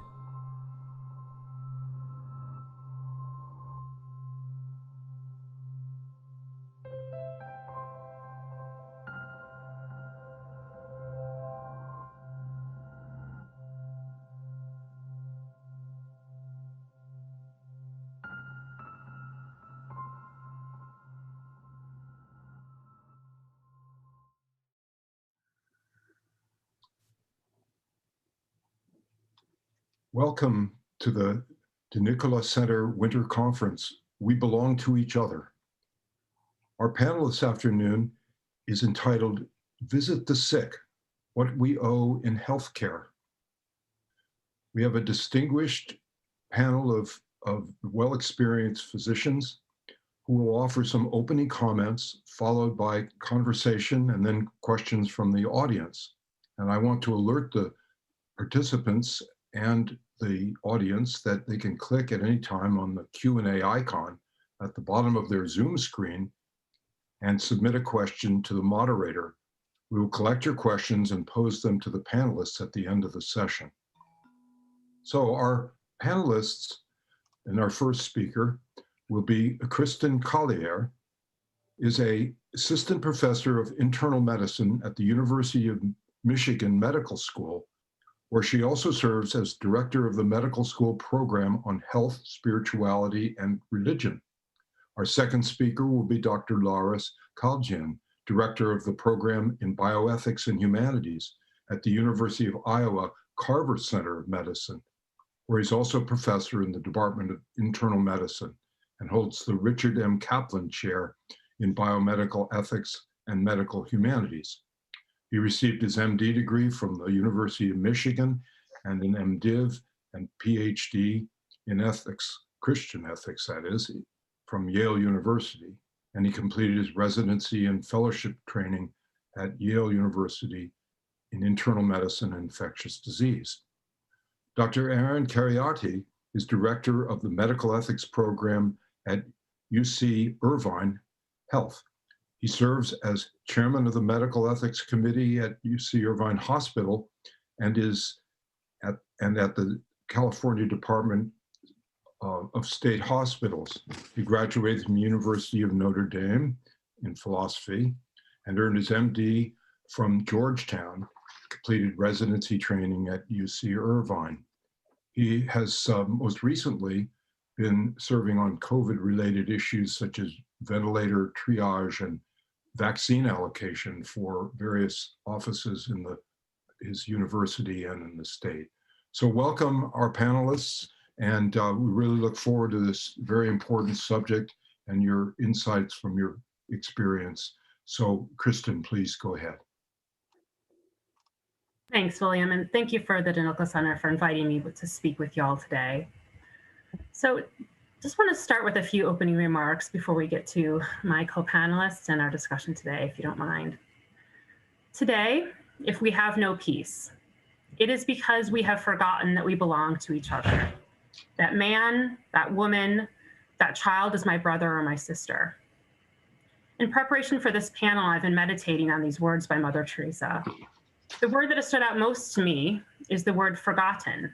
So I've been thinking, if we've forgotten that we belong to each other, as I agree that we have, this must mean that at some point we knew this to be true. I can almost hear this as a rebuke given by Moses, Isaiah, or one of the prophets of the Hebrews. Have you forgotten what has been told to you, that you belong to one another?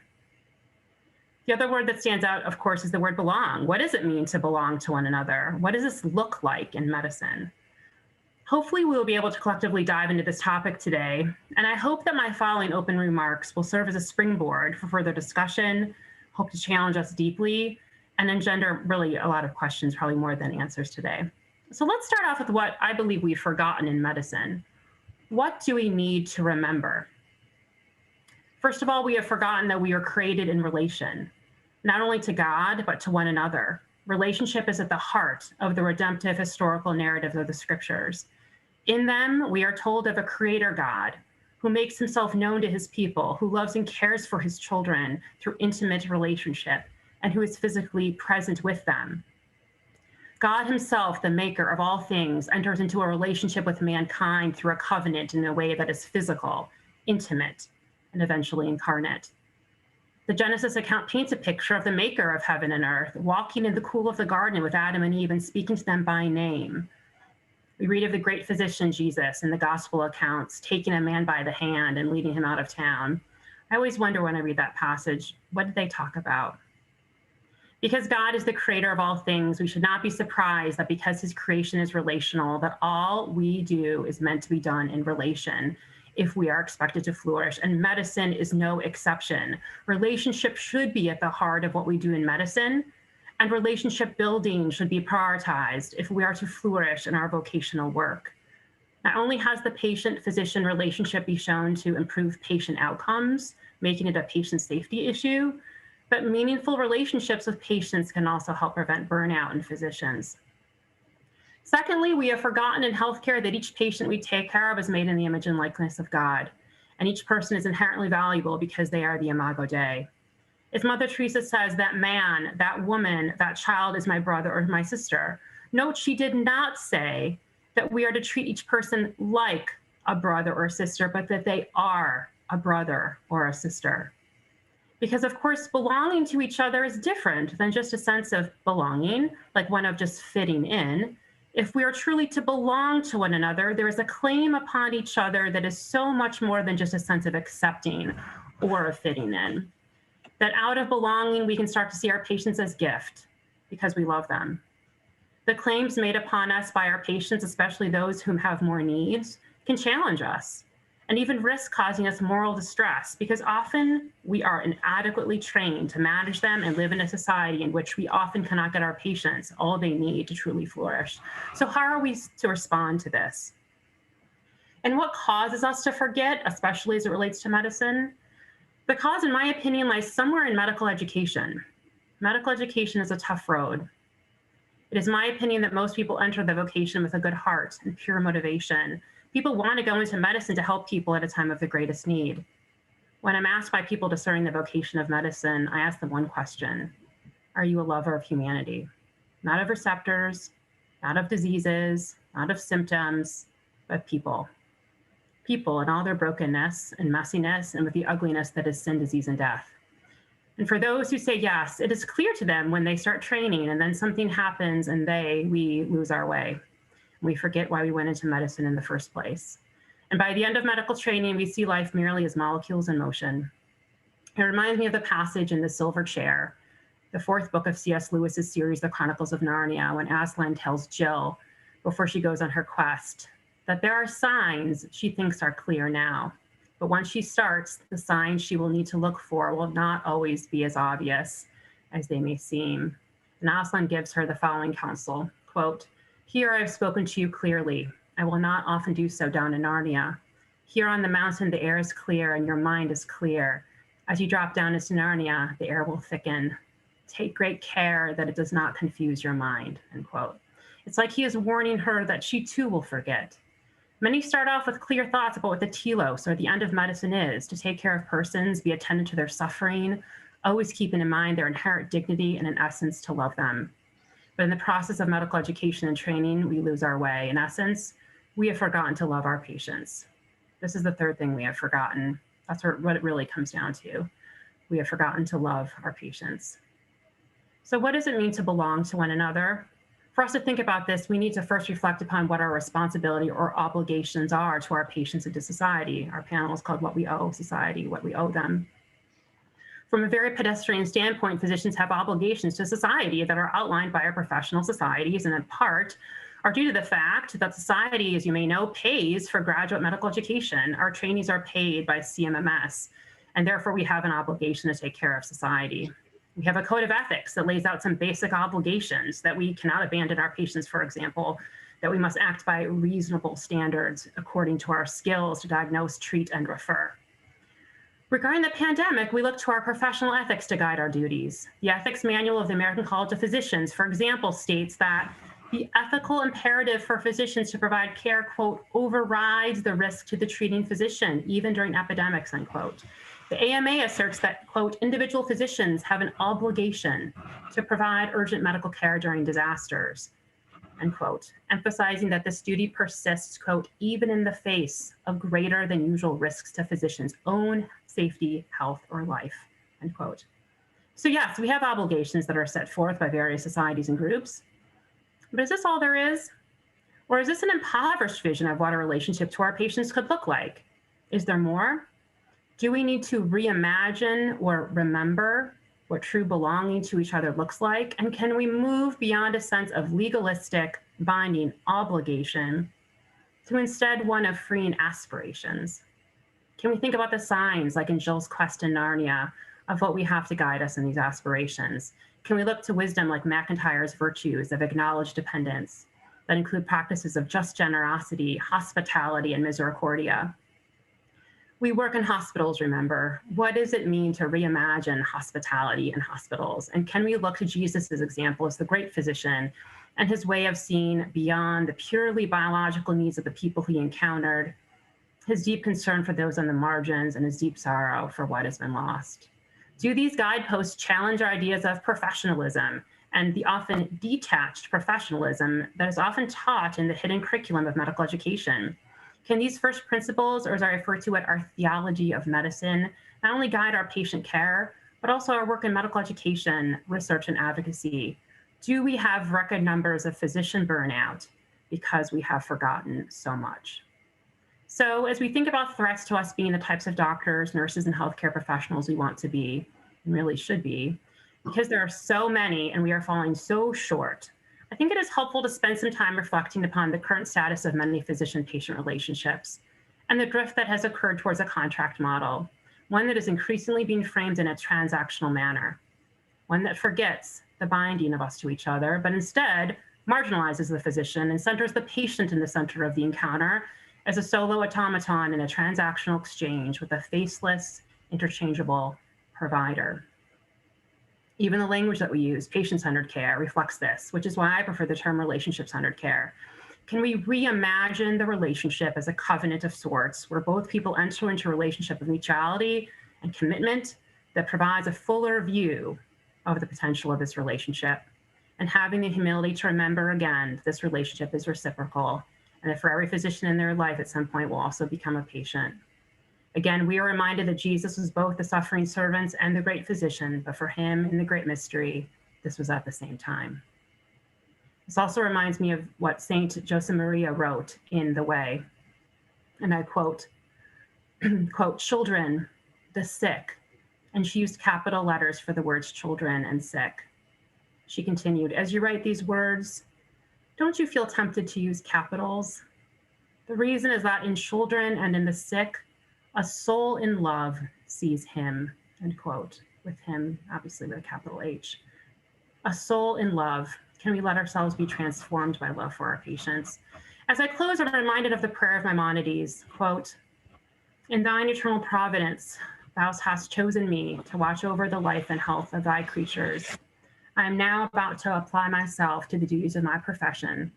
Support me, Almighty God, in these great labors that they may benefit mankind, for without thy help, not even the least thing will succeed." So I'd like to take Mother Teresa's phrase and reword it to our aspiration. Today, if we have peace, it is because we have remembered that we belong to each other. That man, that woman, that child is my brother or my sister. As we go forward with our discussion today, I hope we can think about what it means to remind ourselves to our patients in love, while at the same time remembering that all of this work is the gift of God. Thank you. Thank you, Kristen, for those very thoughtful and stirring words. Loris, you're on. Thank you. It's a pleasure to be with all of you, whoever are out there now or later on, and a great privilege to get to collaborate with Bill and with Kristen and Aaron. And thanks to the Nicola Center for all that they do to support such a remarkable enterprise at Notre Dame that has such a reach around the country and the world. So I'd like to just begin by making some opening remarks of my own that are contextualized by the current pandemic for sure, and are focusing really on two areas. One is this notion of the duty to care, especially when the duty to care in healthcare comes at a risk to one's own self because of the nature of contagious disease. But then also on the question of justice, and justice in the administration or distribution of healthcare. One thing I won't be talking about, but matters greatly in this whole landscape, is also the notions of solidarity. To be in solidarity not only with healthcare professionals who put themselves in harm's way in order to care for those who are in need, but also for all the people outside of healthcare who provide essential services that have been so ready and forthcoming to put their own lives at risk for the sake of all the things that we either do take for granted or have learned not to take for granted during these difficult times. So first, this duty to care. And I think of this duty as being closely related to this notion of belonging to each other, right? Because when we think about what it is for health professionals, and I will speak as a physician, to have this duty, we're mindful that we enter into a profession voluntarily and we literally profess. That's why we're called professionals, right? We profess to be certain kinds of people when we say that we are healers. And I want to say, before I just say a bit more about duty to care, that a disclaimer is that I have not myself been on the front lines as a clinician during this pandemic, but having been trained in infectious disease and grown up in the HIV/AIDS epidemic, I certainly was caring for many, many AIDS patients over the years. And one of the residents in my residency program seroconverted to HIV positive. So it was a real phenomenon for many of us in that generation of healthcare. So what is this basis for the clinician's duty to care? And as I thought about this, I thought about three things that at least physicians and I presume other health professionals would avow, and that is we make a promise, right? That's the idea of we profess something. We respond to the patient's need, and I'll come back to that when talking about justice. And then we have a certain ability, right? And even this word responsibility, the ability to respond. I think when we combine promise, the patient's need, and our ability to respond, we get our duty. These days, however, I do not take it for granted that everyone's on the same page in the health professions regarding what all this means. So what exactly have we promised? How do we define a patient's need? And what are the limits of our overall ability to respond to those needs? So I think these are open questions. And a place like Notre Dame, the dCEC Center, and the Christian witness that speaks to profound understandings that Kristen has already referred to in terms of the Imago Dei, in terms of the real basis for a claim that we owe something to our neighbor because of how we have a shared relationship to our Creator, right? That's a profound story that we tell and we believe as the true story that explains who we are and what we do as Christians in healthcare, realizing that by God's grace, many people outside of the Christian faith also avow deep commitments to their neighbor, even if they don't describe it in those terms. But still, the question of extent is always there. This duty is very ancient, of course. Those who read the history of healthcare and the history of Christian healthcare will go back to the early centuries of the church, as well as to the Reformation. And I was struck myself when reading during the last year about Martin Luther and his response that he wrote in a letter because pastors were wondering what were their obligations to sit tight and stay in a town when the plague had hit. And he said in an English translation, "We die at our post." He wrote, "Christian doctors cannot abandon their hospitals. Christian governors cannot flee their districts. Christian pastors cannot abandon their congregations." Profound, these witnesses. And of course, many of you can cite many other examples. One example I use in my teaching for students is I make reference to Dr. Carlo Urbani. Some of you may recognize his name. He was well known within Doctors Without Borders, and he accepted the Nobel Peace Prize on their behalf in 1999. But he died in 2003, and to my knowledge, he was the first health professional to die from SARS-1, right? And one of the things he said in his acceptance speech in 1999 was, "Health and dignity cannot be dissociated in human beings. It is our duty to stay close to victims and guarantee their rights." So that staying close is part of this duty to care, and it's basic to the health professionals. And we should encourage each other, encourage our children, encourage anyone who's interested in healthcare to take profoundly seriously what the implications of this are. And given what Kristen just said about contract versus covenant, let's say, we should not take for granted that there needs to be a profoundly deep commitment that is deeply anchored in a true moral vision that has staying power, especially when pandemic or plague hit. I want to talk just briefly about justice, and I wish I had more time in one sense, but perhaps the conversation will lead in these directions. And I say this because justice, if you read, for instance, Joseph Pieper, the great interpreter of Aristotle and Aquinas, he describes Thomas as referring to three basic forms of justice: what individuals owe each other as individuals, what individuals owe their communities or government, and what communities or government owe individuals. We tend to think right now during a pandemic so much in terms of what governments owe individuals, distributive justice.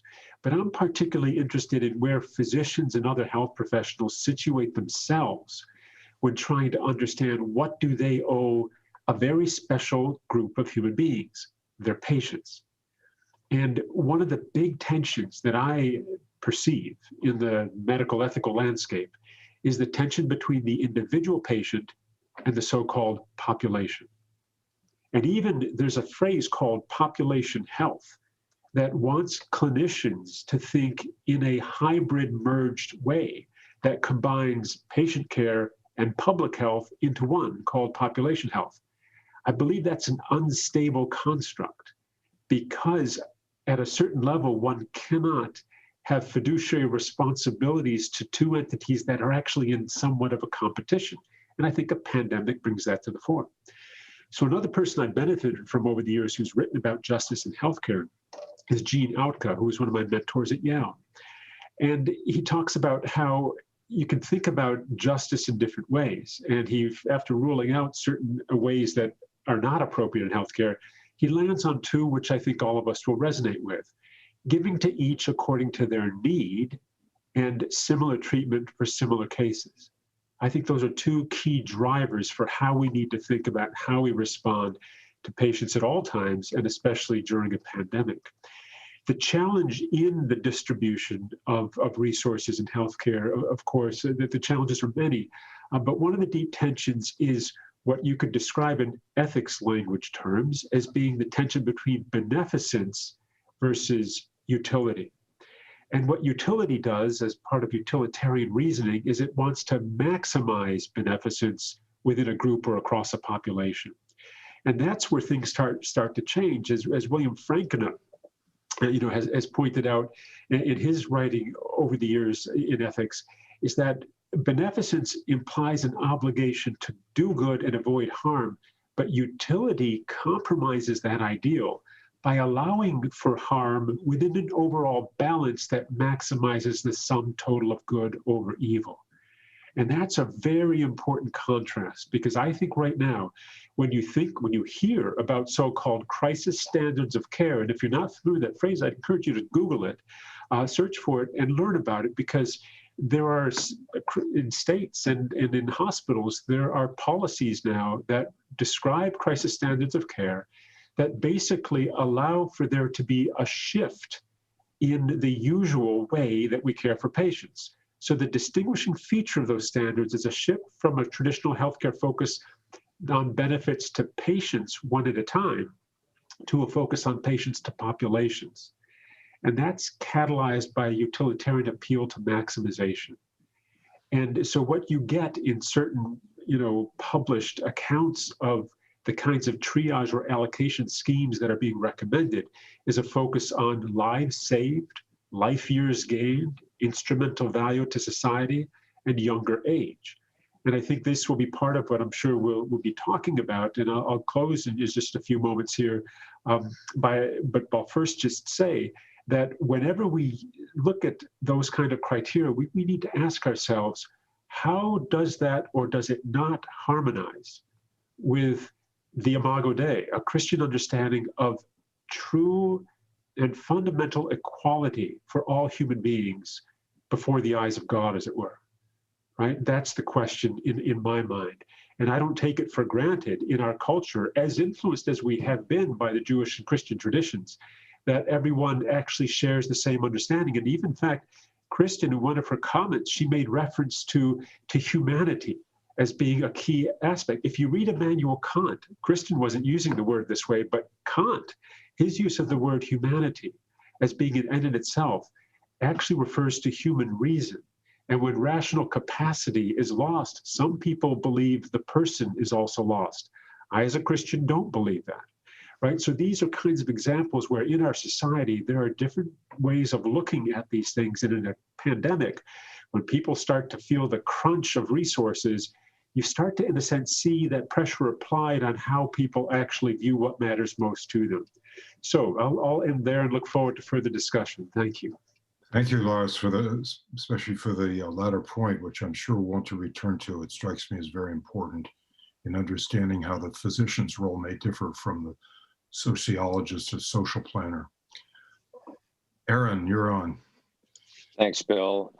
Thanks, Loris and Kristen, for your opening remarks, which I'm not going to attempt to add to by focusing on philosophy of medicine or on our obligations. I think what's already been said in that regard has been terrific.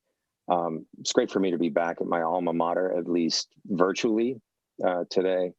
And I remember when David Solomon started this outfit, I think I went to the first or the second of these conferences as an undergraduate. So I have very fond memories of my early intellectual formation in precisely this setting. So I want to thank Carter and the rest of the folks at the dNicola Center. And just actually, I'll take this chance to put in a plug for Carter's new book. So any of you in the audience that are interested in medical ethics should take a look at What It Means to Be Human, which I just finished a couple of weeks ago, and it's a very important contribution to public bioethics, in my opinion. So, Carter, you can tag me later for that plug. The thing that strikes me, and I do want to have time to talk about the issues that Loris mentioned in relation to crisis standards of care. Full disclosure, I was involved in drafting the University of California's crisis standards of care. So we had a work group that the Office of the President put together for all 6 of the UC hospitals to hammer out our ventilator triage guidelines, basically. So I spent a couple of months knee deep in those questions of when and what it might look like to make that shift from traditional bedside ethics to a population-based ethics. And there's some very, very hard problems associated with that, and ones that actually here in my home state of California, we may be facing soon. Down here in Southern California, Los Angeles, especially, things are getting pretty bad, and we've moved into the contingency stage, which is the stage where you get really creative with your resources before you reach the crisis stage, which is the stage at which the demand overwhelms the supply of a critical resource, which might be a ventilator, it might be an ECMO machine, it might be a medication that could be of benefit to patients. It may be personnel, too many doctors and nurses getting sick at the same time, or being spread too thin because they're taking care of too many critically ill patients. But actually, I'm going to spend my minute or two talking a little bit about 2 friends of mine. The first is a young man, his name was Matt, and today is the anniversary of his death. Matt was diagnosed with bipolar disorder when I was in medical school, and watching him deal with his mental illness was a big reason, I think, personally, that I ended up going into psychiatry. And when I was an intern, sad to say, Matt ended up dying by suicide. He took his own life, which also had a profound impact on me. And just a few weeks ago, I lost another friend to suicide, a young man, 17 years old, who I've known since he was an infant. His parents are dear friends of mine and my wife. We've known them for many years, and our kids grew up together. So my 16-year-old son was really close to William, and I think William and Matt were suffering for a lot of reasons. They were suffering, in one case, from the illness of manic depression, bipolar disorder, and in the other case, from unipolar depression, for which there were underlying biological causes. But as with any mental illness and many straightforward medical illnesses as well, we're learning more and more about the social and even cultural determinants of health. And their deaths, and particularly William's most recently during the pandemic, was another reminder to me that that really all of us, I think the entire society right now, is suffering during the pandemic, whether or not you've had COVID or you're even concerned about getting COVID, whether you've been vaccinated or not yet. This is a rather unusual time in healthcare, in that, in a sense, this may be somewhat overstated, but I don't think it's too overstated to say that everyone in our society is currently, in a broad sense, a patient, is currently suffering in some way because of the pandemic or because of our collective decisions in response to the pandemic, in terms of locking down and socially distancing and conditioning one another to see the other as a potential source of danger I got a text message just the other day from Kaiser Permanente, my own health insurer, advising me to enjoy the holidays alone. And my favorite phrase in there was, this was the new hashtag tagline was, "Don't share your air," which struck me as a really sort of bizarre proposal. I wouldn't know how not to share my air. I don't think my air belongs to me.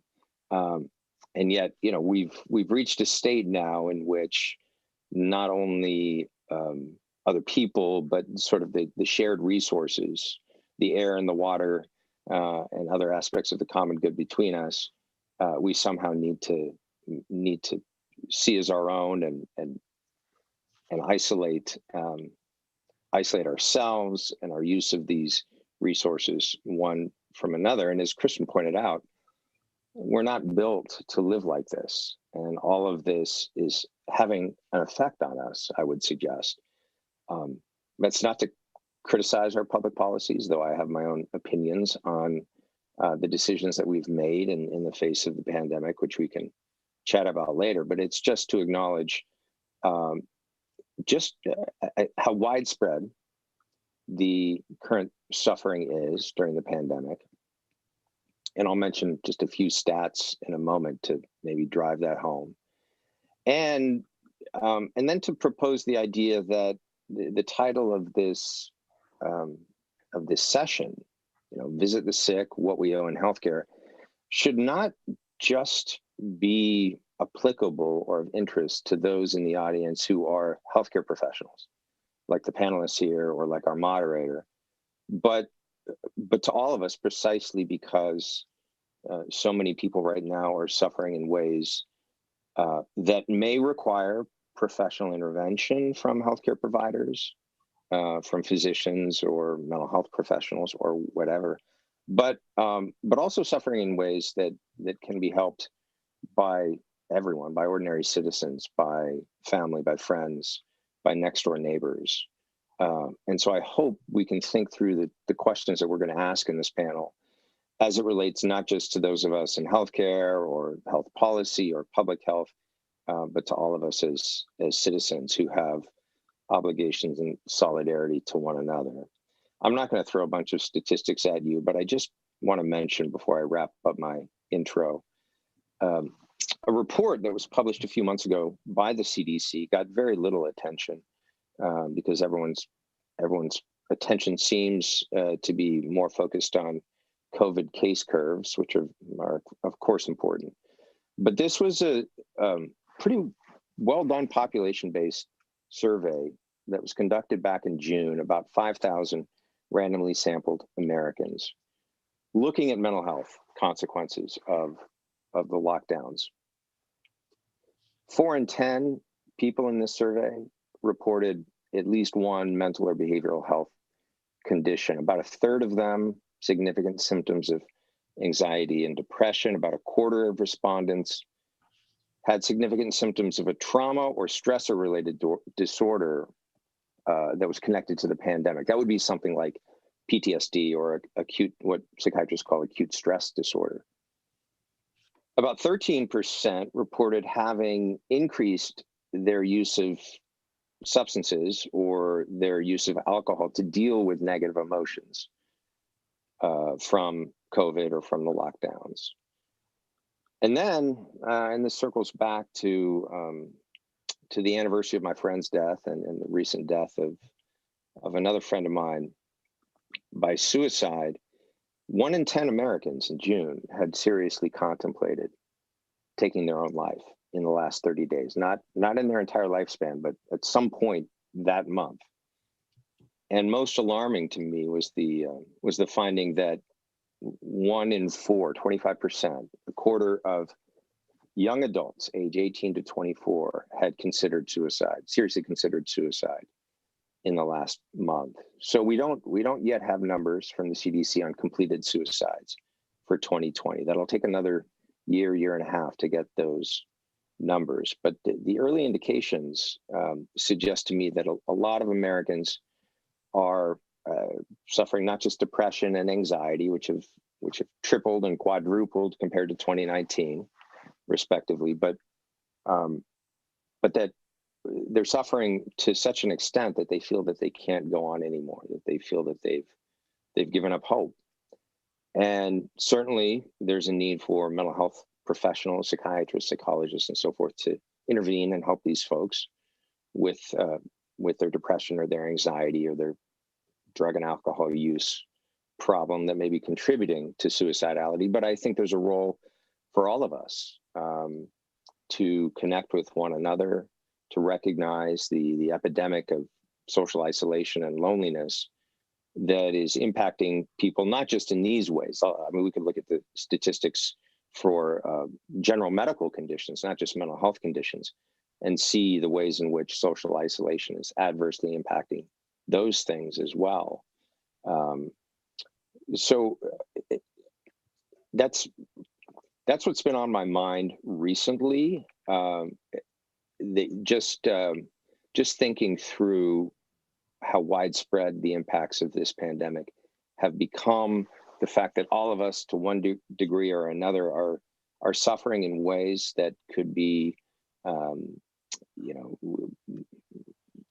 could highlight the fact that each of us, as McIntyre puts it, are dependent rational animals. We're on some scale of disability, or we're suffering in some way that we require the help of others, whether that's professionalized help or the ordinary help from families and communities. So let's think through the questions for the rest of the session in terms of all of us being, in a sense, being healthcare providers during this time, trying to do our part in the pandemic, and all of us being patients who need to be open to the help that others are offering during this time.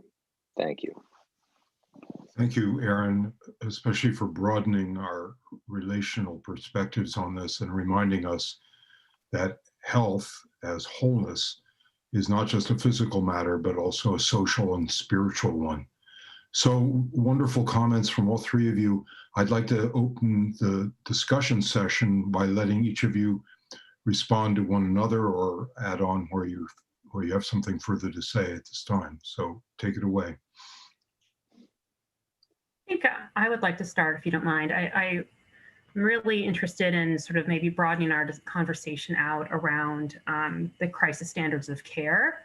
And Aaron, I know that you live and work in California, and many of us were alarmed on social media and Twitter and the news when we heard this past week or the week before that patients were no longer being transported, for example, to hospitals who had out-of-hospital cardiac arrest where ROSC, or return of spontaneous circulation, wasn't achieved. I would say that seems like a crisis standard of care. Do you agree? And it's just living in California, and it sounds like you've been working on some of these policies. Like, what are your thoughts about that, living on the West Coast right now as a medical doctor? Yeah, it's a great question, Kristen. I do agree that directive, which went out to basically all the EMTs in, it was either the city of Los Angeles or the county of Los Angeles. I can't recall, but it was LA, that there was now a certain category of patients that ordinarily would have been brought to the hospital. These are patients that have a cardiac arrest, that code in the field, and the EMTs are not able to reestablish a heartbeat. I mean, the first thing to be said, and this doesn't minimize the fact that that this is a rather striking and alarming development. Most of these are folks that are not going to survive, even if they're brought to an emergency department. There's going to be, a physician that will take a look at them and pronounce them dead, or maybe continue CPR efforts for a bit longer. But after a certain period of time, we know that if patients have been getting CPR in the field and you're not able to reestablish breathing and circulation, or at least intubate them and reestablish circulation, that the outcomes are going to be very, very poor. With that said, I would agree that this would be an example, probably the first example that you've seen of crossing that threshold from how do we utilize resources creatively. That would be things like sourcing more ventilators or using portable ventilators that wouldn't be the first device we would reach for in an ICU, but kind of redeploying them to be used in an ICU, or turning an operating room ordinarily used for elective surgeries into an ICU bed and using the ventilator in the OR for a critically ill patient. Once we get to the point where we say, okay, now there's now a category of patients that under ordinary circumstances would have been brought to the hospital and received some level of evaluation and intervention. Those folks are not going to be brought to the hospital. Then yes, I think we've crossed that sort of definitional boundary into crisis standards of care, and that is a move into the realm of triage. So it's a serious move, and it's one that the county public health officer there felt that he or she had to make. And I think we can argue about whether or not it was necessary, or whether it should have been done earlier, or whether it should have been delayed until later, or not done at all. But in principle, I think all of us have to recognize that there is a point where our resources have outstripped our demand, right? And I think our first obligation is to push on the supply chain to avoid getting into that circumstance wherever possible. And if we get into that circumstance, to make it clear to public health authorities and others who have the power to move pieces around the chessboard, that this, for physicians, especially those at the bedside, is really an intolerable situation. And we need to be pushing on that supply chain to get us out of this crisis circumstance as quickly as possible. And this is where we have to get really creative. So I've been proposing at the state level, sort of standing up a sort of critical care reserve corps of physicians, nurses, and respiratory therapists that can be deployed to other parts of the state to help with the supply of personnel, which in some places is probably the most critically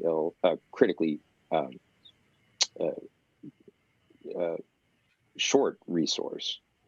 And cutting through bureaucratic red tape in terms of getting hospital privileges and making sure those physicians are insured adequately at the institutions where they may land, and so forth.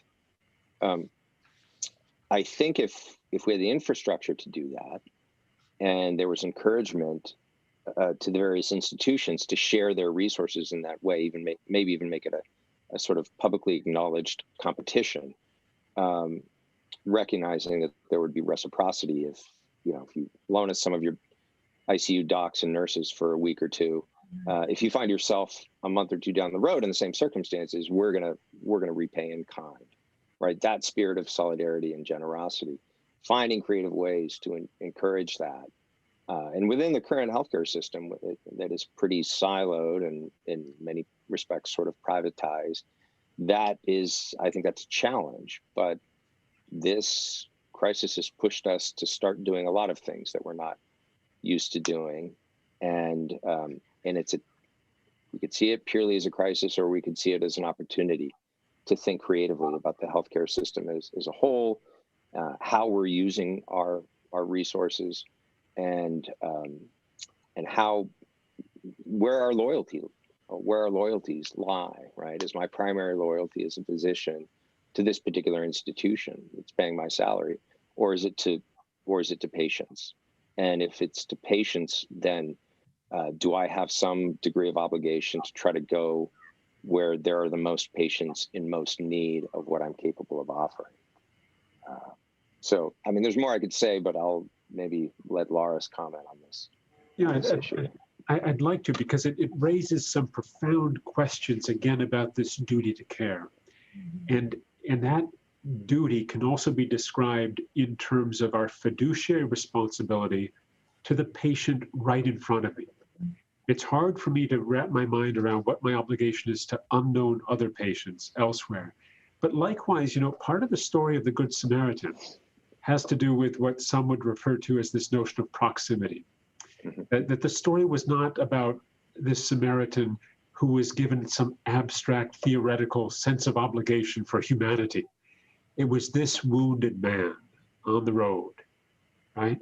likewise, for the EMTs in LA, or for doctors in my hospital or any hospital in this world, if and when there's a patient right in front of them, I would want to argue, and I have tried to argue, that even if there is a triage committee or an allocation policy that says, here's the scoring system, and if your patient is above, your patient gets treated. If the patient's below that threshold, the patient doesn't get treatment X, let's say a ventilator.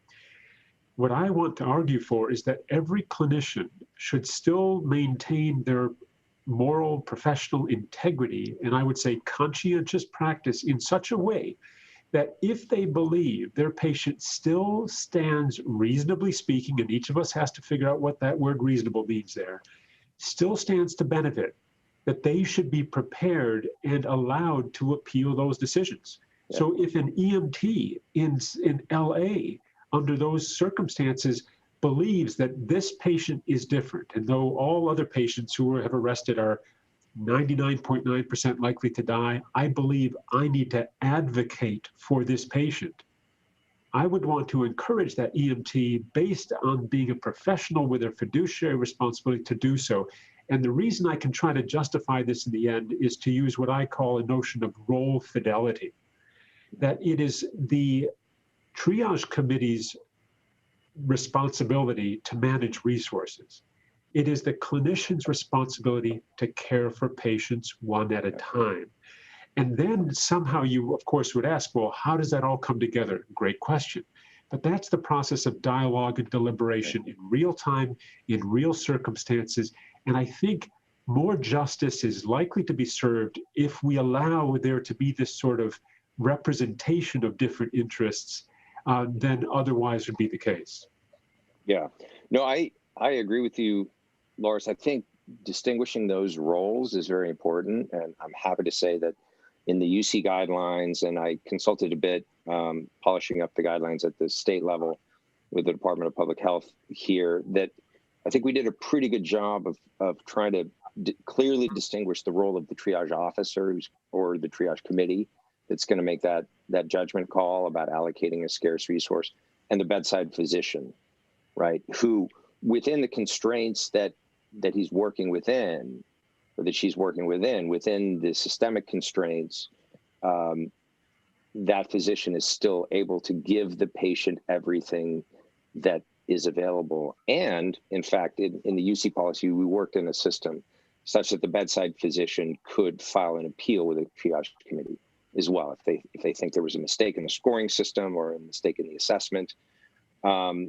So devising these systems to work perfectly is not possible, but having some safeguards like that in place, I think, is very important. I think it's also important that that the triage committees have a community representative that is not employed by the institution, that's not working for the hospital, that has something of a watchdog role in terms of making sure that the policies are transparent, that they're followed in a way that is fair and just.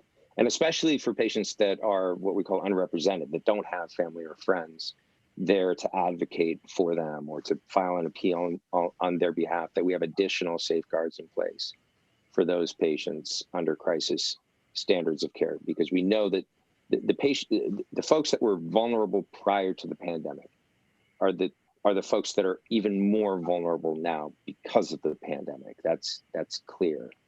And so all the more reason that we need to be paying even more attention to those who were vulnerable to begin with because of their social or economic or other circumstances.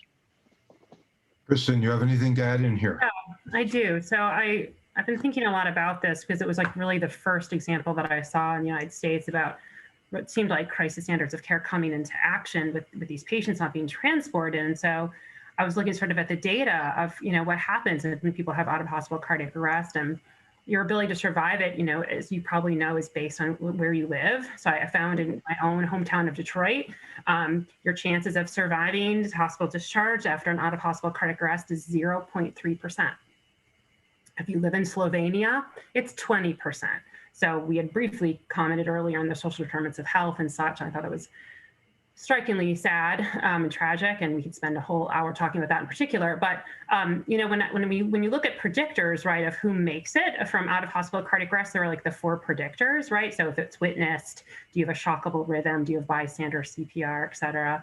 And do you get ROSC? So the most powerful criterion associated with survival from out-of-hospital cardiac arrest is ROSC in the field, return of spontaneous circulation. So they chose that as the one to sort of say, if you don't have that, we're not going to transport you. But there was one study I found out of Dallas-Fort Worth that showed that 1.9% of the people actually who had out-of-hospital cardiac arrest, who didn't have return of spontaneous circulation, they still made it to hospital discharge. 1.9% isn't nobody. It's not the majority of folks, obviously, and in limited times, of course, those patients do, of course, take up time with personnel and such in the hospital. But I was actually talking about this with Charlie Camosi, who's one of you know is a moral theologian, and I was like, wow, you know, 1.9% to hospital discharge, but hospital discharge isn't the full story, right? Doesn't talk about neurological outcomes of those patients, doesn't talk about how many patients are still alive at a year. And he was like, neurological outcomes, huh? He's like, let's talk about that. Because we always are having this discussion about how oftentimes there are a lot of ableist policies and ageist policies in medicine, you know? So he's like, are you saying maybe that the real issue here is that they don't want people with neurologic disability and disabled people, right? Because a lot of these patients end up with some degree of disability taking up beds in LA County, and that's the thing, right? So it got me thinking about this policy in particular and what it says maybe about our values. And I do really like, Loris, the point that you mentioned about in the Good Samaritan, this is the patient in front of us. And sometimes you just have that feeling in your gut, right, as a doctor, that this patient, even though they don't fit the guidelines or they don't fit the policy, they don't fit the numbers, they seem like they're going to do okay. I need to trust my judgment. So I really liked your point there. But it was interesting to think about the intersection of disability, actually, and this crisis standard of care, in particular as it relates to LA County. Comments from Aaron or Loris on that? You know, it's interesting how we can talk about the sort of extreme cases of cardiac arrest, which I think, Kristen, you've given a very nice discussion of how that's not as extreme in one sense as it might even sometimes be portrayed to be. But what I have a great concern is the so-called, it goes by the acronym SOFA, S-O-F-A, SOFA scores, that are perhaps the most popular because they're believed to be the most credible means of trying to predict outcomes. And I won't go into the details about whether it's short-term or long-term, but what I have in my mind is this more graduated, incremental, very utilitarian calculus type scheme that would say, well, if patient A has a 70% chance of surviving for 7 years, but patient B has a 30% chance of surviving 3 years, patient A gets the one last remaining ventilator. And they are both, let's say, in respiratory failure and needing mechanical ventilation. The question I think that I have for all of us is it not the case? Because I think it is among many people in healthcare and probably in society to say that, well, just intuitively, isn't it the case that if you can save more lives, you ought to do that, even if it requires discriminating between patient A and patient B, as I just described? But some of us would come back and say, you're not actually treating those two human beings as equal. And you're projecting into an unknown future in order to do so. And so I think that I've actually benefited recently from going back to Paul Ramsey's book from the 1970s, The Patient as Person, Chapter 7, where he basically argues, it's a very nuanced and lengthy, really important discussion, but at a certain point, he argues for the goodness of randomization, of either a natural lottery or an artificial lottery to make a choice that otherwise we can't in good conscience make if we really mean it when we say that all human beings are created equal by God. Loris, let me just comment on that, because this was a long discussion and argument in our committee at the University of California. Our guidelines are published, so I'm not saying anything that's behind the scenes here. But one of the first guidelines that was published was the University of Pittsburgh guidelines, and they did take, at least in their initial drafts, they may have changed this since then in response to the HHS Office of Civil Rights, I don't know. But at least when we were working on our guidelines, we were looking to theirs as a potential model. And there were some committee members, myself included, that were arguing against certain aspects of that model. And just to break it down, it's precisely this scenario that you're talking about of do we make our primary goal, the primary goal of these triage guidelines, to save the most number of lives in the acute setting, or do we take the goal to save the most number of so-called life years, which would prioritize younger people over older people? And without getting down into the weeds on all the philosophical arguments, I was of the strong opinion and advocated strongly that our endpoint be, can the patient survive this hospitalization? That's the only thing that we look at. Trying to predict beyond that long-term survival, how many life years they're likely to have less, is empirically very difficult and philosophically problematic for some of the reasons that Paul Ramsey describes in that chapter. That chapter looks to this committee that was allocating, in the early days of dialysis, allocating in Seattle a limited number of dialysis machines. I think it was back in the 1960s. And this group eventually got tagged with the label the God Committee. But getting away from judgments about quality of life or social value and social utility, and seeing each person as sort of one and only one, if you had to put it in numerical terms, and focusing on short-term outcomes, which we can reasonably predict. At least we're better at predicting those than we are at predicting long-term outcomes. I think that's the only ethically defensible way to approach these triage situations. And I'm happy to say that my views ended up prevailing at least with our guidelines. So a couple of us are looking at publishing a piece sort of contrasting some of the differences between the UPIT model and the University of California model. And that's one of the key issues that we're trying to provide, sort of an alternative model and alternative arguments in favor of. I don't know if you all, I'm sure you saw, but when COVID was, sort of new on the scene in April, Dr. Emanuel's piece in the New England Journal of Medicine that was titled "Fair Allocation of Scarce Resources in the Time of COVID-19," and he laid out the ethical values that just seemed like we all should ascribe to when we're thinking about these decisions. And at first glance, they sound fine, right? He says maximizing benefits, treating equally, giving priority to the worst off. But then you look at the fine print, and when he talks about giving priority to the worst off, he says this could be seen as giving priority to the sickest or to the younger people who have lived the shortest lives. And I've been a doctor almost 20 years, and when I think of the people who are the worst off, oftentimes the youngest patients don't come to mind. It just was a very interesting wordsmithing there too. Also, when you looked at his definition of maximizing benefits, he said seen as saving the most lives or saving the most life years, which again is incredibly ageist, because you have blatant discrimination there against older Americans. And as an internal medicine physician who takes care of mostly older adults, I just found that to be quite shocking, actually. And we brought this paper up with my students, actually, when we had an ethics class for the students. And at first they thought Emanuel's paper was fine. Then they got into the details, and actually their sense of justice was pricked, and then they were actually outraged at the end of it. Yeah. So we have just a little bit more before we want to invite questions. But what I'd like to do is, building on that comment, Kristen and others, I'd like to return to this question. We've been talking more about this strange interface between individual care and these sort of public health perspectives. And I as a fellow physician, feel torn in that, of course, because I know that my concern is for the individual patient. Chesterton trenchantly pointed out that there are some people who love humanity but don't particularly care for humans individually.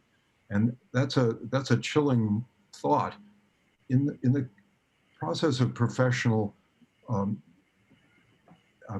mandates, prerogatives as physicians, we feel this dedication to the individual patient And I think many of you may have seen, those in the panel and those in the listening audience may have seen a picture, a very moving picture it was a week or two ago, of a physician embracing an elderly man who was clearly dying of COVID. It was such a moving picture because you knew that that physician was taking on an added dimension of risk. And at the same time, you felt very powerfully that there was something going on there that was more powerful and more important than the kind of caution that may have been breached. It was as though love was more ultimate. And that made me think of the historical precedent of the order founded by Camillus Stellatus, who was a soldier who, after a tumultuous life of gambling and terrible behavior, the Franciscans took him in when he was just about done in and rehabilitated him spiritually. And he went on to found the Camillans, which were ultimately the model for the Red Cross. But the famous story at the beginning of the Camillans service was that they went out onto the ships that had the plague and tended the sick and the dying. And that always has struck me as a very, very interesting comment on the role of love, and particularly the role of love as physicians, how we serve to offer ourselves in a way that goes beyond what even we would expect of others. Jesus, of course, said that no greater love hath any man than to lay down his life for his friends. And this just brings me to something in a broader way I wanted to introduce to the panel to make comment on, then we'll go to individual comments. What about this whole general thing that we've been going through during the last 10 months, 9 months, relating to the question of death and how we feel about the risks we take? For a Christian, the admonitions to visit the sick, that's based on a large perspective on the meaning of our lives and the meaning of eternal life within that context. Could you make comment on this and how this relates to the pandemic? Yeah, I would be happy to comment on that, Bill.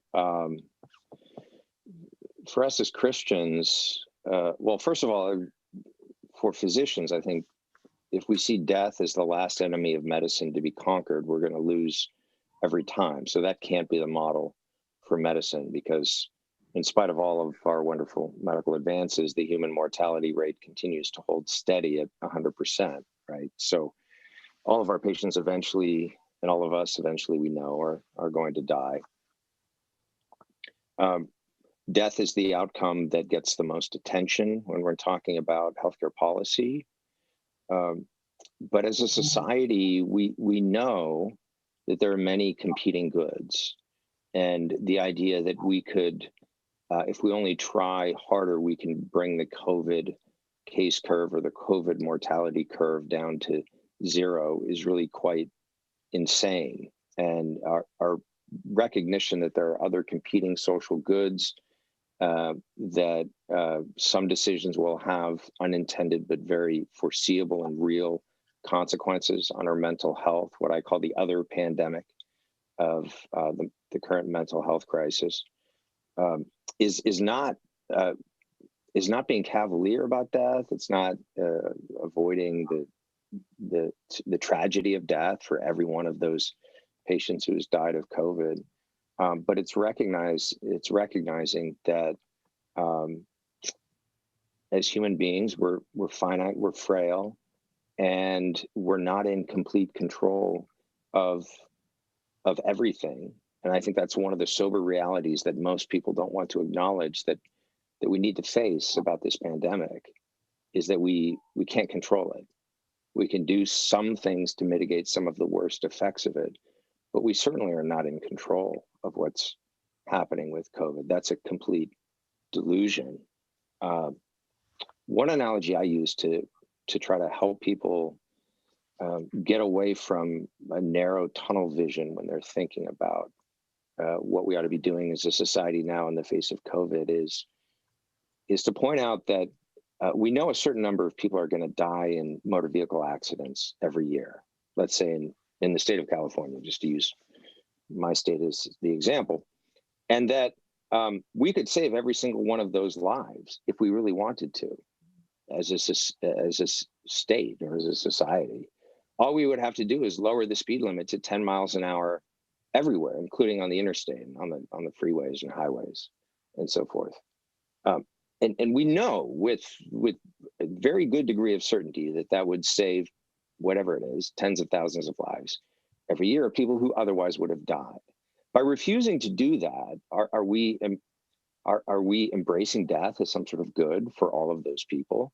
No, we're recognizing that life is complex and there are many competing goods at stake here. And, we don't force kids to play soccer with helmets on, and we take calculated risks all the time in order to achieve other goods that human beings want to pursue. And so what I see at work now is kind of the inability to see that kind of complexity and nuance in relation to the pandemic. And it's blinding us and clouding our vision and leading us in many cases towards policies that are ill-devised and in many cases probably doing more harm than good. And I think a lot of it has to do with our basic stance toward an attitude toward death. And as Christians, we should be the ones that have a more realistic appraisal and understanding of the reality of death and the place of death in a life well lived.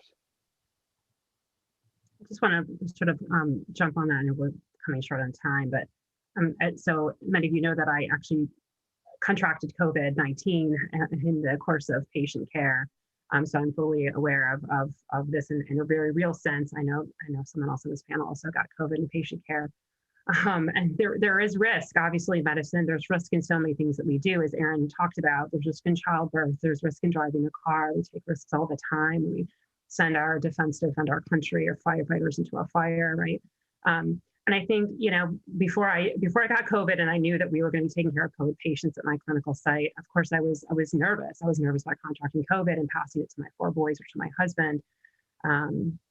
But I think, as you've said, I think as Christians, we have this proper view of life and death. And I think sometimes for others that don't have any sort of view of the transcendent, that view might be different. But I just, as a Christian, I'm just reminded of Job. Who am I to take the good and not the bad, especially when it comes to all the privilege that my profession has given me and the choices and opportunities. So I think, for us to fully embrace life, I do feel like part of that is embracing risk. And I think, even thinking about our culture sort of becoming more emotionally comfortable with risk, and to actually think about us practicing some risky hospitality in the days and weeks to come. Because as you said, Aaron, I agree. Failing to save as many lives as possible is not tantamount to homicide, because as Christians, we understand that there are other goods, right, that we value that may justify increasing our risk of COVID-19, whether it be getting last rites from a religious figure or being able to visit with someone at the end of life. We know there are values and these kinds of goods, right, that could justify the possibility of a marginally higher infection rate. And a utilitarian calculation, which thinks about nothing but lowering the infection rate, really undermines and maybe ignores these aspects of human flourishing and really what it means to be a human being. So we have some good questions. Some of them have partly been covered already, but there's one broad theme that seems to be running through the questions, and that relates to this sense in which medicine itself is a subset of a larger pro-life perspective, one that endows dignity the individual, sustains social solidarity, and allows a physician a very special role in witnessing to the broader sense of the meaning of human life. I think it'd be very good if we return to that insight that the very word hospital comes from a broader notion of caring for one another, hospitality. Its historical roots were places that welcomed the stranger, and especially in a non-judgmental way. One of the things I, as a physician, hold especially close to my concerns is that we never judge a person for why they're sick, but we care for them the best we can. I'd be interested to hear your comments on in the broad way. Why don't we start with Loris on that one? you know, as I was thinking about the last set of comments, to try to tie some things together, I remember last year reading a report about how many Catholic priests in northern Italy had died during the pandemic at its worst there. And when thinking about what you had said, Bill, about the power of love, being the power of love in a profoundly Christian Trinitarian sense as being that which can overwhelm the darkness of the fear of death, right? And that then also connects to what Aaron was talking about regarding the nature of suffering and how suffering is truly part of the human condition, and how it is the case, as some people have very astutely written, that if there were no suffering in human life, there would be no occasion for human love, for any love, actually, for human beings, because suffering is fundamentally a sign, an indication of our incapacity, our neediness as human beings. Sickness, illness, in the context of healthcare, is this profound landscape in which this is brought to our attention again and again as human beings, despite our great fear of it. And yet, from our perspective as health professionals, and specifically as Christian healthcare professionals, we see why healthcare is such a great place to be. Great place in the sense that we have this remarkable privilege and opportunity to be used by God, to be a true blessing to those who are in this moment of crisis and need. And may, by God's grace, we be sustained, especially at the difficult time we're in right now, where so many healthcare professionals are really at wit's end, to put it gently. And so through prayer and whatever resources we have to help each other out, there is this profound need to encourage each other onward.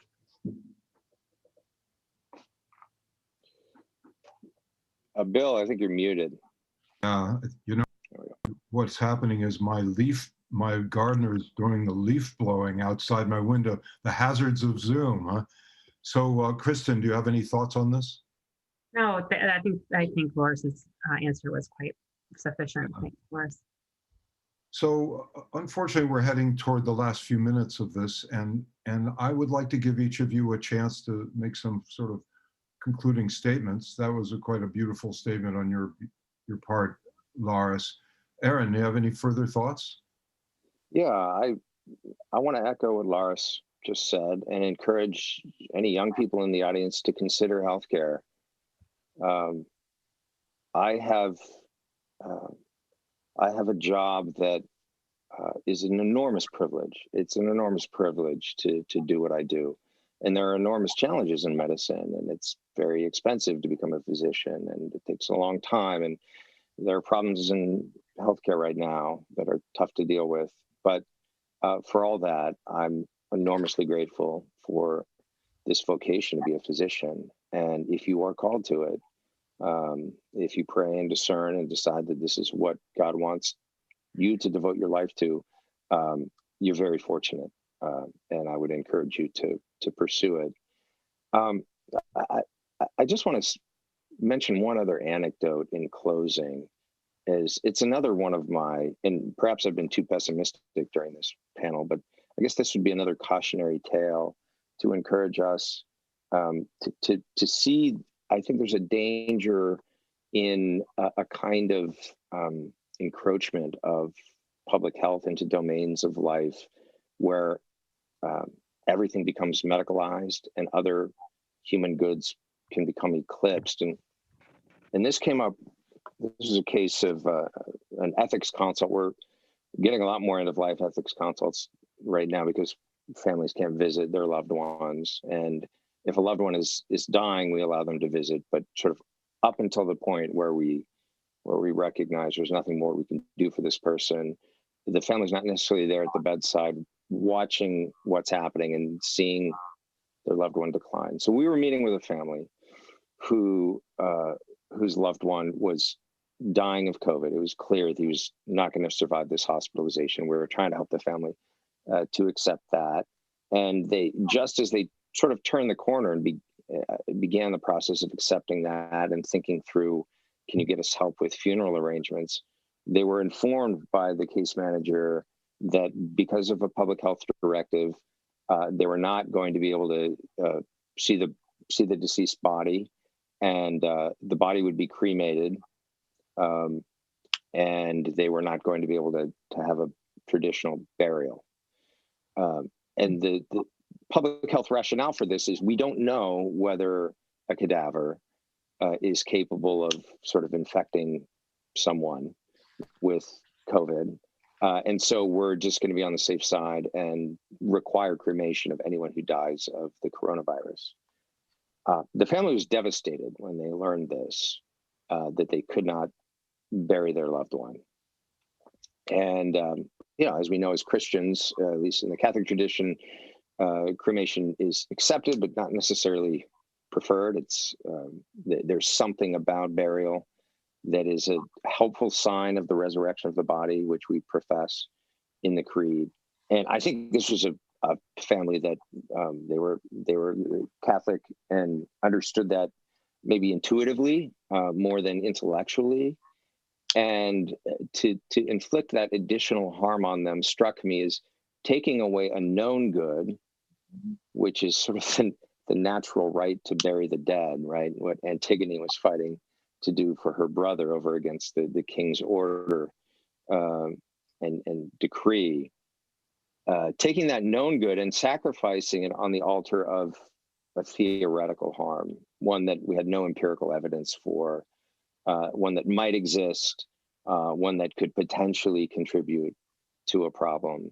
And when we get to the point where the models or the theoretical harms become more real to us than the actual patient or family sitting here in front of us, or to a real human good, like the ability to bury the dead that we can no longer recognize as even a good, I think something has gone wrong.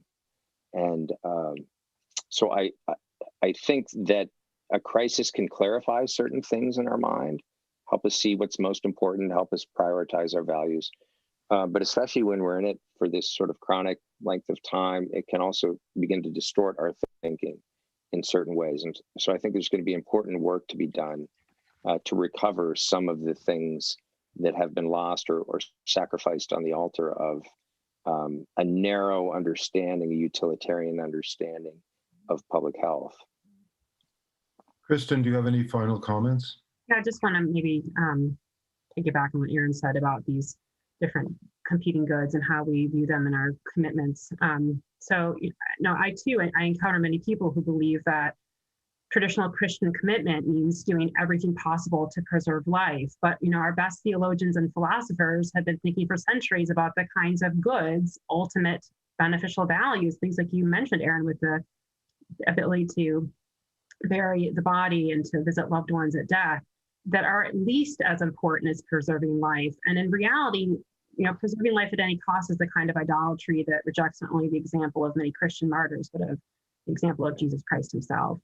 So obviously, the kind of human being and human flourishing revealed by God through Jesus Christ has nothing to do with utilitarian calculation.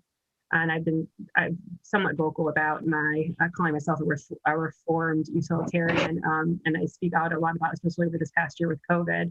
And I just want to say, as healthcare providers, as physicians in particular, and nurses, we are called to imitate and find his face in the least ones on the margins of the culture, period, regardless of what the math, which is impossible to do in ethics anyway, tells us.